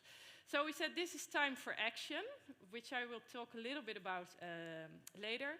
But first, why is it actually a problem? And I believe the true answer lies in that we want to create services and products that are inclusive. And at the moment that ventures are being built by a very homogeneous set of people, we also get products that are very much biased towards this group. So I think by now there's actually lots of evidence and lots of examples of startups that are seeing that, it backfires if you have a very homogeneous teams. So then talk a little bit about this bias. How does that work? Well, the reality is that we are all biased. And in the case of investors, what we see is that people like to invest in stuff that they know. At the same time, we also see that there's a bias, that there are stereotypes and networking bias towards female entrepreneurs. So during pitches, and this happens in cases of female investors and male investors, we see that female entrepreneurs get asked different questions, whereas female entrepreneurs get asked backward-looking questions, male entrepreneurs get asked forward-looking questions. So an example of this would be a female entrepreneur gets asked, okay, well, you're here today, great, I looked at your pitch, so what have you done in the past that can show me that you're capable of doing this? And do you have any examples of previous experience that give me the trust that you can also scale this company to a unicorn? Well, of course, you don't have that experience. Then a male entrepreneur gets asked, okay, so what would you do in your role as a CEO? Where would you scale to? And how do you see yourself developing in the role as a CEO? So the context that is created for male entrepreneurs turns out much more positive than in the evaluation process. So that's a problem. And we actually see this happening a lot also in hiring, in other hiring situations. So it's very important for investors, I'm not sure if they're here, to be aware of that, because that's actually something, as I mentioned, that both male and female investors do. The other thing is that there's a very strong networking bias being present in VC investor land. And what that means is that a lot of investors look for deals in their own network. And given that the investor landscape is very much male-oriented, we also see that a lot of friends of investors get funded as opposed to female entrepreneurs that are not in those networks. So I'm not sure if I can actually show this now. This is a short, oh yeah, there we go. Now this is just a short movie also to show us how bias works and how, I think if you go to play, it should work. Otherwise, the play there. Otherwise, we just skip it. It's not. Okay, I say we skip it. This story is about how early in a life actually people get biased. So this is about kids in school that are being asked, okay, can you draw a successful entrepreneur for me? Can you draw like a fire person? Can you draw a doctor for me? And then it turns out that all these kids are drawing male personalities, and I think that's also what happens in the entrepreneurial context. When people talk with investors, oftentimes they think about the successful entrepreneur as a guy in a hoodie and not as a woman sitting there. So that's a problem. But luckily, there's also a lot of good things that we can do, and one of the things actually that we did after this research came out, a lot of action came from politicians, but also actually from a very large group of investors in the Netherlands that said, okay, we know that diversity is important, we just know that diverse teams perform better, so let's sit together and think about what we can do together to fix this funding gap and to tap into this huge opportunity of female founders that don't get funded. And that was when Fundright was launched. And this is a self-imposed quotum in which over 30 Dutch VCs committed to a statement that says, okay, we say that within 3 years we want to have 35% female founders in our portfolio, but we also want to have 35% female investment managers in our firm, because we also see that female investors tend to invest way much more in diverse teams. And one study of Harvard Business Review recently came out, and that said that if male investors have daughters, they also tend to invest more in female founders. So this bias and these dynamics are just really a tough nut to crack. And I think with this initiative we show that if you get the people on board that have the power to do something, because my fund is fairly small compared to those guys and women you see up here, that you can really change something. And I hope that also adds to the maybe a bit of depressing start of this presentation, that a lot of people do see this opportunity and do want to make things better. The reality is that the investment world is quite conservative, so this also takes time, but there are definitely a lot of investors that want to move forward and want to work on these issues.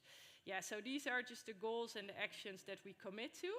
And the interesting thing is that now we are actually being approached by companies in the Nordics and other European countries that say, okay, you are kind of an example of what we can do as a community to support diversity. And the truth is that last year when this research was published, we never thought that we could have this impact and that change would really happen so fast. And I think also if we hear back from a lot of female founders, they say to us, okay, this really helps in getting the meetings and making people more aware of the challenges that we are facing.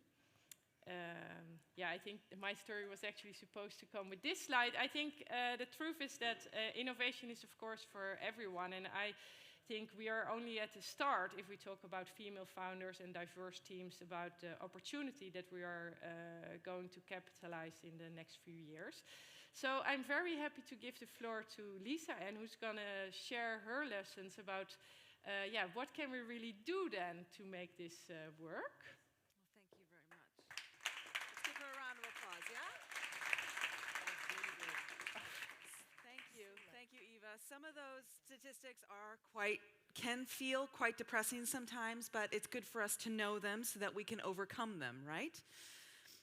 Okay, as she said, my name's Lisa Ann Pinkerton, and I'm the founder and chairwoman of Women in Clean Tech and Sustainability.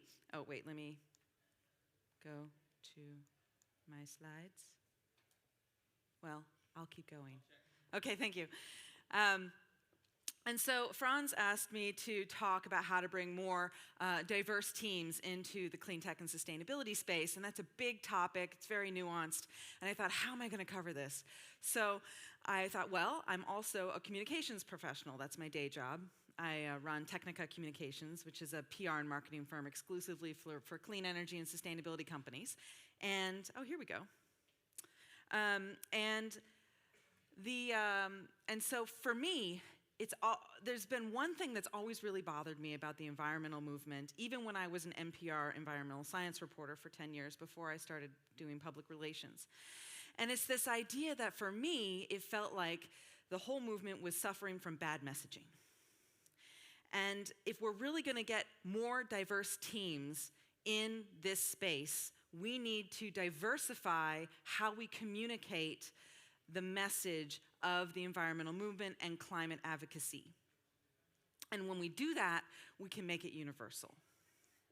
So this is a little slide about women in clean tech and sustainability. And what I recognize growing this community over the past 8 years to about 5,000 people, mostly in the Bay Area, is that people come to our community for all different reasons. Some of them are looking for a new job. Some of them are looking to make a career change from high tech into clean tech. Or maybe it's they are the only female at their company and they're lonely and they're looking for some camaraderie. Or they're feeling marginalized at work and they're looking for mentorship or some advice. No matter what the reason, they all come and become active in our community because we're here to support them. So this is the same problem that we would have in the climate advocacy space.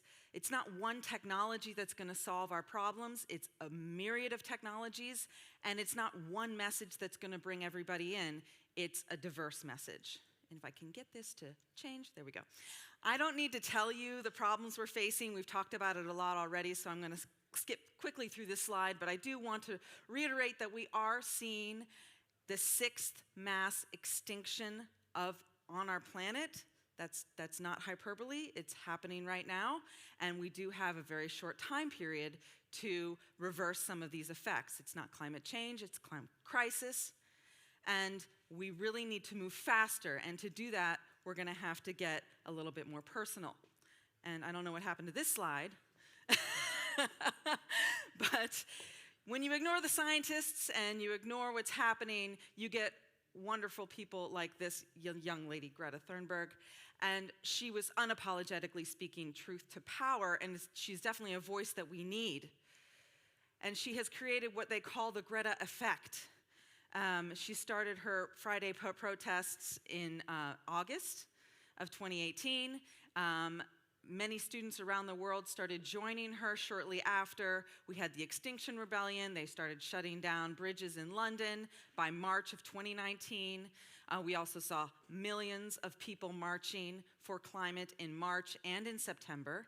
And even Jane Fonda is out in DC getting her 80-year-old ass arrested every Friday with her celebrity friends.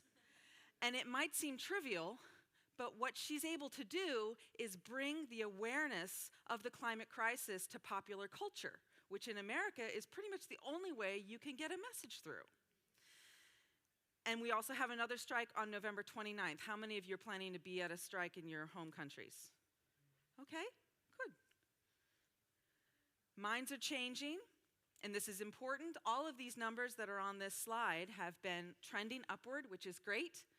But we need to do more, and we need to do it faster. The problem is, most people are still like this. They have their heads in the sand. Why? My personal opinion is because climate change feels like such a big problem. It's almost insurmountable. That you don't even know where to start. And so it's easier to avoid the problem than to do something about it. And my advice to everyone here is that if we're going to get people to get their heads out of the sand and start taking action on the climate crisis, we need to make climate change emotional. It already is emotional because people are avoiding it. It's fearful, it's scary, you don't know what to do, you're overwhelmed. But because it's emotional, that's also our greatest asset. Because typically, when you get emotional about something, you tend to want to do something about it. Does that make sense? So, in the climate crisis, there's 2 camps that I've recognized that we can work on. Some of them are going to be easier than others. So you have the avoiders, and you have the deniers.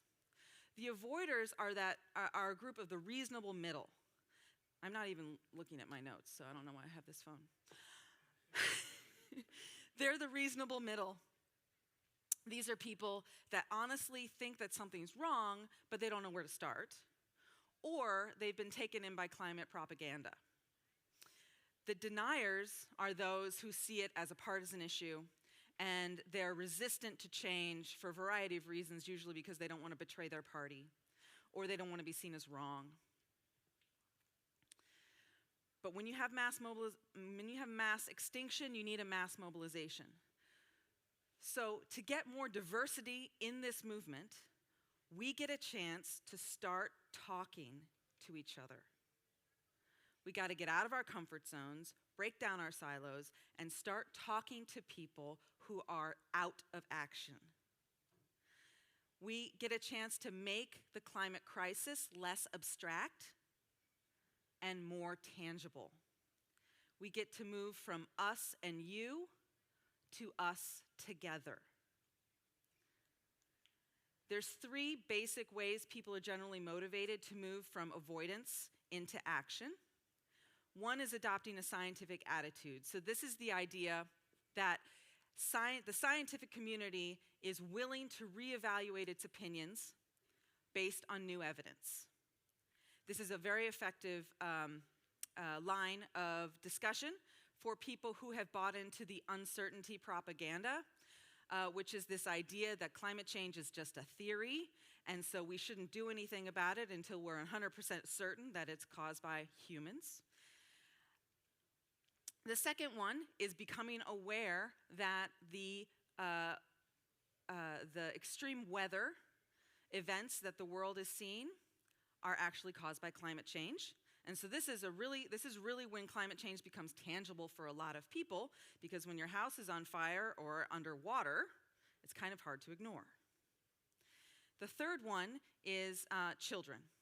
So parents and grandparents recognizing that they don't want their offspring and their descendants living in a world that is basically becoming inhospitable.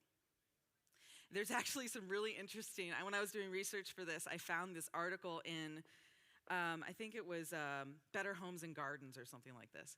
And the title of the headline was, "Will climate change prevent you from being a grandparent?" And I was like, well, that's a great way to get people to pay attention, right? Because a lot of people, myself included, are choosing not to have children because we don't want our offspring growing up in a hostile environment. So we need to talk. And this is a step-by-step guide, I'll step out of the way so you can see it, on how to have these tough conversations. First, stand in curiosity. This means being genuinely curious about where the person's coming from and listening to get on their map. Don't try to get them on yours, be on theirs. And genuinely listen. Listen to hear, don't listen to respond, which is generally how most of us listen. Determine a motivational stance. There's generally two types of humans in the world, away from and toward. So some people are motivated through negativity. They want to move away from something. Other people are motivated through positivity, and they want to move towards something. We tend to flip-flop between these two, depending on what the topic is. So figure out, with the person you're talking to, are they an away from or a toward stance? Also, understand the factors that are informing their decisions and their opinions.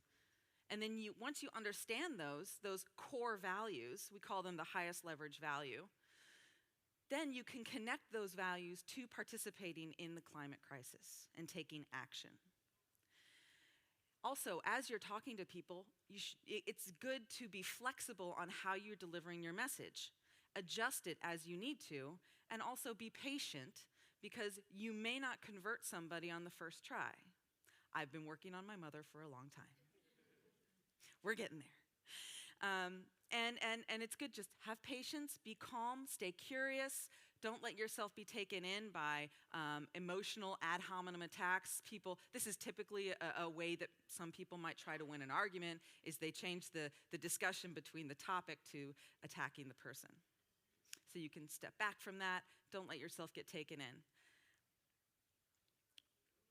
When we take the time to make climate change action a personal experience for people, they tend to want to get involved, and they want to do something, and generally they don't want to do it by themselves, they want to do it with a community, and community spurs action.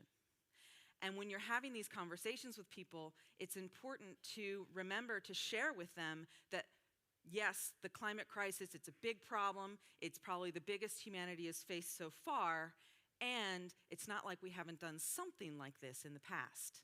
So we recognize that there was a hole in the ozone layer, and we've reduced it dramatically. It's the smallest it's ever been right now. We recognize DDT was harmful to animals, and we took it out of pesticides. We dramatically reduced smoking in certain countries. In the United States, we electrified the rural landscape within 10 years. We went to the moon in 10 years. Like, we've done a lot of things as a global community that seemed insurmountable, but we did it. And we can do it again. Here's some examples of some famous changes of heart. Jim Bridenstine, he was a denier when he was a member of Congress, but it only took a couple of weeks for him to be NASA's director before he changed his tune. Thomas Regalado was the mayor of Miami when Hurricane Irma hit. And at the end of his term, he was advocating for a $400 million bond to protect Miami from the worst effects of climate change. Frank Luntz is a communications professional. He's actually the guy who came up with this propaganda tactic that we shouldn't do anything about climate change until we're 100% certain that it's caused by human activity. Well, Frank lives in Southern California, and when his house burned down because of a wildfire, climate change became a hot topic for him. So when we take the time to make climate change a personal issue for people, and we do that enough as a group, we will reach those people with power and influence, and it will become universal. So I challenge each of you today to go home to your countries, go back into your communities, and commit to have one tough conversation with someone a week. If all of us did that, if you're just one person, you have one tough conversation a week, that's 52 conversations. There's how many people? 200 people here? How many? I don't know. But that is a multiplier. We have a responsibility to have these conversations with people and bring them into the fold. We also have a responsibility to welcome them. We don't need to ostracize them. We don't need to shame them or guilt them in any way. Because if we do that, then they're not going to want to join our community. So climate change, it's personal. And when we make it personal, then we can spur people into action. And that's my talk. Thank you very much.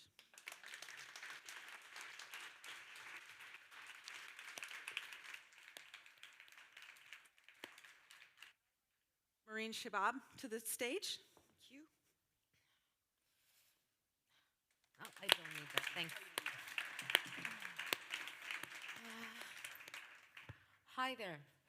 Audible? I don't have a presentation. You just have to hear some of the stuff I bring down from a country called Pakistan. I'm hoping everybody's heard of it. Yeah? Okay. I'm happy to hear that. Okay, so this is the first year that we're here at Climate Launchpad. I think that our interaction with the entire Climate Launchpad team has been phenomenal. I think why phenomenal? Because from where I'm coming, I don't think my primary issue is gender. My primary issue is climate. And that's how I've seen it. I've been associated to corporations and working with lots of different communities for a little over 20 years. And in these 20 years, we've had lots of opportunity to work with female CEOs. So there's a company called Unilever, and I'm sure everybody's heard of it. So we had a chairperson in Pakistan who was a woman. And I've had lots of experiences where I've had a prime minister to my country who was a woman as well, Benazir Bhutto, and so on and so forth. So our challenge perhaps isn't as stringent about women from where we see it. And it was funny because Franz Nota, the founder of Climate Launchpad, was down in Pakistan doing training for us in our first year. And at the end of the first day, he said, "Do you know you have more than 50% participants who are women?" And I was like, really? I've never really thought about that. Because in all the time that we've been working, there's very little time that we get to think that we're women. Sometimes we just really go to work thinking that we're just going to work. That's at least how we start out our day. And then somewhere around the day, somebody reminds you, you're a woman. And it's not a direct comment, it just happens. Does anybody face that? Yeah, can I see some show? Oh, thank you, Eric, I love you for doing that. Yeah, so sometimes that happens that I get up in the morning, I love my work. I've always loved it. Love interacting with communities, love the fact that we got into clean technology because we were working in a remote village in Pakistan. And we were working for another interesting company that's called Nestle. Everybody knows about it. They make chocolate and they make all kinds of lovely stuff, Kit Kat. And again, we were working with them. We were in the fields. We were doing sustainability research. We were working with mothers. We covered some 200 villages, and we would just go to them every day and talk to them about, what do you feel about nutrition? And what we'd hear is, the water's dirty, there's no energy, we don't have electricity, we don't have enough milk, there's too much malnutrition. And you know, last year, 12 kids died in my village just because they had dirty water. So I was like, damn, I mean, like, why are we doing this work? We work with these big organizations. We have these great products that we sell. We make them look so sexy when we sell these products.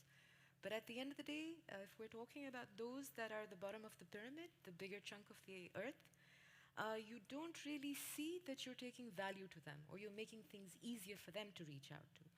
And I think from there on, we were like, let's get them a clean drinking water solution. And we realized, how difficult is that going to be? Well, it took us about a year to do that. And it took us 7 days to find, and from William's presentation, talking from the CLP alumni, he said, you need to find people who believe in your cause. It wasn't our cause. It was a cause that came to us. And we went out, we spoke to the first sponsor, that was Deutsche Bank. They said, we're celebrating 60 years in Pakistan. Do you want to do a sustainability project for us? And there, bam, they just threw the money in our pocket. You know, it was just because our intent was go find somebody who would care to find out that there were 12 kids that just died because of nothing. They just died because the water was not fit to be consumed. And these are issues that I don't face in Pakistan. My friends in the next room in India, they face that. My other friends in the next room in Bangladesh, they face that. My friends from Africa, they face that. You guys are really lucky up here in the Netherlands. It's so nice to be able to just open the tap and drink some water. It's beautiful to be able to do that. But we don't have that. And that's how we really got into it. So I represent a company called Stimulus. And our job is really just to spark or stimulate collective action. Because I realize that at the pace that I'm growing old and dyeing my hair, I can't really see a lot of this change happening in my life. And I'm really greedy about the change that I want to see. So I need millions of people that we need to connect the dots with. Millions of people because we don't know how to do it. Millions of people because we have challenges in our part of the world that perhaps another part of the world doesn't even register. It doesn't register with us. You know, life is so different for us. Perspectives are so different. So if I look at China, if I look at Vietnam, if I look at so many of these countries, you could be part of the Asian side, you could be part of the African side. We have a lot of challenges. And then I look at Pakistan, 220 million plus people, out of whom more than 50% is women. So we started working through, and what we discovered was that there's a women's network of engineers, there's a women's network on women working in renewable energy, and all of a sudden, when we took on Climate Launchpad this year, which is our 11th year as Stimulus, what we found was that we signed up the project, we signed up with 200 universities across Pakistan, didn't leave one part of it. And oftentimes when I make a presentation, I say in Europe that if you count a bunch of countries like, let's say, Italy and Sweden and Switzerland and blah, blah, blah, that's the size of Pakistan, all right? But the population is so humongous that if I had to take a solution from here, it becomes quite a challenge for me. And I'll try to share some of the challenges for those who would like to perhaps understand how things for us may not just stop at the solution end, because you may have the best solution, but if your solution doesn't help my scale, because my scale is big, my need is big, my want is so much, and my people can't afford it.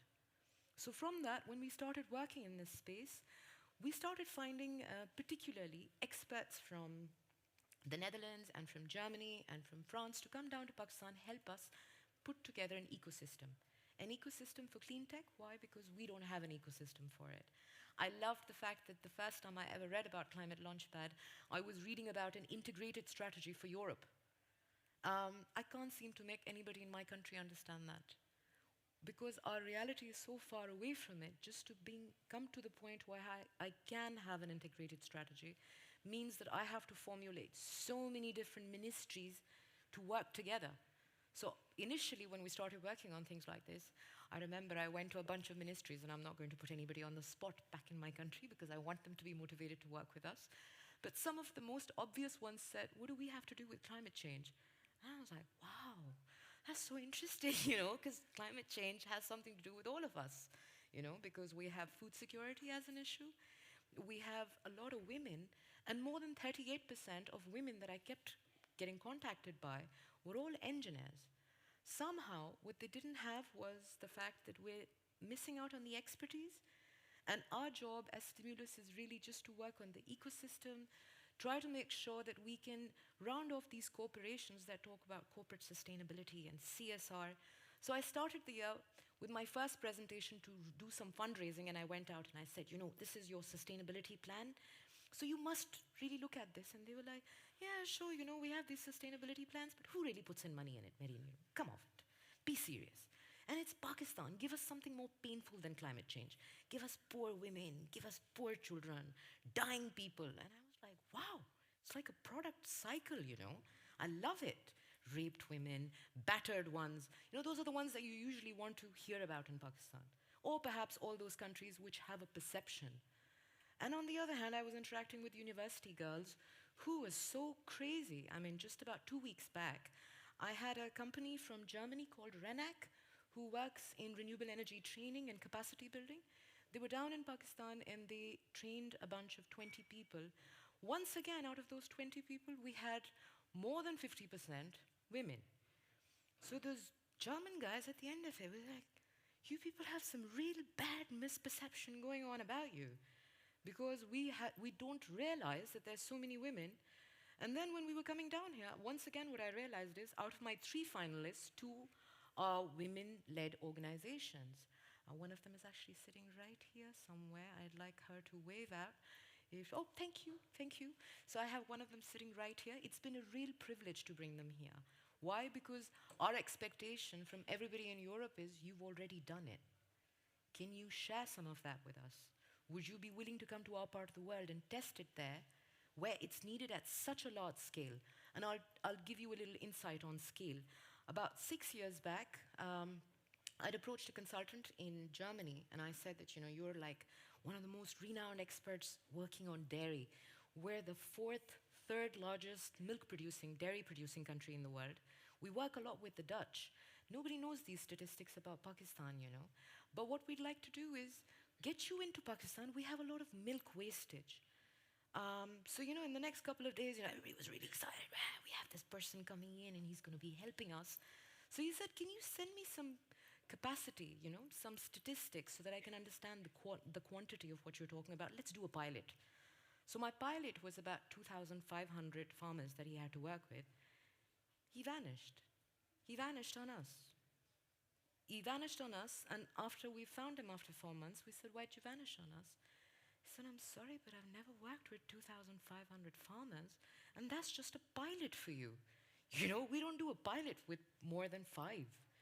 And I was like, all right, well, you need to come up to my scale, And I think that's how we got into the fact that unless we don't take corporations with us, we don't have a standing chance to make anybody understand, because they're the ones who really need to bleed some of that profit out that they're making.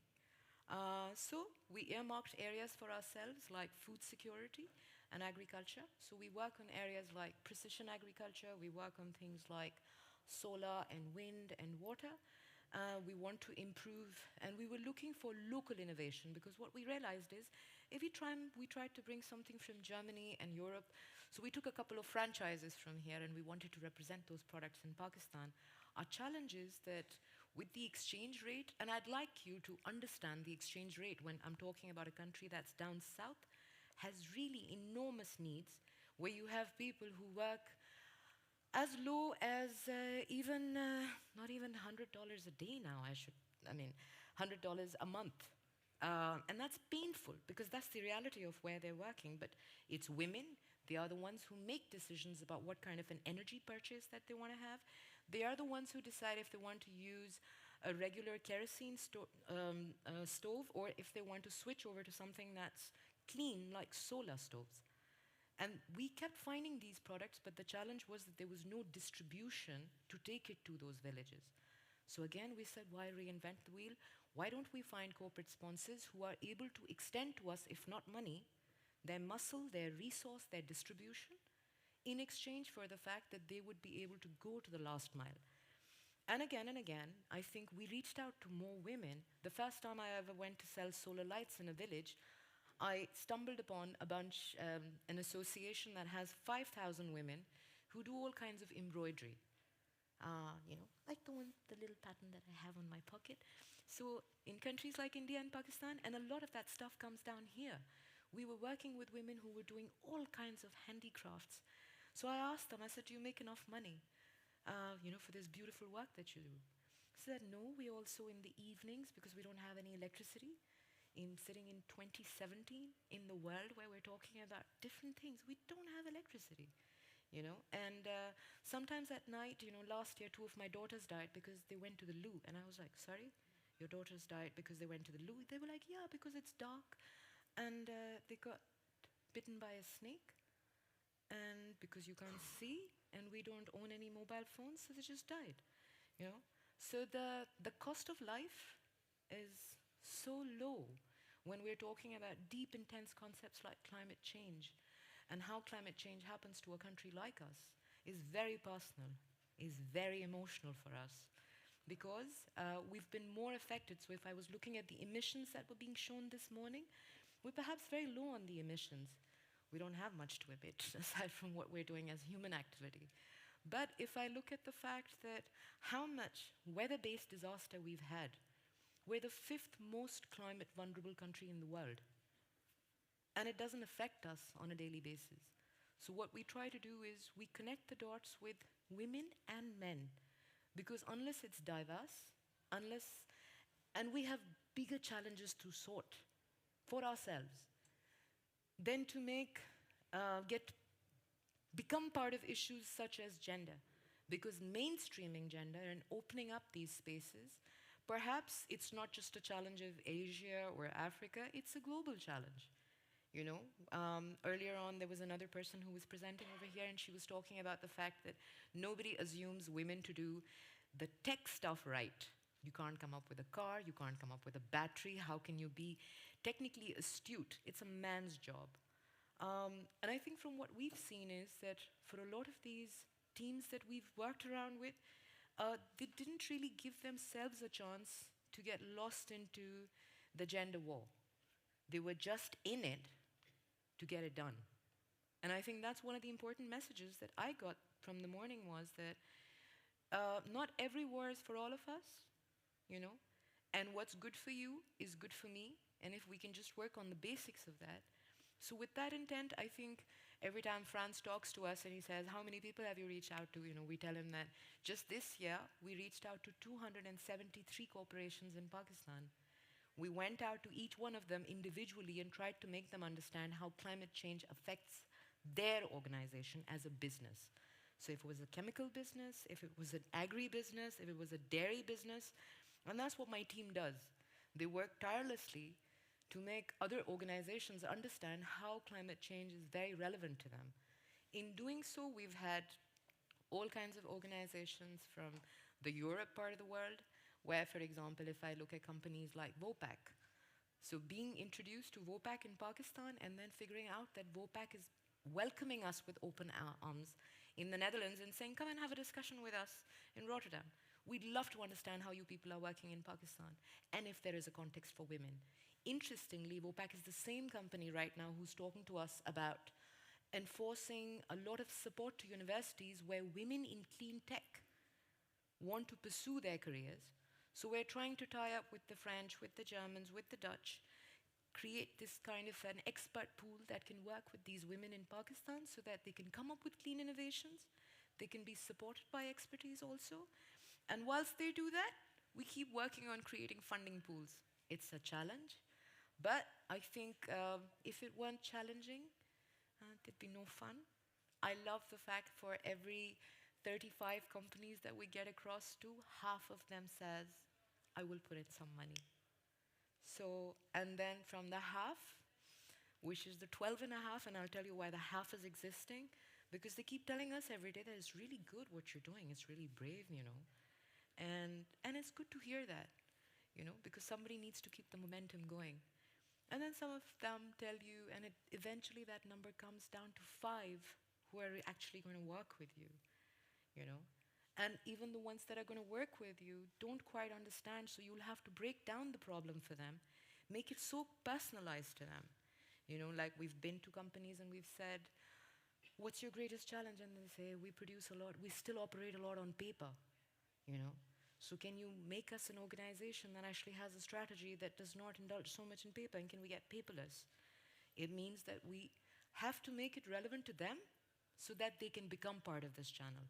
Of course, it's a slow process, but somebody has to do the slow job as well, and I think we're quite happy to do that. As women, I think every day that we go on, we've brought in experts from all over the world who don't really represent gender. I think they represent the climate challenge. Those are the kind of people that we're looking for. And we like to make it inclusive for people. I mean, in even doing this work in Pakistan on climate change, I think we've reached out to, as Lisa was saying, you know, sometimes a little bit of the propaganda of personalities does a really good job. So yes, we have reached out to people who were very supportive of this cause, and we were very lucky that we found the Dutch ambassador to Pakistan until 6 months back. She became a spokesperson for us. And she said, Climate Launchpad is a great program. I'm promoting a lot of clean tech diversity with women. And everywhere we went, we kept finding people because I think the energies were so positive. We looked for people, and the next day we'd have those people calling up our office and saying, we'd like to help you. And I think that really happens when you open up a little bit and you say, I don't know how to do everything. Because we need to be clear about the fact that if we know everything that we already are trying to do, then there isn't much help that anybody can give us. You know? So I think our greatest challenge is not the fact that we work as women. I think our greatest challenge is that as women, we've not yet been able to establish an association to ourselves as far as clean tech is concerned. We've been getting a great response in Pakistan in our first year, and we're hoping that by next year, we're going to be doing even better. So thank you so much. It's been a great audience.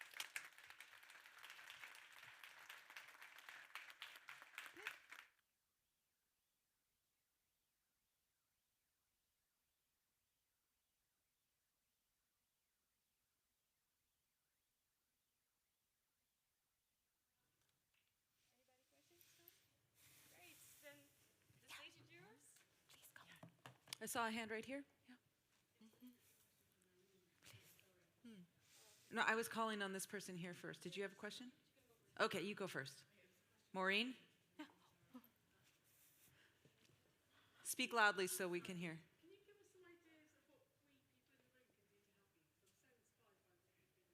Oh, thank you.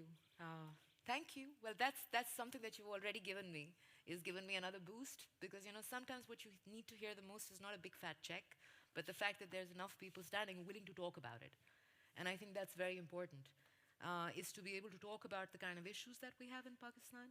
We're trying to work with as many people, as many funds. We would like those people, because we're not an NGO. We work for a cause, and yes, we try to generate funds so that we can fund the startups that we're working with. These are startups that hopefully by coming through and getting aligned to Climate Launchpad, the idea is that we are able to align our startups with startups coming from your country.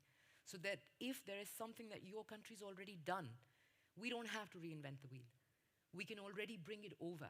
We can already do a lot of exchange. We can talk about the fact that if we want to do a pilot in your country and if we want to do a pilot in my country, can we do it together? So I feel those are some of the things that we would love to do with as many people over here. There are lots of projects that need to be funded. What we're hoping to do in the next 3 months is put up all of these areas online so that people can have the traceability to understand what they're a part of, even if it's the smallest project happening down in a village, but it can become so personalized to you. And then again, what I discovered 11 years back when I started this company was Do I want to start up an NGO in Pakistan? Definitely not. There are more than 2 million NGOs in Pakistan. There are more than 4.7 million NGOs in India. And we are all relying on a certain amount of funding coming in. That funding cannot be disbursed to so many people. It needs to be channelized through proper mechanisms and frameworks, which is why what we would prefer to do is organize and liaise as many existing frameworks, because they show an element of authority, authenticity, credibility, and transparency. So if there are projects linked up, let's say, to the European Union that fall into Pakistan, what we would want to do is open up projects and see where we can raise funding. Sometimes a lot more than funding, we need a lot of experts. You know, we just need your advice, we need your time, we need your volunteer time. So thank you for giving us that, and we would love to share more information about the organization and the work we do. Thanks. Another question? Hello, excellent presentation, everyone. It's for you, my question. Because you talk about the communication and how to speak with people, and for all the presentations, this came to my mind. I don't know if you ever heard of Project Drawdown. That in sixth place, if I'm not mistaken, the measure is to educate young girls. And you talk about tough conversation. And I've noticed this is one of the most tough conversations I ever have to have with people. I don't know how to say that women in climate change and climate tech are important, and because they say, oh, why are men not important? How can I use the knowledge we have and to have that tough conversation, because I cannot get my message around. I don't know how to put it. How to connect the initiative to educate women and girls with climate change? No, I know how to do it. I know how to get my message across. How do you get your message across? Yeah, how to make people realize that we need more women, you know. Well, every person that you talk to is going to be a little bit different, and I would go back to standing in curiosity. Whenever I'm trying to bring someone over to my way of thinking, I can't force them to think the way I do. Only thing I can do is lead them down a path of thought. And if I don't understand why they're taking a certain stance, I just ask why. Well, why is that? Oh, because of this. Oh, okay, well, why is that? Well, because of this. Okay, well, why is that? And if you keep asking why, eventually you'll hit bedrock. And eventually it'll be something that they will admit to, or they will have their own realization about what that foundational value is that they have, that all of their decisions and actions are based on. And once you know what that is, you can generally connect that to what you're advocating for. Does that make sense? Yeah? It's just having these continual conversations. The more conversations you have, the more patterns you will recognize in the values of the people that you're talking to. The other sexist barrier, you know, oh, why women, why not guys? This always what comes up. It's always that barrier.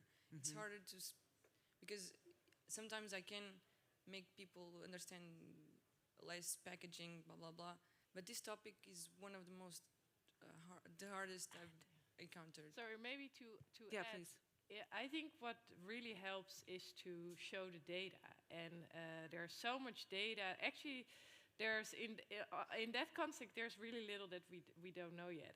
There's a lot of research that just demonstrates that diverse teams perform better. Mm-hmm. So, diverse startups, startups with diverse team, they have higher exits. They have better team dynamics. They are able to raise, well, less funding, unfortunately. So that doesn't go through. But there's a lot of things actually that we know. Diverse teams just perform better. And so the context where I operate, which is super conservative, where you're actually only almost talking to men and tell them that the diversity is important, what really helps is to start with a fact check. So we just know this and that, so you leave money on the table when you don't commit to that. And I think, adding to what you're saying, sometimes that's it. And then, yeah, and if you, there's really, I think good sources are really on Harvard Business Review.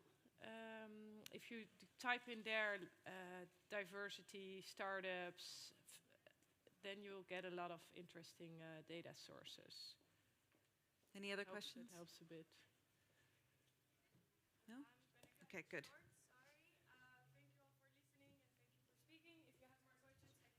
Approach him directly. There's people you can. I know. I love all American presentations. They're just everything's so. Seriously, who does this week?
Ja. Vertical laundry. Ja. Ja. Oké. Ja. Ja. Ik kan je ook erg goed mol aanraden van deze woord. Ze zijn een hele goede neus. No, the lawyer from the event today. Oké. Ja, dat is wel discussie. Ik heb nu al een ambitie voor Ja, heel goed. Dankjewel. Oké, nou graag gedaan. Thank you. Yeah, That's amazing. Yeah, did you record everything? Everything. I saw you. I was trying to be discreet, but it's only for personal purposes. Oh, don't worry. And if you want me to delete it, I can do it. Oh, no. But, Use it. yeah, because I really, you know, I would say that in Spain, they are not using this methodology, our investors. And I really want my investors to use this methodology with my startups. Yeah. Because they are trying to do always a discounted cash flow that it doesn't make any sense with our startups. Yeah, not at this stage. No. Not at this stage. Yeah. So thank you, man.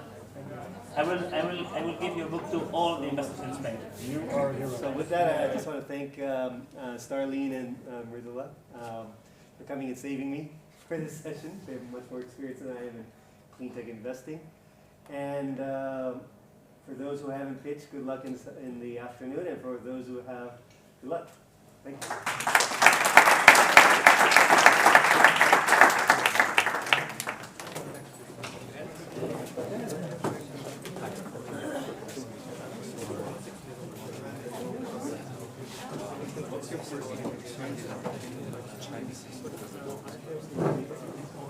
In general, but also in it's like, I just want to know you from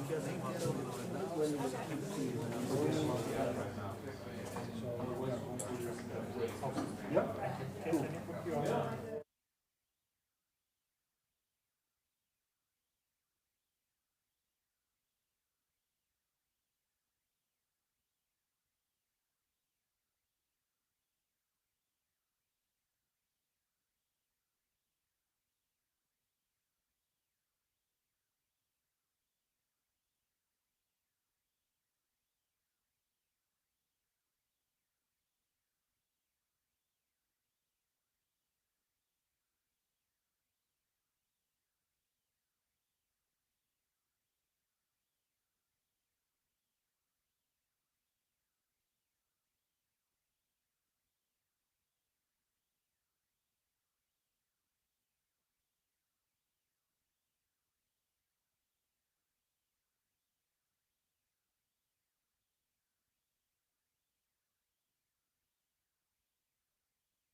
missing a judge at the moment, slightly fundamental.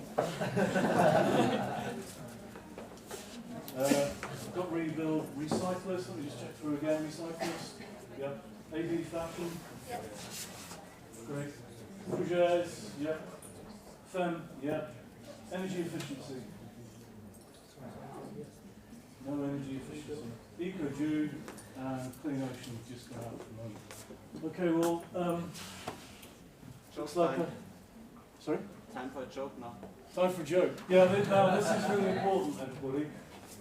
If you don't ask me questions when I'm desperate for something to fill in whilst we're waiting for the slow judges, you get an English joke.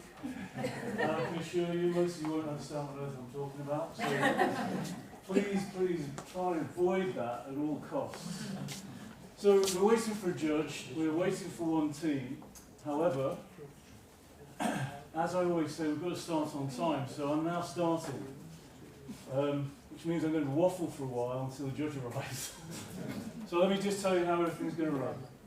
So we have hopefully four, esteemed judges who, in their own rights, know all about startups and what they need and the challenges that you're going to be facing. Yes.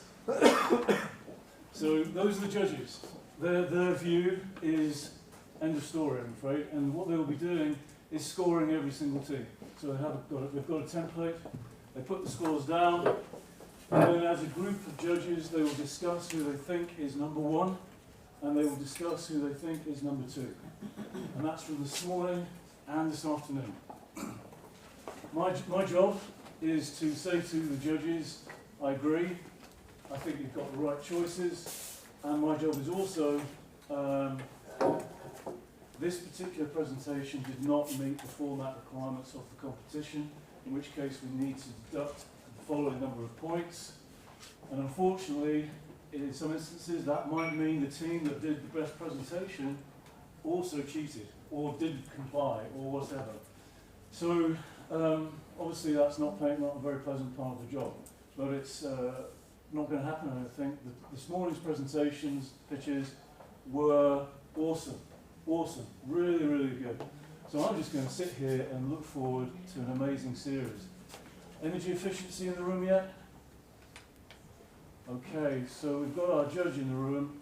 All the other teams are here, so we're probably going to get on a start. Just a couple of key rules, please. When the teams come up to pitch, it's their time. Please, no mobiles, no talking, no whispering, no getting up and running around. Please give your full attention to the guys who have worked for months to get here. We had a few people start to talk when question and answers were on. For the teams pitching, question and answers another 3 critical minutes, and actually it's the most difficult for them. So please again, give them the full credit for the months that they've been working to be here and keep quiet. I will give you a stern frown like they're smiling. What are you smiling at? I haven't given you permission to smile. So please, everybody, really, really give your all for the teams. Each team has 5 minutes to pitch. It's 3 minutes questions and answers.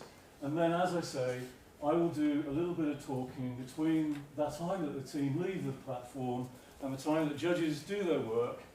And your skill is to avoid me calling out an English joke by asking a couple of questions or making a couple of comments. Any queries? Everybody know what we're going to do? We've got 2 other very important people in the room, except one of them is missing. Where's Yuri? Okay, we can't start without Yuri, unless you've got everything, haven't you? Yeah. So Yuri's the room boss. I don't know why we call them room bosses, but Yuri and Saman. Yuri and Saman make sure that everything flows smoothly, make sure the paper's in the room, the clock ticks, etc. Any questions? Everybody clear? You can say yes. All right. All righty. So without any further ado, we have Rebuild is our first team up.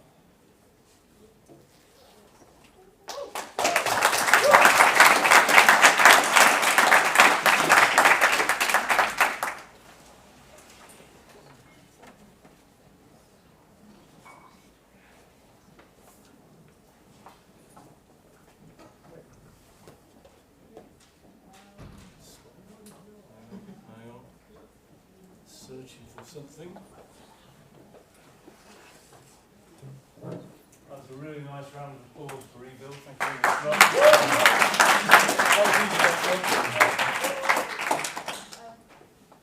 No? I should not start with that good.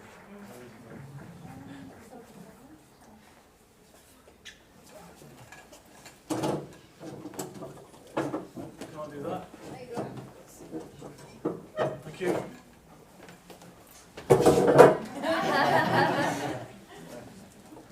Sorry.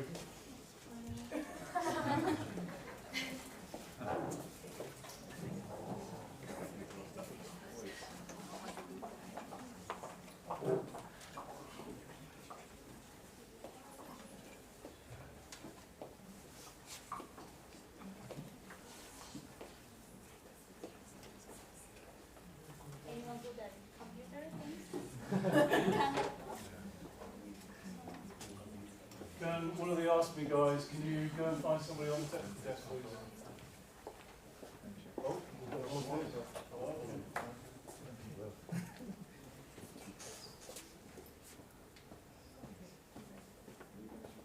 Three guys should be.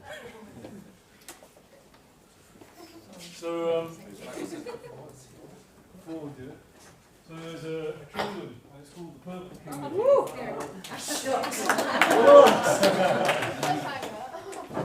That was so close, the first one. Alrighty. Let's be cool and start all over again. So, here we go. First presentation of the day, first picture of the day. I think we will give you maybe a few seconds extra just to calm you down, cool you down. Let's give it all for Rebuild.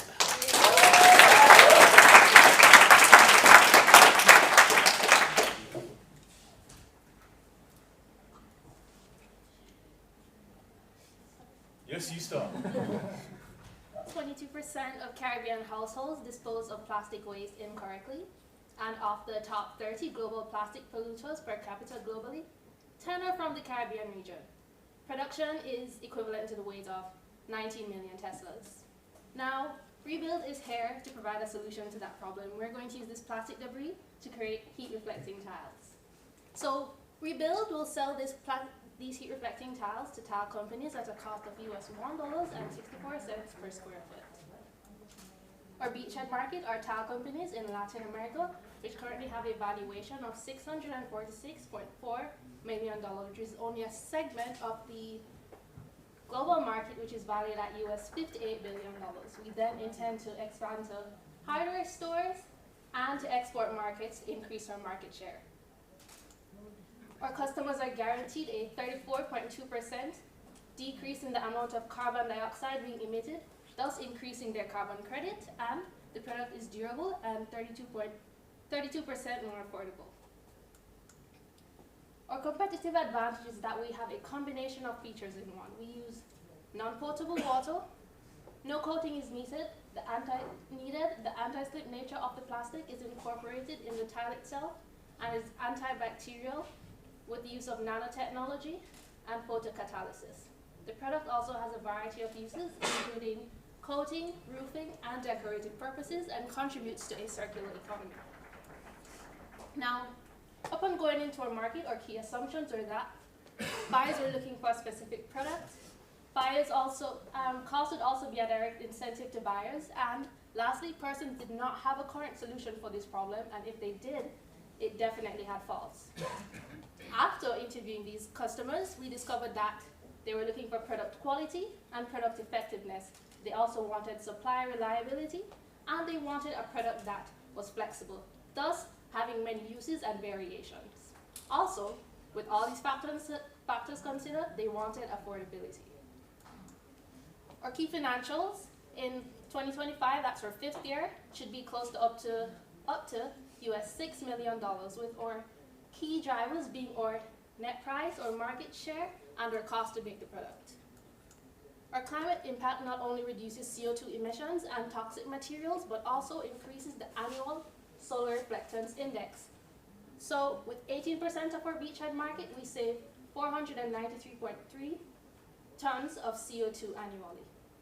This is all made possible with our team consisting of myself, Zara Harris, the CEO with currently studying economics and geology, Karen Murray, material specialist and also in charge of human resources, that is the president of United Plastics, and Tracy and Hyman, my advisor and information specialist with a PhD in environmental management.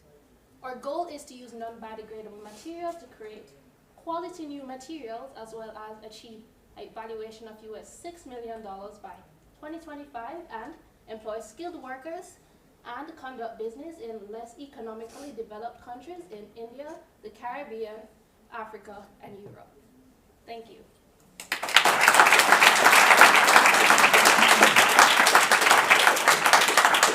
Well done. Thank you very much. Can we start with you, please, Starling? Sure. When you think about your target customer, who makes this purchasing decision and how do you identify them? Sorry. Who's your target customer, how do you identify them, and how do you reach out to them? So our target customers are persons in less economically developed countries, particularly because of the heat that they've been experiencing. So we identify them primarily based on the amount of cost that they're currently incurring for energy due to the heat, so cooling costs, etc. So what we're trying to do is reduce that. So that's how we kind of identify them, based on the cost they're currently paying. Thank you. Andreas? I saw in the financial, you mentioned the market is 548, and out of this, you want 18%. What is this assumption, 548? Market 548 customers. Not I mean, But in how- terms how- of the share. How do you know the number of the customers? So that's a tile company specifically within that area that we're looking at. Okay, please, Bernard. Yeah, I want to reiterate strongly kind of question on who is exactly your customer and to whom are you selling this and how well do you know? Okay, so, oh, that was it? Okay. So basically, persons who incur extensive costs for cooling, which is air conditioning, so we're trying to reduce that. Persons who currently own and operate schools, so we can also utilize the tax to build playgrounds that are more safer for them also. What else? We're also looking at homeowners to, it also acts as an insulation thing, and those with, what's it called? So with photocatalysis, we can actually reduce the germs on the tiles, so we're trying to target schools in terms of cleanliness and stuff like that also. Yeah. Is that okay? Who will take care of the installation? So currently, the president of UW Plastics, as what she's going to be in charge of hiring contractors and engineers to deal with that part of it. Yes. All right, we've got time for one more, please, Starling, if you have one.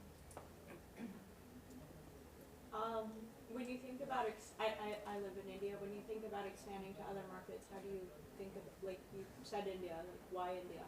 India, because of the heat and because of the whole smog thingy that's going on now. What I'm trying to do is basically be able to reflect more heat in that area, decreasing the heat that, the average heat that is absorbed by the land. I'm trying to decrease that, so I'm targeting India because I know that it's less economically developed in certain areas, okay, and so I'm trying to reduce that there. Well done. Thank you very much indeed.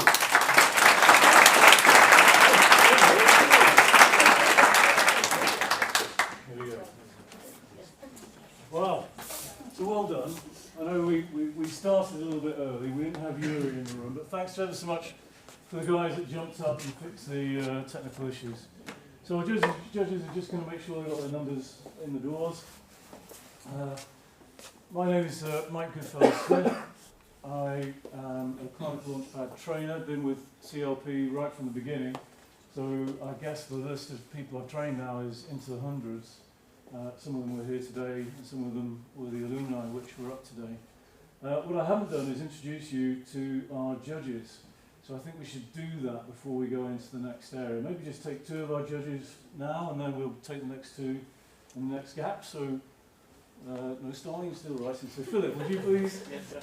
Hello everybody, my name is Philip Hochmacher. I'm from Austria.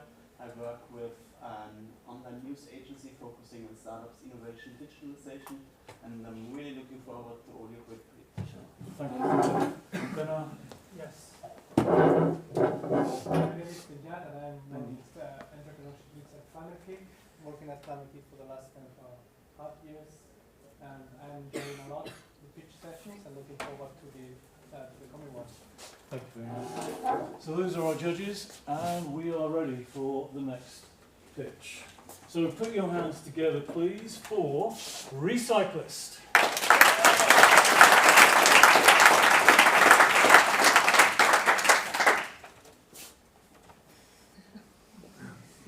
Okay, you get the point. Yeah. Okay, thanks. Are you gonna show the time thing as well? Okay, cool. On this picture, you can see the leftover materials of a company that is making sofas. What could be done with those? Sadly, currently nothing, because these materials are usually considered as waste and they are going to a landfill. I am Mairi from Recyclist, and our goal is to make production leftover materials someone's resource. We Recyclists provide an online marketplace for waste valuation for manufacturers who either can sell their production leftovers or other manufacturers who want to buy them as their input material. Our beachhead market is the Estonian furniture industry, which is a 500 million euro market and is associated with a wide range of materials from textile to wood and metal.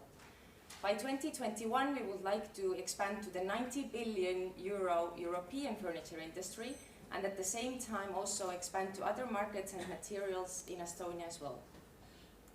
Currently, getting rid of waste is a cost for companies or a low value income.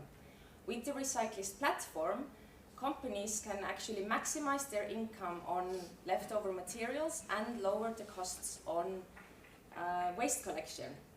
Recently, thanks to the winning of Estonian governmental innovation competition, we have secured state support in developing tax incentives for companies using the Recyclist platform in Estonia. Our product is not just a marketplace. The cooperation with the state will offer companies who are selling their materials automated compulsory reporting. Collection of data will help companies who want to buy optimize their the material resourcing, and we foresee also future revenues from the database monetization. Here you can see an example of what can be done with a leftover material from the furniture industry. The maker of this neck pillow had an idea for this product, and then she went through a hassle of finding a company who could provide her the leftover materials. But if this information could be public, we could go from these small-scale examples to way bigger products and different options. We have talked to 20 companies in Estonia who do furniture, and we have already 4 letters of intent signed showing the interest in participating in our pilot project. We have learned that there's high willingness in finding a second life for their leftover materials, and some of the companies have tried to find solutions on their own. In addition, we have talked to an advisor from the Estonian Ministry of Environment and concluded that there are no legal obstacles for operating such a platform. We have also talked to 2 of the biggest waste management companies in Estonia, and both of them have expressed their interest in cooperating or discussing the possibilities for cooperation with us. We have a wide range of customers, but within the beachhead market, by the 5th year, we would like to engage 70% of them, and we foresee a profit of 3,000 euros per customer a year. With a 500 million euro industry, there's a huge climate impact. And the impact that 70% of our beachhead market could have is enormous. If 70% of them would put their materials on our platform, then we could reduce the CO2 emissions for more than 54,000 tons, which is equal to taking off the streets more than 11,000 cars. Collectively in our team, we have more than 10 years of experience in project management and communication, and we also have an industrial ecologist and material flows expert, as well as a web developer in our team. Our dream is to foster the transition towards a circular economy, where waste is seen as a valuable resource continuously in circulation. In the beginning, you saw the materials just lying around. It doesn't have to be that way, because with Recyclist, tomorrow this could be a product that all of us are using. Thank you.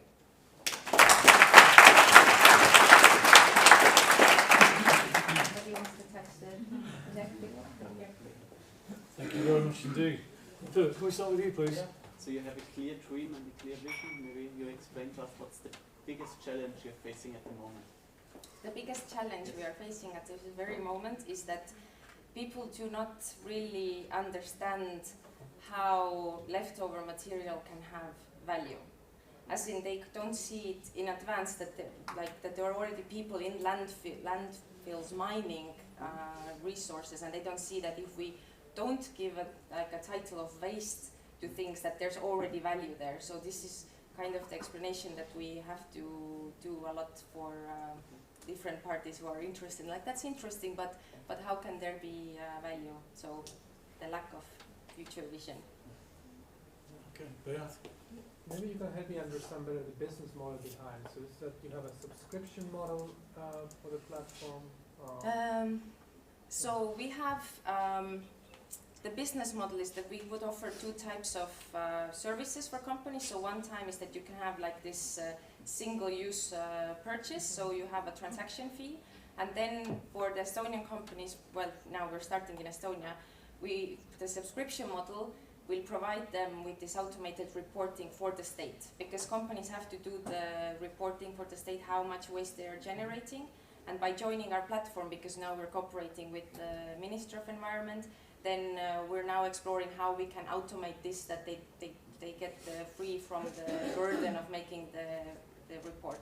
So that's the subscription model, that they get reports and the reporting and all that for them. Andreas, please.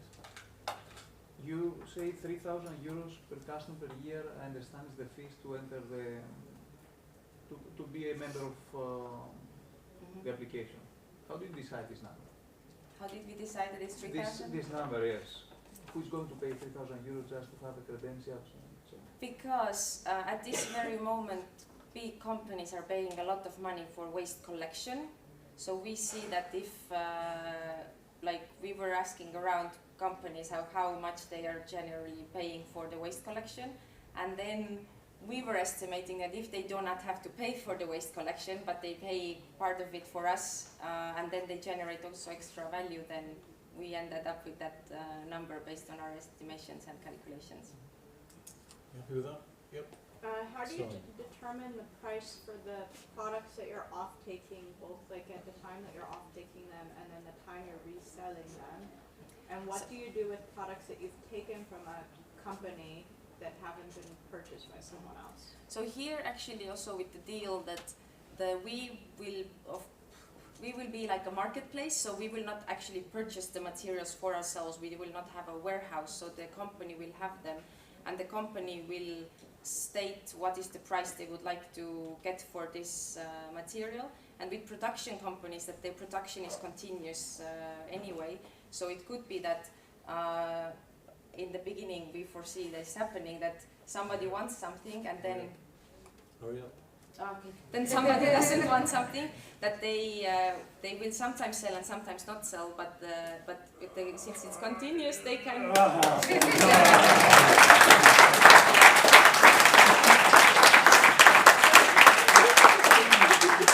Thank you very much.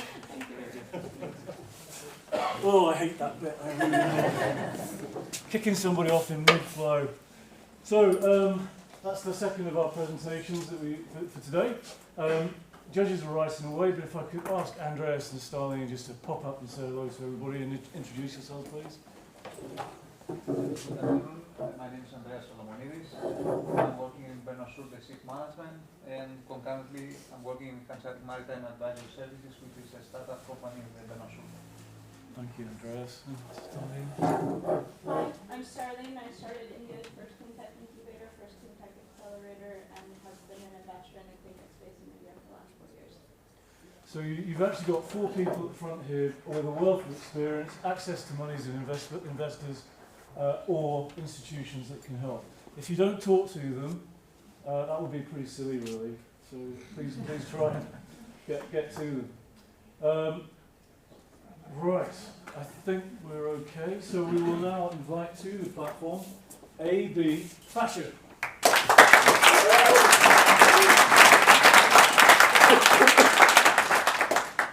Hello, we are AB Fashion, and I'm Mike. And I'm Mariana. And we would like to make sustainable fashion be the easy choice. We offer a styling subscription to second-hand clothes. So every month, for 49 euros, you get 2 fresh, fun items delivered to your door. We reduce search costs for customers by offering them individualized recommendations based on their personal preferences. And we interface with a variety of second-hand markets through a network of stylists. We're like the Spotify weekly, except monthly and with clothes. So our customers will interact with the product with this app. And with this app, they can see the clothing that they're about to get in the next batch, and they can either accept it or reject it. They can give feedback to us, and they'll also receive words of encouragement about the positive environmental impact that they're making. Because one of the main things that we want to do is encourage people to change their consumption behavior, but stop buying new fast fashion, and also to recycle items back into the system. There are about 150,000 women in our age and income bracket in Amsterdam, and several million across Europe. We've segmented this market into 3 distinct groups, ranging from functional shoppers who buy for durability to emotional shoppers who buy to stay on trend. And the second dimension that we've segmented them on is the proportion of circular clothing they have in their wardrobe. Our beachhead market is a style guru, women who love to shop but have close to 0% circular items in their wardrobe. We'd like to show these women that change is fun and easy, and that their counterparts, the greener fashionistas, look just as good but with close to 100% circular items in their wardrobe. During our customer discovery, we spoke to our customers about the second-hand market. Oops. And what they expressed is that, they like the uniqueness of the second-hand clothes, but they find that the search time is just really too high for these. They have to go to the stores. Another thing that we found is that with the retail, they like the way that it feels to have new clothes, and they like having the new style, but they really don't like buying into the fast fashion economy. So basically what we're trying to do is address both pain points. By saying you can get second-hand clothing very easily and basically sent to you, and you can also avoid that guilt of buying from the fast fashion community. One thing we also found out is that our customers spend about 150 euros a month on average on clothes. We wanted to capture just 1/3 of that. So our service saves customers time and money. But the real value also comes from changing the way they think about their wardrobes and then changing their behavior from this.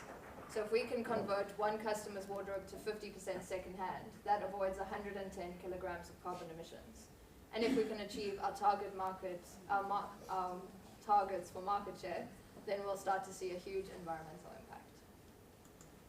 We think we can make a profit of about 430,000 euros per year. We've got quite a thin margin per customer, so one of the main things we need to focus on is keeping the cost quite light, as well as when we scale, we need to really make sure we make the right decisions on staffing, as well as scaling the logistical system very well. We also really want to focus on market share, because the more customers we have, the more of an impact we have, and also the more profit we get. Textiles has a problem along the whole supply chain, from industrial wastewater polluting rivers to massive amounts of underutilized stock, to improper handling of waste at the municipal level. Changing consumption patterns is one of the key levers. So we aim to reduce the demand for new clothing, increase the utilization rate of existing clothing, and encourage proper recycling and handling of end-of-life textiles.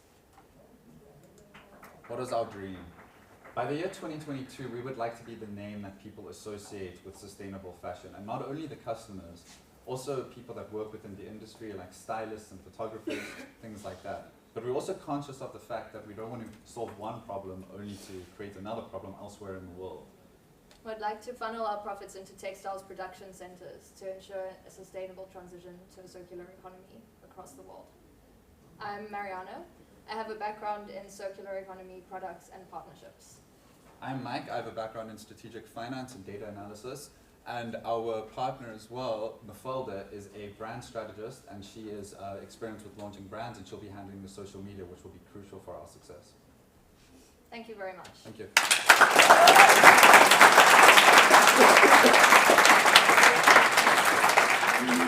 Thank you very much indeed. Perhaps we can start with Starlene. Given that a lot of women who would fall into the fashion guru category do so because they like the experience of shopping, why are you choosing them as your first target market? Well, one thing is the fact that they like the shopping, so that they can enjoy the recommendations that I'll get to them as well. So they'll still be able to browse and have that experience, but they'll be browsing from a bucket of clothes that are actually sourced in a better way. Also, a lot of these people that we spoke to, they said that the style, the concept of like having to really pick out the style and decide on the fashion, look at Instagram and all these different sources, that takes quite a lot of time, and they would actually be willing to exchange that for somebody saying, here's some things that I think you might like. Please, Andreas. Why someone to buy a second-hand clothing instead of buying new clothing? I mean, why your customer segment to be interested on second-hand clothing? Well, what we found from our interviews is that it's not that they dislike it, it's just that it's kind of a hassle. Like, they don't have a way to get into the market, they're not interested in going around to all the different second-hand shops. So they just are like, I would do it, but I just don't. And we're trying to capture that group, the ones who just would do it, but it's a little bit too inconvenient for them at the moment. Well, thank you very much. Yeah, I mean, I have full respect. I mean, changing behavior of customers is one of the most difficult things to do. Just reiterating with questions from my colleagues here, I mean, how is the experience here? Are you expecting people just to download the app and then be on board? So how are you going to come to the customer to really convince them to download the app and experience the what you're offering them?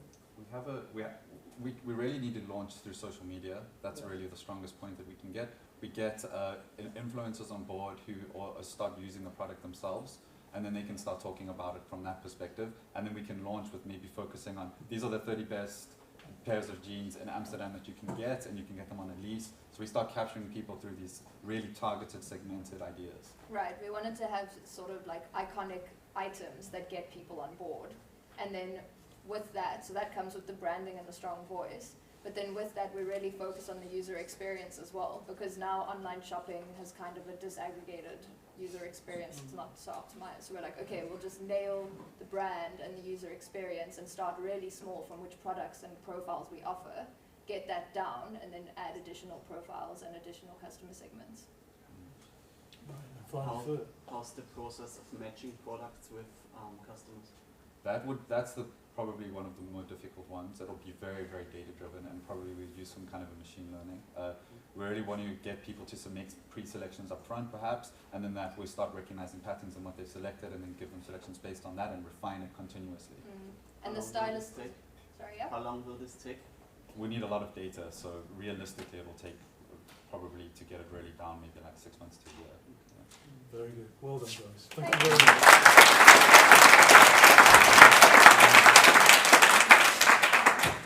Now, there's an example of a team that have prepared really well in terms of their presentation. Doing two people side by side and getting it as seamless as that takes a lot of hard work. So well done, guys, for your work on the platform here.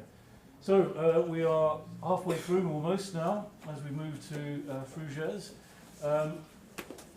What else can I tell you about your pitching? One of the most important things when you pitch is to always remember that the main audience, please come on, the main audience are actually sitting to your right when you're pitching, but it's really important to look at everybody and actually engage with everybody. So try and remember that as you do your pitch. Okay, we're very close to the last score, so I'm going to move out of the way. I might make a suggestion. If you stand there, you're going to be right in front of your slides. Okay. Yeah, come over this side. Do you want one of the podiums? No, I No? want to share this. Okay. So, let's hear it for Fougères.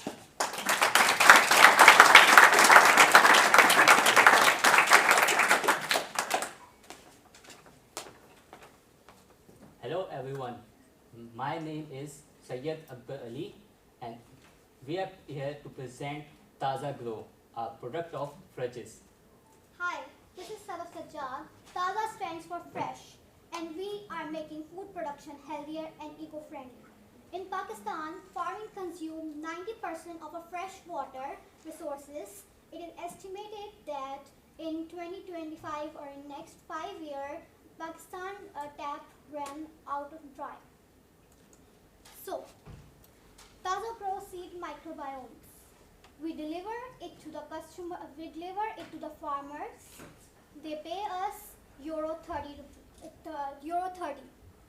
or because in Pakistan farmers are poor, so they give us their harvest. If they give us their harvest, we will deliver it to our B2B customer at euro 50 per ton.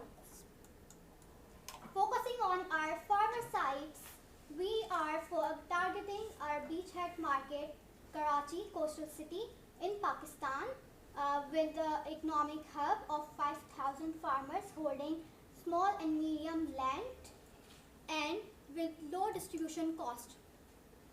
So currently the cost of production is euro 200 and we reduce it to euro 60 because it does not need any fertilizer, it does not need any pesticide. It increase profit by 1.5% and reduce the transportation cost by 90%. So, our seeds are made up of microbiomes, isolated and multiplied with using kitchen ingredients and coated with biopolymers. It is a patent-pending product and with a cost efficient and increase water uptake by 10 to 50%. While interviewing, what are our assumptions, and we learns that the farmer wants a product with a better quality and a better price. Basically, the price is the king, but if the product is at higher cost, farmers want a better quality product. But if the product is bad and cheaper, but it is on time, so farmer prefer to buy that, not a higher and a better quality product. So timely delivery and availability do matters. Okay. As for the financials, our target is to achieve and get 500 farmers on board, having 25 acres of land, purchasing our product at the cost of 30 euros, and this will result the profitability of 2 million euros by the end of 2024. As for the climate change, we are saving total carbon dioxide of 20,000 tons with just 10% of our beachhead market. How it is going to work? Like, we are saving carbon emission and greenhouse emission by 99% for the raw materials, 90% for the distribution, 90% for the manufacturing, and saving water by 33%, which is being used in irrigation for farming. We are the farmers of Fridges, and with our agriculture background, we dreamt to create an eco-friendly and effective agriculture inputs by building our own R&D facility and a farmer field school, which eventually helped us to earn €5 million by 2025. Thank you.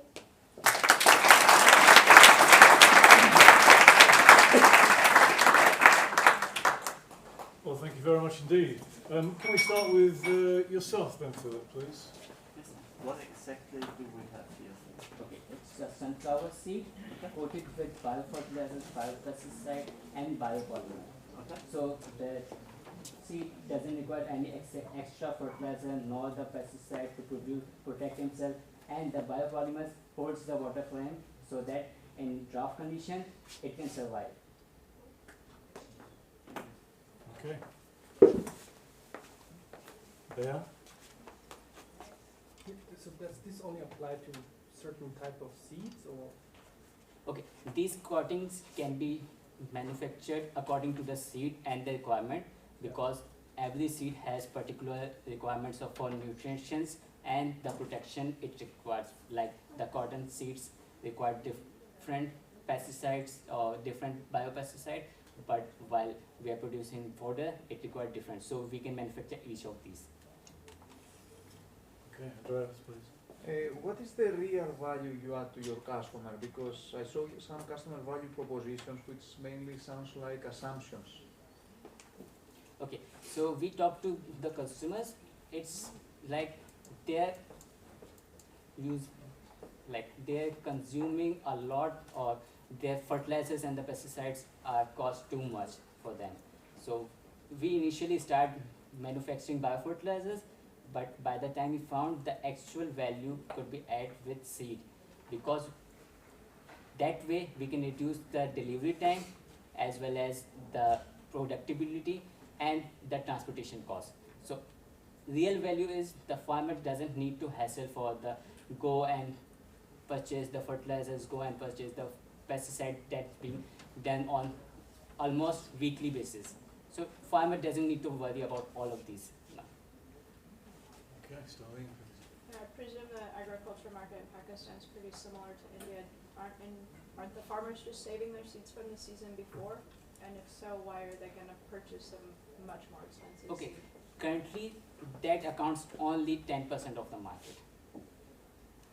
Remaining 90%, majority of them are purchasing from India or they are purchasing from China. So most of the seed in Pakistan is being imported. Only 4 to 5 crops are being saved by the farmers, that are wheat, rice, cotton and sugarcane.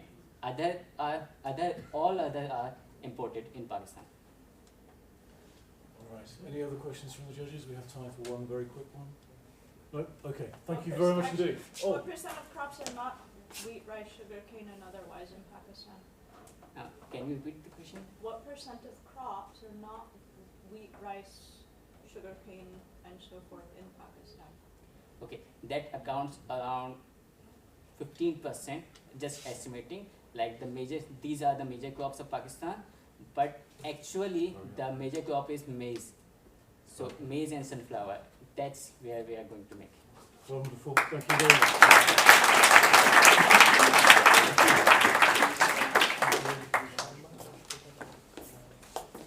Wow, fancy importing even your seed into your country. That is getting bad.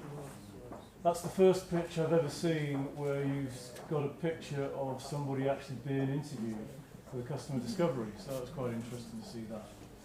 Well, our next team up is FEM International. FEM International must be on the way up here now. So we'll start in a few moments. Let's just see how the judges are still working, so hang on for a moment.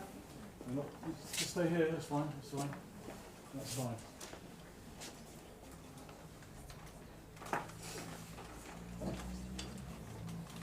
Okay, thank you very much. Let's hear it for FEM International.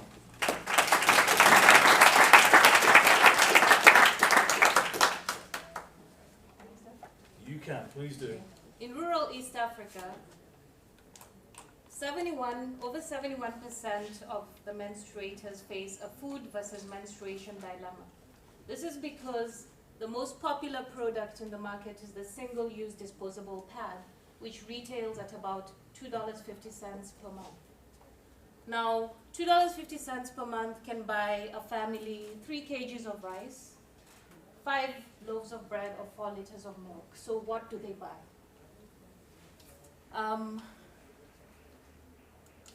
This is the Twende Initiative by FEM International. My name is Florence Akara, where we hope to reduce the financial and climatic burden of menstruation.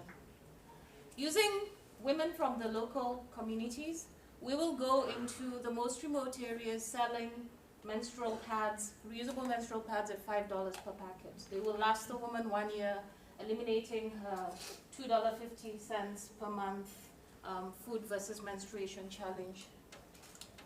Our beachhead market is Moshi in the Kilimanjaro region, where we're currently based in our headquarters.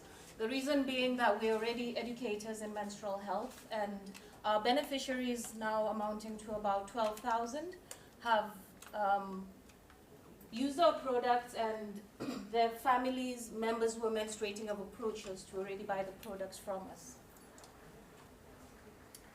The customer gets to have the product delivered directly to their doorstep, the reason being that accessibility of even the single-use disposable pads is not very easily accessible. They'll also have payment plans where they can buy up to 6 months. They'll be customized based on what the customer can actually afford, so that they eliminate that food versus menstruation burden. The products are locally manufactured and resourced. They do not contain chemicals. They have a top layer that stays dry, eliminating infections, because the infections start when the pad is wet. And they also contain 0.4% plastic in comparison to the single-use disposable pads. Our current customers are tired of the monthly expense. As I said, it creates a food versus menstruation dilemma for them, and have been using alternative solutions to maintain and manage their periods as a result. And they would use pieces of cloth, fabric, sponges, sometimes coating them with mud, cow dung, and other various things which they find are absorbent and leak-proof. We're looking to sell the products at $3 profit per pack, and having a market share of 50%, we should be able to make about $140,000 within the first year of the pilot of our project. Currently, we do not have very good systems for managing solid waste. So over 60% of the disposable pads will end up in landfills, and those that don't are burned, releasing toxins and furans into the air. And this product will reduce the carbon emissions by over 96%. Our team is made up of myself. I am the project manager in this. Our M&E director, Jennifer, who measures the milestones that we hope to achieve. Our financial consultant who helped us design the financial model for this. And Liz McNeil, a sales and marketing expert, who actually ran a similar style model in Moshi last year and was able to successfully pilot it. We believe that periods are manageable, period poverty is able to be eradicated. It's not rocket science, it's a period. And we hope to reduce the cost of menstruation for women by over 83% and the carbon emissions by over 96%. Thank you.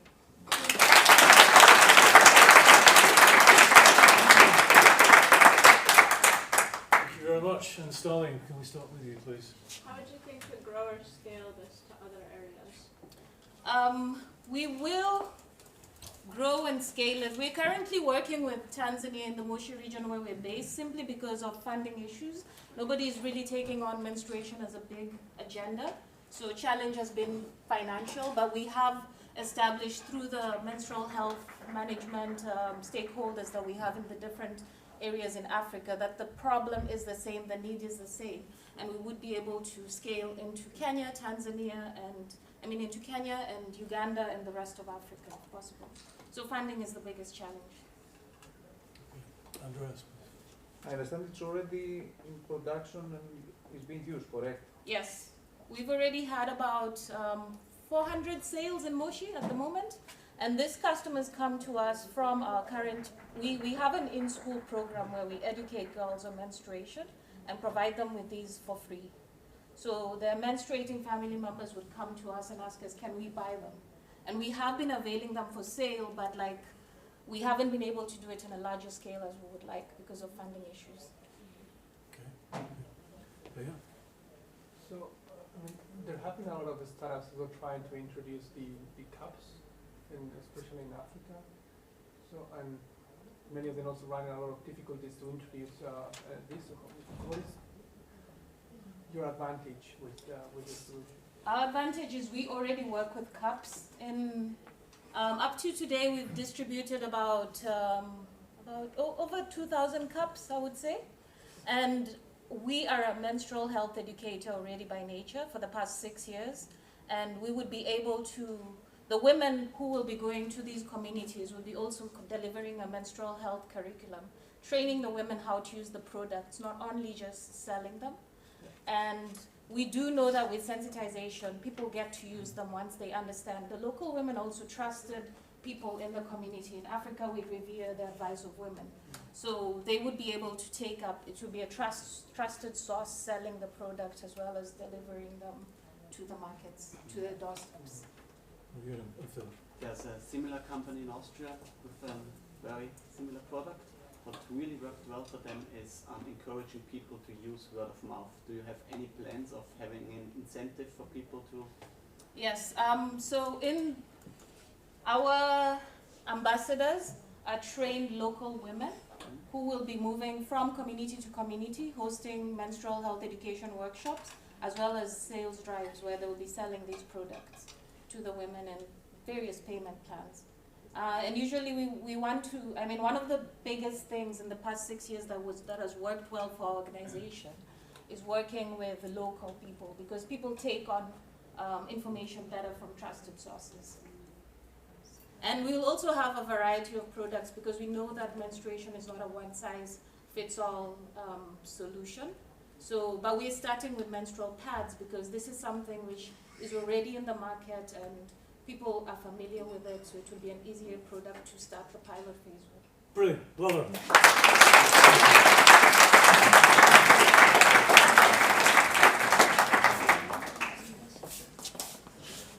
Gosh, it's incredible when you hear all these pictures going from such different and diverse issues that have to be resolved, all of them with very significant social and climate impacts.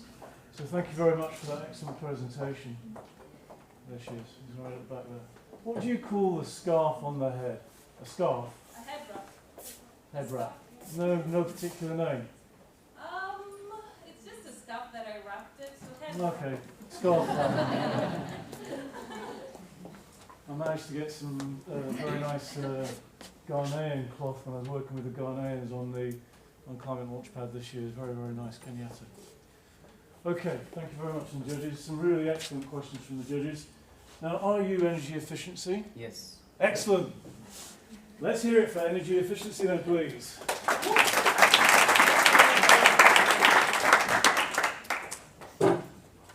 I love watches. I remember once my mom bought me a watch, and as I was walking home from university, my watch was stolen. I was mugged at night in gunpoint. And this is a huge issue in South Africa and Africa, the lack of light. So basically, last year alone, we had over 20,000 murders in South Africa, and a lot of them go unreported. And not only is this an issue, but also at the same time, there are over 3 million lamps that are currently in our infrastructure, our lamps. Like, they have chemicals in them that are so toxic, like mercury vapor, which is actually banned in Europe. But in South Africa, they're still there. And even to dispose of them, how is it done? How do you do this? So we've come up with a solution to this problem. And our solution is the EnviroVan. Basically, what we're trying to do, ladies and gentlemen, is to educate and transform the lighting industry in government and at the same time with the lighting industry itself. So we've come up with a solution that can basically do this, tackling both problems of lack of light and public lighting in terms of the climate by only $1,000. That's how much the product can basically cost in terms of the government acquiring the product. Now, I'm sure you've heard of the term dark Africa. Now, this is a satellite image of light at night in the world. You can see that it's very dark in Africa, and the South African market is so small. It's only $700 million, actually. And at the moment, with LED, it's only 23%, and they project by 2030 that it'll be about 100% in terms of LED. But the technology that we have doesn't even exist. So we would like to have about 35% of that market. So what sets us apart, ladies and gentlemen? So the luminaire that we've designed, that I've been designed, is made out of recyclable material, as you can see there. And basically, the technology doesn't exist, but the ones that do exist, in terms of the price, as you can see there, it still outperforms the ones that are there. And at the same time, also, the materials we use, such as sugarcane bagasse, because there's a lot of sugarcane in Southern Africa and Brazil as well. So those are some of the components that we're currently using in our technology. we're actually part of Red Bull Amapigo, and the government is actually helping us as well to establish manufacturing plants in South Africa for the export market, basically using the material that we're currently using at the moment, and also solar as well. So solar powers the luminaire. And in the pilot stage, which we're working on, we can basically have about 248 jobs, and the government is currently helping us with the patenting of this particular product. Right, so how did we get here, ladies and gentlemen? So we did go to visit about 24 municipalities in South Africa and 16 ESCOs, all right, and about 30 NGOs. And we asked them just 3 basic questions, right? Who cares about plastic waste? And we identified that 35% of individuals do and 65% of industries do. And does the environment actually matter? And we got an affirmative yes from them. And then what can I do to help? And a lot of people actually want to know more about climate change as well. So in terms of numbers, I know that you guys numbers, does it work? Is it feasible? So we looked at 3 key drivers: cost per product, net price per product, and the market share. At the current rate that we can be able to manufacture the product with by 3D printing, for example, the casting of it, we can produce it at $500 and at $425 and sell it at $500 based on the current market at the moment. With quite a conservative amount, we can cleanly make a nice profit there of about 180 per year. So what is the climate impact? How does it impact our environment? Well, the current infrastructure, as you can see, it's pretty bad and toxic and gloomy and doom. However, we can change the state of affairs, right? By our solution, saving about 20 MVA in our pilots, which is about 8 million kilowatts per hour. That's 40,000 tons of CO2, ladies and gentlemen. Do we have the confidence? Can we actually deliver the service? Can we do this? Our team is very strong. Louis has got a BA degree and the honors degree in architecture from the University of Free State. And our CTO is an electrical engineer. And also our project manager is doing his PhD in climate change, adaptation, and finance. And so basically, ladies and gentlemen, I have a law degree and I'm also specialist in lighting. And ladies and gentlemen, we want to do 3 things at the moment. We want to replace these 3 million luminaires and basically mitigate climate change in the lighting space, and also advocate for zero sugarcane gas burning, and also have a presence in these 54 African countries. How? By basically being able to manufacture and export. So yes, they will change. Yes, they will put that lights in the public spaces in Africa, but is it going to be sustainable, and is it going to work? And we believe that this can be done. Thank you so much.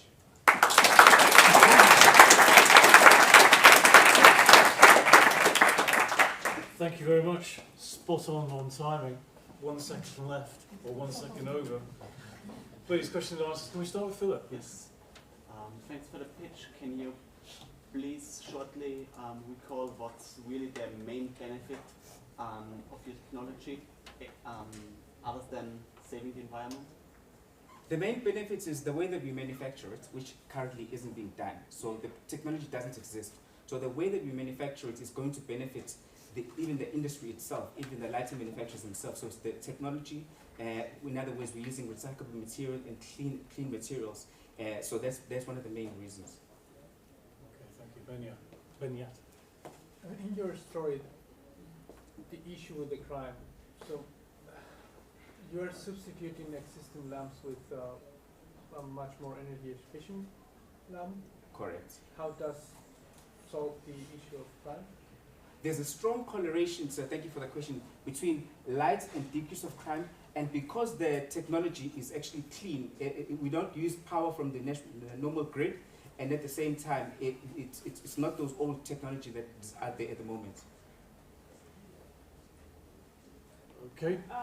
In India, when they've installed solar-powered LED lamps on street lighting, they've found really significant problems with even the near-term maintenance. They generally quit working after 3 months.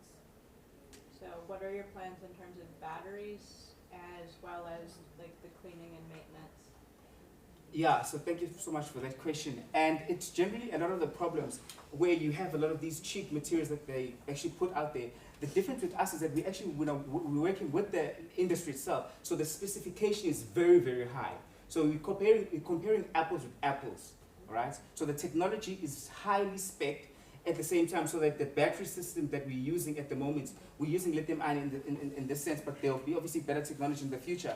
But basically the technology is much better and stronger than what you currently have in the market. So that's one of the durability. So it's basically about 50,000 hours we are able to produce. 50,000 hours is the normal standard in terms of the technology. So how do you prevent theft of the lithium-ion batteries then? How do you prevent theft? Yes. Yes, theft is a very big problem. However, we're talking to some manufacturers of the panels, for example, where the type of material that is used, it can't be reused if it's stolen. So, because theft is a huge issue in South Africa. So we're looking at the technology which, if a person steals that, they actually can't, it doesn't work. Okay, Andreas, please. You said you presented a startup company, potential startup company with $180,000 profit in 5 years, but you say technology doesn't exist. How you approach your potential customers, make marketing, telling them that technology does not exist, and will have $180,000. So there's a technology that's actually like much more expensive, which is higher. Really quick. So our technology is they don't have the technology at the moment. So we want to actually assist in terms of them. We manufacture it, and then they can source it from us at a certain low rate. And we're going to have to stop. Thank you very much.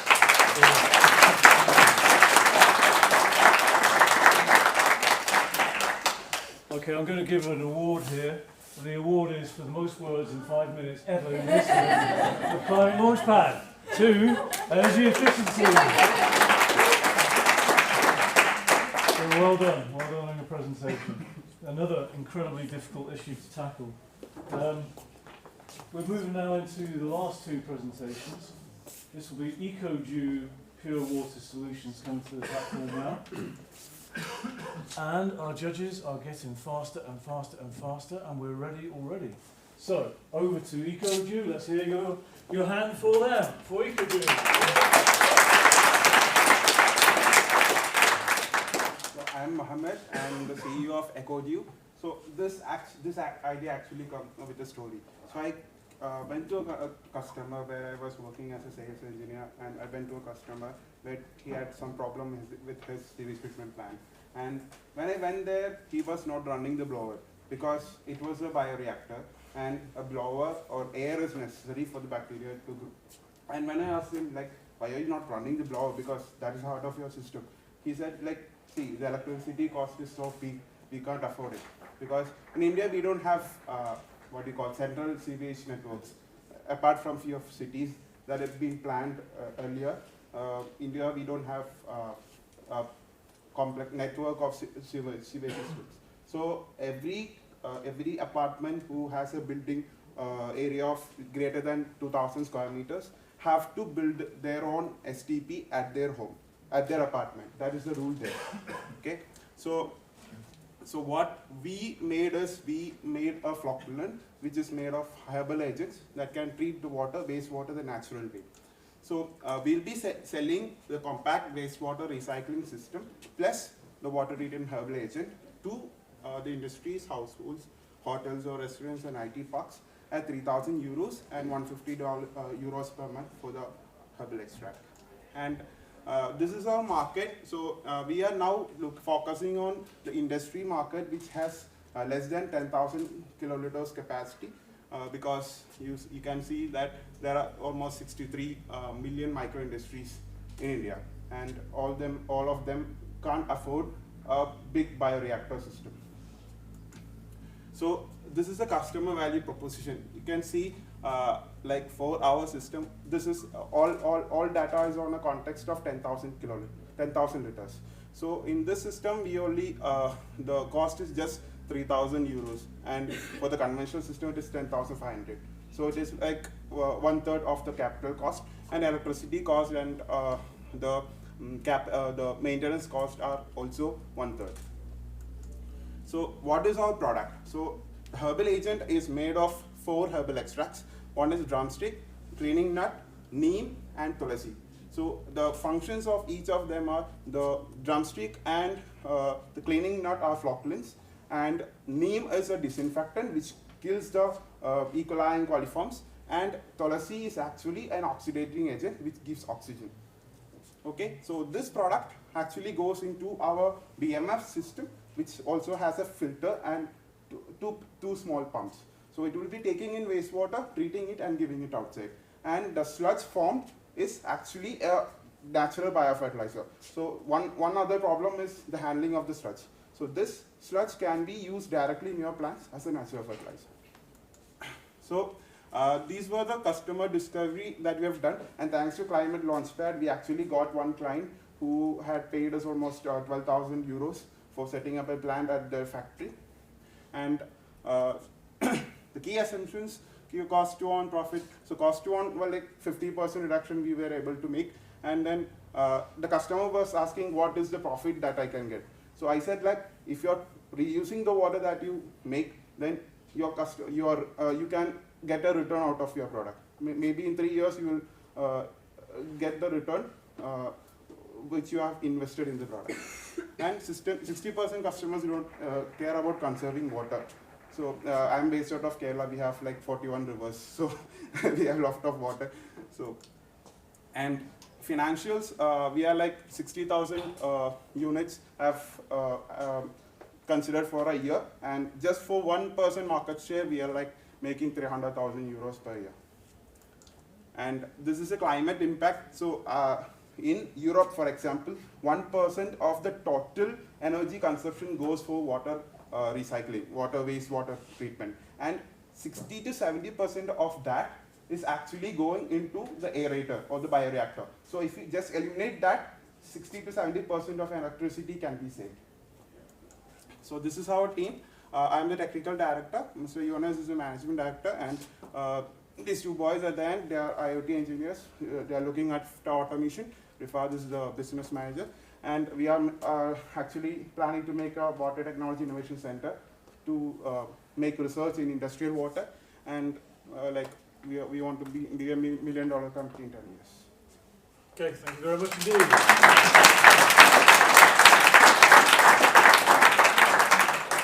Can we start with Starlene, please? What is the water quality of your product as compared to others, and why are you not targeting drought-prone regions that would care about water savings? The water quality, as per our report, it is actually according to the WHO standards of drinking water. So this water can actually be drinkable. Only thing is, the product can't remove hardness and salinity. It won't work with seawater, but it works with all kinds of grey water. And the thing is, we don't now focus on customers like the households, because now there is no law for the households. So if you have a household, a septic tank is enough in India. So we have to force people to buy it. Drought-prone areas, Bangalore. Yeah, for example, Bangalore. Ma'am, actually we are working. We had worked with cleaning of the Belandur Lake. So their thing is that the technology, when we talk about the technology, that the government people are not that interested, because they have a kind of they have a list of technologies where they approve it and something like that. But for the industries, the rule of the CPCB is like, you have some parameters, you follow them, any technology you use, that is fine. But for a government kind of thing, when you go there, it is difficult for us to convince them. Andreas, let's keep them questions going. Andreas, I saw the market share you put, you estimate that you target only 1%. It means that there are competitors. Not like that. So it is like 1% we are targeting this year. So you don't have competitors, you mean?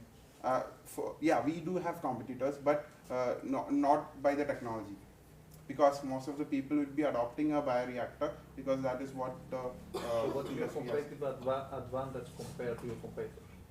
Yeah, that is what I have said. See, you have 50% capex cost plus 50% reduction in maintenance and electricity. Because a conventional system requires 8 tanks, our system just requires only 3. And we don't have any aerator system, so 60–70% energy is already saved. Okay, we have one. Yeah, I mean, same as in the heating space. I mean, it's very, very difficult to make the customer change kind of such equipment without any kind of government scheme that incentivizes to buy a new one that prohibits the old one and buy a more efficient one? Is there any scheme in your region, country, that will make your product? No, sir. Actually, for an industry, this if they are emitting water outside, it is compulsory for them to set up. And we are going to have to finish right there. Thank you very much.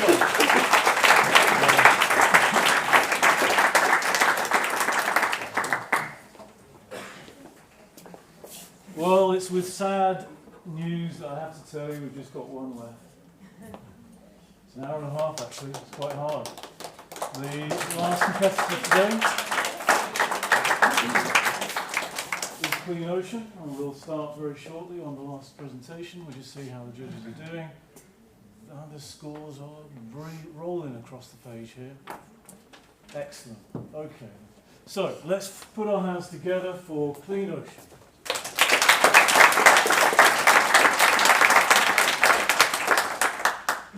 Ocean plastic is a worldwide problem.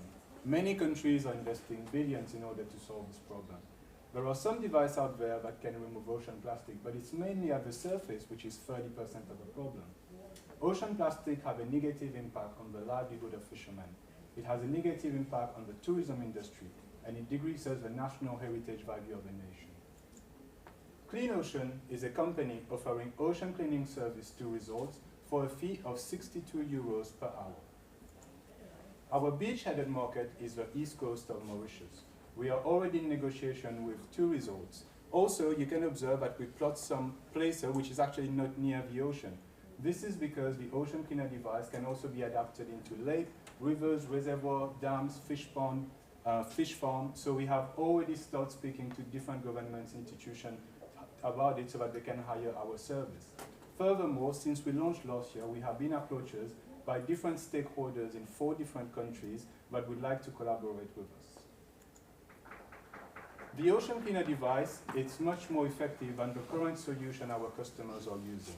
First, it can collect ocean waste not only at the surface but also underwater. We can guarantee our customer to collect at least 45 kilograms of ocean waste per day. And also it can collect different types of waste. It can collect plastic, rubber, polystyrene, cigarette butts, and very important, we see in the device collecting microplastic of 2 millimeters. This is how our device looks like. For our first launch, we are attaching the device to a 19-foot board that will be attached to an elevation system. Now, everybody is asking, how did it work?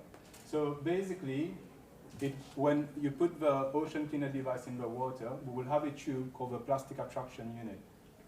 What will happen is it will create a magnetic field. When in contact with ocean movement or any water movement, it will make everything that don't come from the ocean start going up to the surface where this energy is being sourced. So that's why it can collect only things that don't come from the ocean, and any marine life will be affected, or it will not damage any type of marine biodiversity. So the 4 pictures on the side show 3 cigarette butts that when in contact with the energy source got attracted in just 6 seconds. What we discovered from our customer is because, in Mauritius it's a very tiny island with resorts all around. Because these resorts take a lot of space on the coast, they feel that they have to always do something about the cleaning, and it's like their responsibility to do it. So they feel very targeted. Also, they need to do it every day because of customer standard, and also because also they have to spend around 80,000 rupees per month dealing with this issue, which is around 2,000 euros per month. The reason also they need to do it every day is because basically they don't know exactly when it will come because of the tide, waves, currents, so basically they don't know when exactly, and they need the team to be there for it. So we want to, within the next 5 years, we want to hit 90% of the market share in Mauritius and reach more than 500,000 euros in profit. This will be with a deal of 5 customers signing a contract of 5 years. Ocean plastic do release CO2 when it's been at the surface and exposed to sunshine. If one customer takes 2,900 hours of ocean cleaning with us per year, they will prevent 1,110,000 kilograms of CO2 being released. And also, they will help to clean the ocean and will help to protect all the marine biodiversity around. Our team consists of myself, I'm Rick, marine biologist, inventor, and I've also been working in biotechnology and new technology. We have Sabna, who will be joining us later for the Q&A. She's the co-founder. We have Christophe, our art and graphic designer, and we have Sylvain, our boat builder. Our dream is to become a multinational company that will remove between 60 to 90% of the ocean waste worldwide within the 10 years. We want to license our technologies to washing machine companies so that our technology can remove microfiber, preventing this microfiber to get out into the ocean. And we want to create 15 jobs in Mauritius within the next 2 years. Thank you.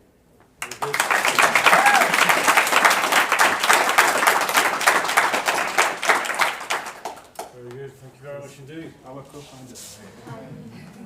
Well, let's start with Philip, please. So what happens once this device is full? What happens with the waste, and who changes the device out in the ocean? Can you repeat the question? And what happens if the device in the ocean has collected as much waste as possible? Yeah, so basically per device we need one to two human resources.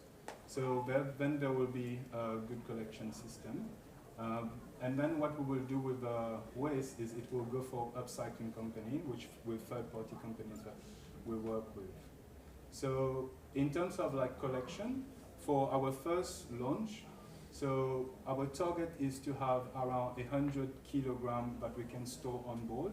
And this is our first product, but we will build more also in different types also. Some will be anchored and some can be movable, depending on our customer site and our customer target. I'm still puzzled, like, how do you actually attract only the microplastic and not the rest? And so basically, you have managed that, how do you protect that? Sorry? Yeah, so we have 2 patents in process for this. So our device collect like plastic bottle, rubber, cigarette butts. It won't make a shipwreck get out of the water, unfortunately. But yeah, so basically it will collect different like reasonable size waste that we can see every day. Plastic of like ships and and even like tiny stuff. And because the elevation system produces also the same energy, that's why the microplastic can be collected.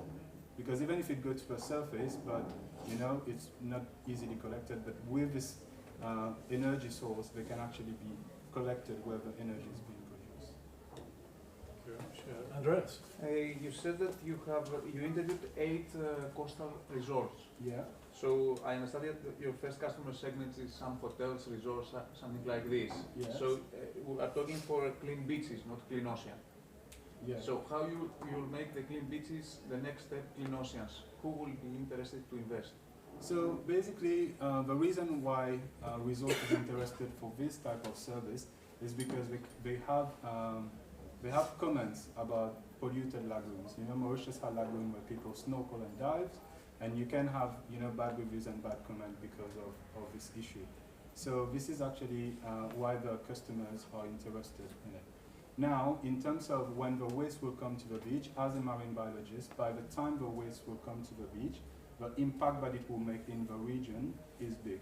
So that's why that's why people will be interested to try to get it out as early as possible, so that their specific areas don't get as damaged and as like bleach and stuff.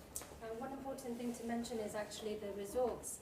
They would suffer in terms of their tourism, because Mauritius is such a beautiful island. I mean, we're paradise on earth, but we've seen in many other areas that have actually relied on their tourism and become polluted, that their tourism has drastically reduced. So it's actually it will directly affect their profits. Thank you very much indeed. Sorry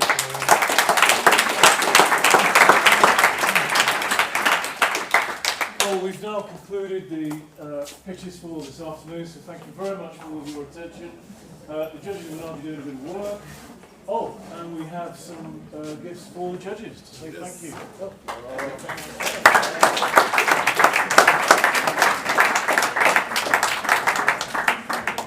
So please feel free to make your way back into the main hall. Remember to try and talk to the judges later on, but for now we've just got to have a little bit of peace and get all those scores done. So thank you very much.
Welcome back. Welcome back.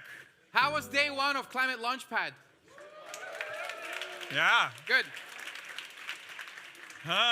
So, shall we announce the 16 finalists for... Of course, let's everybody sit down. Yeah. And we will not do that. Oh, there's one problem. The jury is not ready yet. It's going to be tomorrow morning. You thought it was today? You don't do that. Anticipation builds turnover, so we have to... Yeah, that's a business model of Climate Launchpad. No, actually, so tomorrow morning, we start at 9, right? Yes, 9 o'clock tomorrow morning. 9. We then have, actually royal company. For the first time, Climate Launchpad is a royal edition. We have a member from the royal family of the Netherlands, Constantijn of Orange. If you're wondering why the Netherlands is always orange, wearing orange shirts in competitions, it's because our royal family's name is Orange. And he's the startup envoy for the Dutch government. So he's going to be here, and we have a panel discussion, and he's going to announce the 16 finalists. So that will happen tomorrow morning. Money. Remember William from Desalinator talking about how they scrambled to get money from everywhere? So the first year they just went for all the competitions. And then after that they were like, well, let's pick the ones that bring in money. We actually have one for you. It's called Parsec. It's run partly in Spain. It's a cross-EU program. Salome, are you here? Can you raise your hand? Salome is somewhere here. Can you quickly run on stage? Quickly come here. So what this is... Everybody loves you already because you represent a lot of money. 2.5 million if you are using satellite data. So if your startup is around using satellite data, so this is Salome. Yes. In food. Yes, we are working in 3 sectors: food, energy, and environment. These are the 3 sectors that we are working on. And we are going to explain how to use satellite data, Earth observation data, in order to exploit that data and to apply to the food, energy, and environment sectors. So if you're looking for money and you are somewhere in this space, talk to Salome. Yes. Thank you. Thank you. Right? And And just to be certain, it's not small money. So 100 teams can get a 10K and 15 teams can get 100K. So this is really worth your time. There goes the rest of your evening. Sorry about that. Okay, so we're going to talk about impact just for a few moments because the slogan of this competition is fixing climate change, one startup at a time. And that may sound audacious to you, to some of you, that we're counting on one startup at a time to fix climate change. But if you really want to talk impact, talk about fixing climate change one person at a time. And this is the whole Greta Thunberg movement where one person has been able to influence and create a global movement about... This is just 1 year in time. In the last year. So we're going to do a bit of a review, a review of the last year, what happened in climate change. And so this, I think, will be remiss of us not to mention this. And so certainly inspired us. And then what I thought was, okay, hold on a second. I'm training people, and I'm training young people. So I was so proud when I discovered that I'm training a 12-year-old. His name is Andreas. He was in Cyprus. And I was, yes, I know, clap, right? Woo! Okay, yeah. I'll be doing a lot of it now because I was thrilled and I was just ecstatic. And then I told Franz, hey, I've been training a 12, probably the youngest clean tech entrepreneur. And then he says, oh, this is Aiman. She's 8 years old in Pakistan. Hold on. He doesn't deserve the cake yet because we were bragging about this and we were all excited. And then we just, through all the pictures and gossip that goes on in the trainers WhatsApp group, we realized that, I don't know if you're here, Israel, but Israel was training the youngest clean tech entrepreneurs. In Moldova, there's 2 mothers with infants on them. And I think one of them might be here. Is that true? Hey! We actually have them with us. The youngest clean tech entrepreneur. Good job, Moldova. So that was inspiring, and that's impact, and it starts at the infant age. Yeah, and it starts with individuals. But if you look at the last year, some pretty cool trends are sort of starting to emerge. So when we started this program, 2014, I don't think many people were thinking, well, it's really a huge economic opportunity, this climate change thing. That changed. And that's what we've been saying from the start. Like, this is honestly the biggest economic opportunity of the 21st century. So look what happened. The Economist had a climate issue, basically making this argument. I won't say they stole it from us, but, well, maybe, who knows. Also, this happened. So one of my biggest issues in how much carbon footprint I have, I fly a lot. Kind of sucks. I have a pretty clean home, pretty clean car, all those things. But this one for me is a big one. It's actually the biggest elephant in the room for everybody even flying to get here, right? Yeah. Okay, so let's talk about it. So these 2 startups, Lilium and Volocopter, are German startups, and both are former Climate Kick alumni. So they used to be part of Climate Kick, and I think Lilium attracted 125 million, Volocopter around 50. They're working on electric flight taxi service. They want to be the Uber, but then in a sort of a drone type of way. Super cool stuff. Of course, that doesn't bring you long distance, but then this happens. So Eviation on the left is a startup from Israel. They launched themselves in the Paris Air Show, and they got an order for 125 of these jets. They're regional jets. They can fly for about 3 hours, in total about 1,000 kilometers. And an American airline company bought 125 of those. And they're supposed to be on the market in 2022. And if you want to start with the plug-in hybrid, well, that's the Ampere. You can get it right now. So if you have too much money, need your own jet, get the Ampere. You can buy a hybrid plane. Yeah. But our hope is that eventually, over the next few years, we'll all be able to come here in electric vehicles of one form or another. So at least let's recognize that the industry is trying. We're trying to get there because this isn't sustainable for anybody, right? Yep. So let's get there. Yep. And then we'll power it with electricity from this one. So this is the largest wind turbine that Marjan Minnesma mentioned this morning in the world. It's built by GE. It's 12 megawatts. So if you have 50s of these, that's like a big coal-fired power plant. And they just started producing electricity with this one. And it's huge. It's like the axle is about 140 meters, and then the blades are 96 meters. So this is like the Eiffel Tower. And because they're so high, wind is more stable up high, so they deliver much more reliable energy than the smaller ones. Now, this is very impressive, of course, but this is not how any big industry starts. This is how it started in Denmark. So Denmark is really where wind energy sort of became a new industry in the 70s, 60s, 70s. So the one on the left is from 1956. And then Vestas, which is the world's largest producer on the right, that one is from the early 70s. And that one is probably about 10 meters high, maybe 50 kilowatts. So we went from 50 kilowatts to 12 megawatts. That is what 30 years of industry development does, but it always starts small. So that's impact through scale, and that's exactly what I wanted to show you here. Remember William from the Solinator who spoke a little bit earlier, he actually mentioned that he came to the roof of my office because he was looking to prototype his minimum viable product and do some testing. And to me, that became a signal of impact through the network we have. And so Climate Launchpad is a big family. You get to meet a lot of people, and it just so happens that you might be having coffee with somebody who wants to plug stuff on your roof and do tests. And that's exactly what happened with William and his team. And so there's all sorts of different ways that you can accomplish impact, including the choices we make. Yeah. That's yours. For instance, we didn't need government to tell us that we could eat healthier food that has a much smaller impact. So you see me eat the Impossible Whopper there on the right. And it was just announced that Burger King is going to sell these types of burgers in over 2,000 restaurants in Europe, where they already did it in the US. So we can all have impact through our personal choices. However. But this is the Keeling curve. So this is the actual measurement, and you still see CO2 going up. So we still have a lot of work to be done. There's sort of a depressing side to this. The optimistic side of this is all of us in this room, for as long as our lives are, we can work in climate change somehow.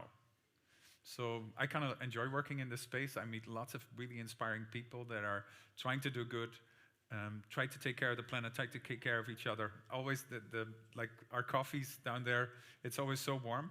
So I love working in this space, and I'm probably going to keep doing it just till I sort of. And everybody's doing it, so we turned this whole map green. But to do that, we need to all work together. And I think it's time to also take a moment to recognize some of the people that have been working to make all this happen. So it's time for some thank yous. And that's why we brought you all back here today. And then we get our drinks to thank all of us. Let's begin. Big thank you to our national leads who are making this possible at the national level to recruit all of you and bring you here. A round of applause for our national leads.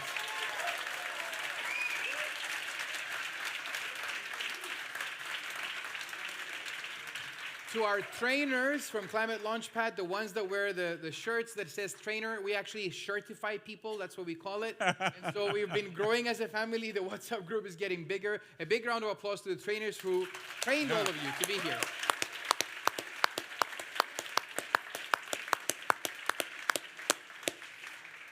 And you've seen the people in the pink shirt that says, ask me anything. I hope you keep it within the borders of civility, what you ask. But all these volunteers, we couldn't organize this event without these volunteers. So please, a big hand for them.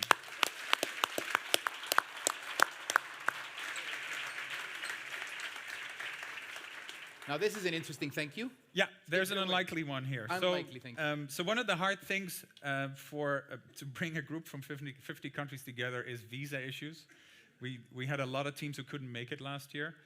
So we worked really hard with the Ministry of Foreign Affairs and the Immigration Service of the Netherlands, the IND, to make sure that all of you could come here. Well, we didn't get to 100%, but pretty close. And that was basically because they helped us so much. So please, a big shout out to all the civil servants who did all of that work.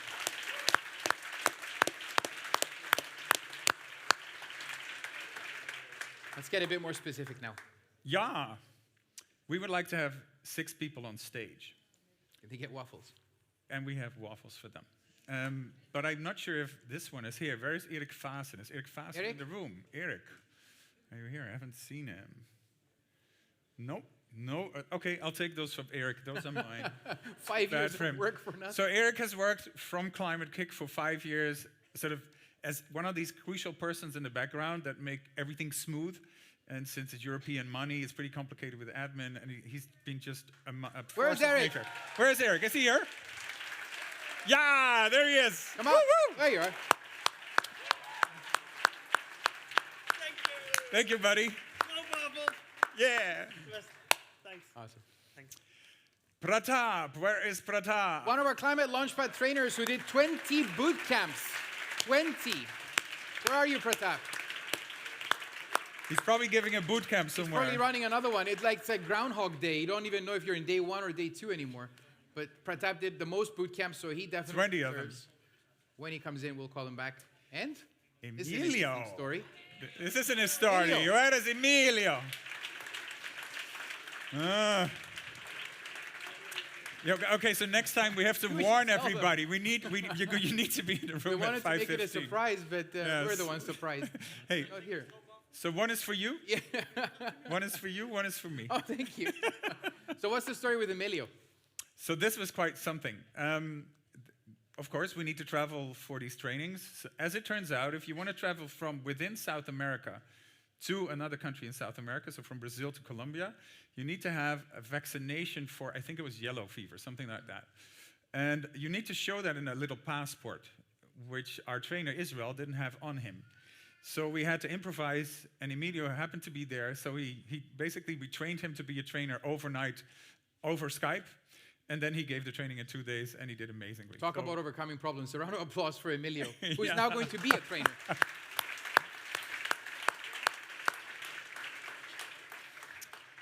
And then we'd like to have the new Climate Launchpad team on stage. So Emily, Lisanne, and Denise, can you please come forward?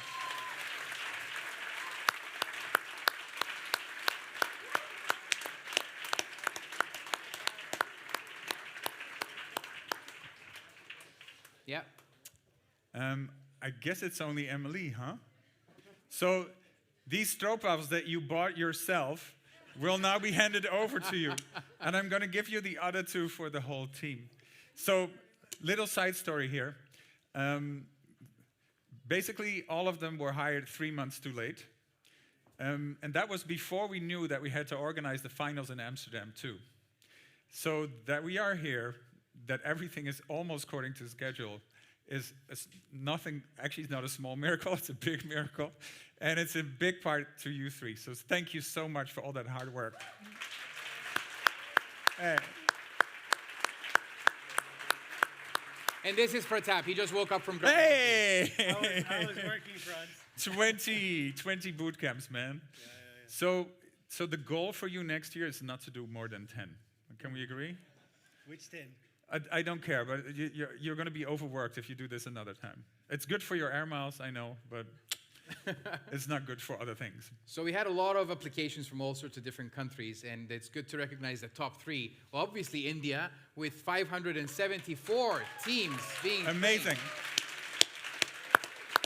Brazil with 155, and Kenya with 147 teams. Well done, excellent recruitment, amazing stuff. And yeah, moving Kenya? on. Can we have someone from Brazil and Kenya on stage? Lucas? Or is Edward National here? Felix not here. Okay. Yeah, Ken. Ken? So it's Ken here? Ken. No? Okay. We'll He's be in, he's delivering in a hash waffles. bar downtown, you know? So another thank you. Please put your hands together again for our sponsors and supporters and partners for the click. There we go. Yeah. That have helped us make this possible. Thank you Yeah. again very much. And that leads us to tomorrow. Tomorrow.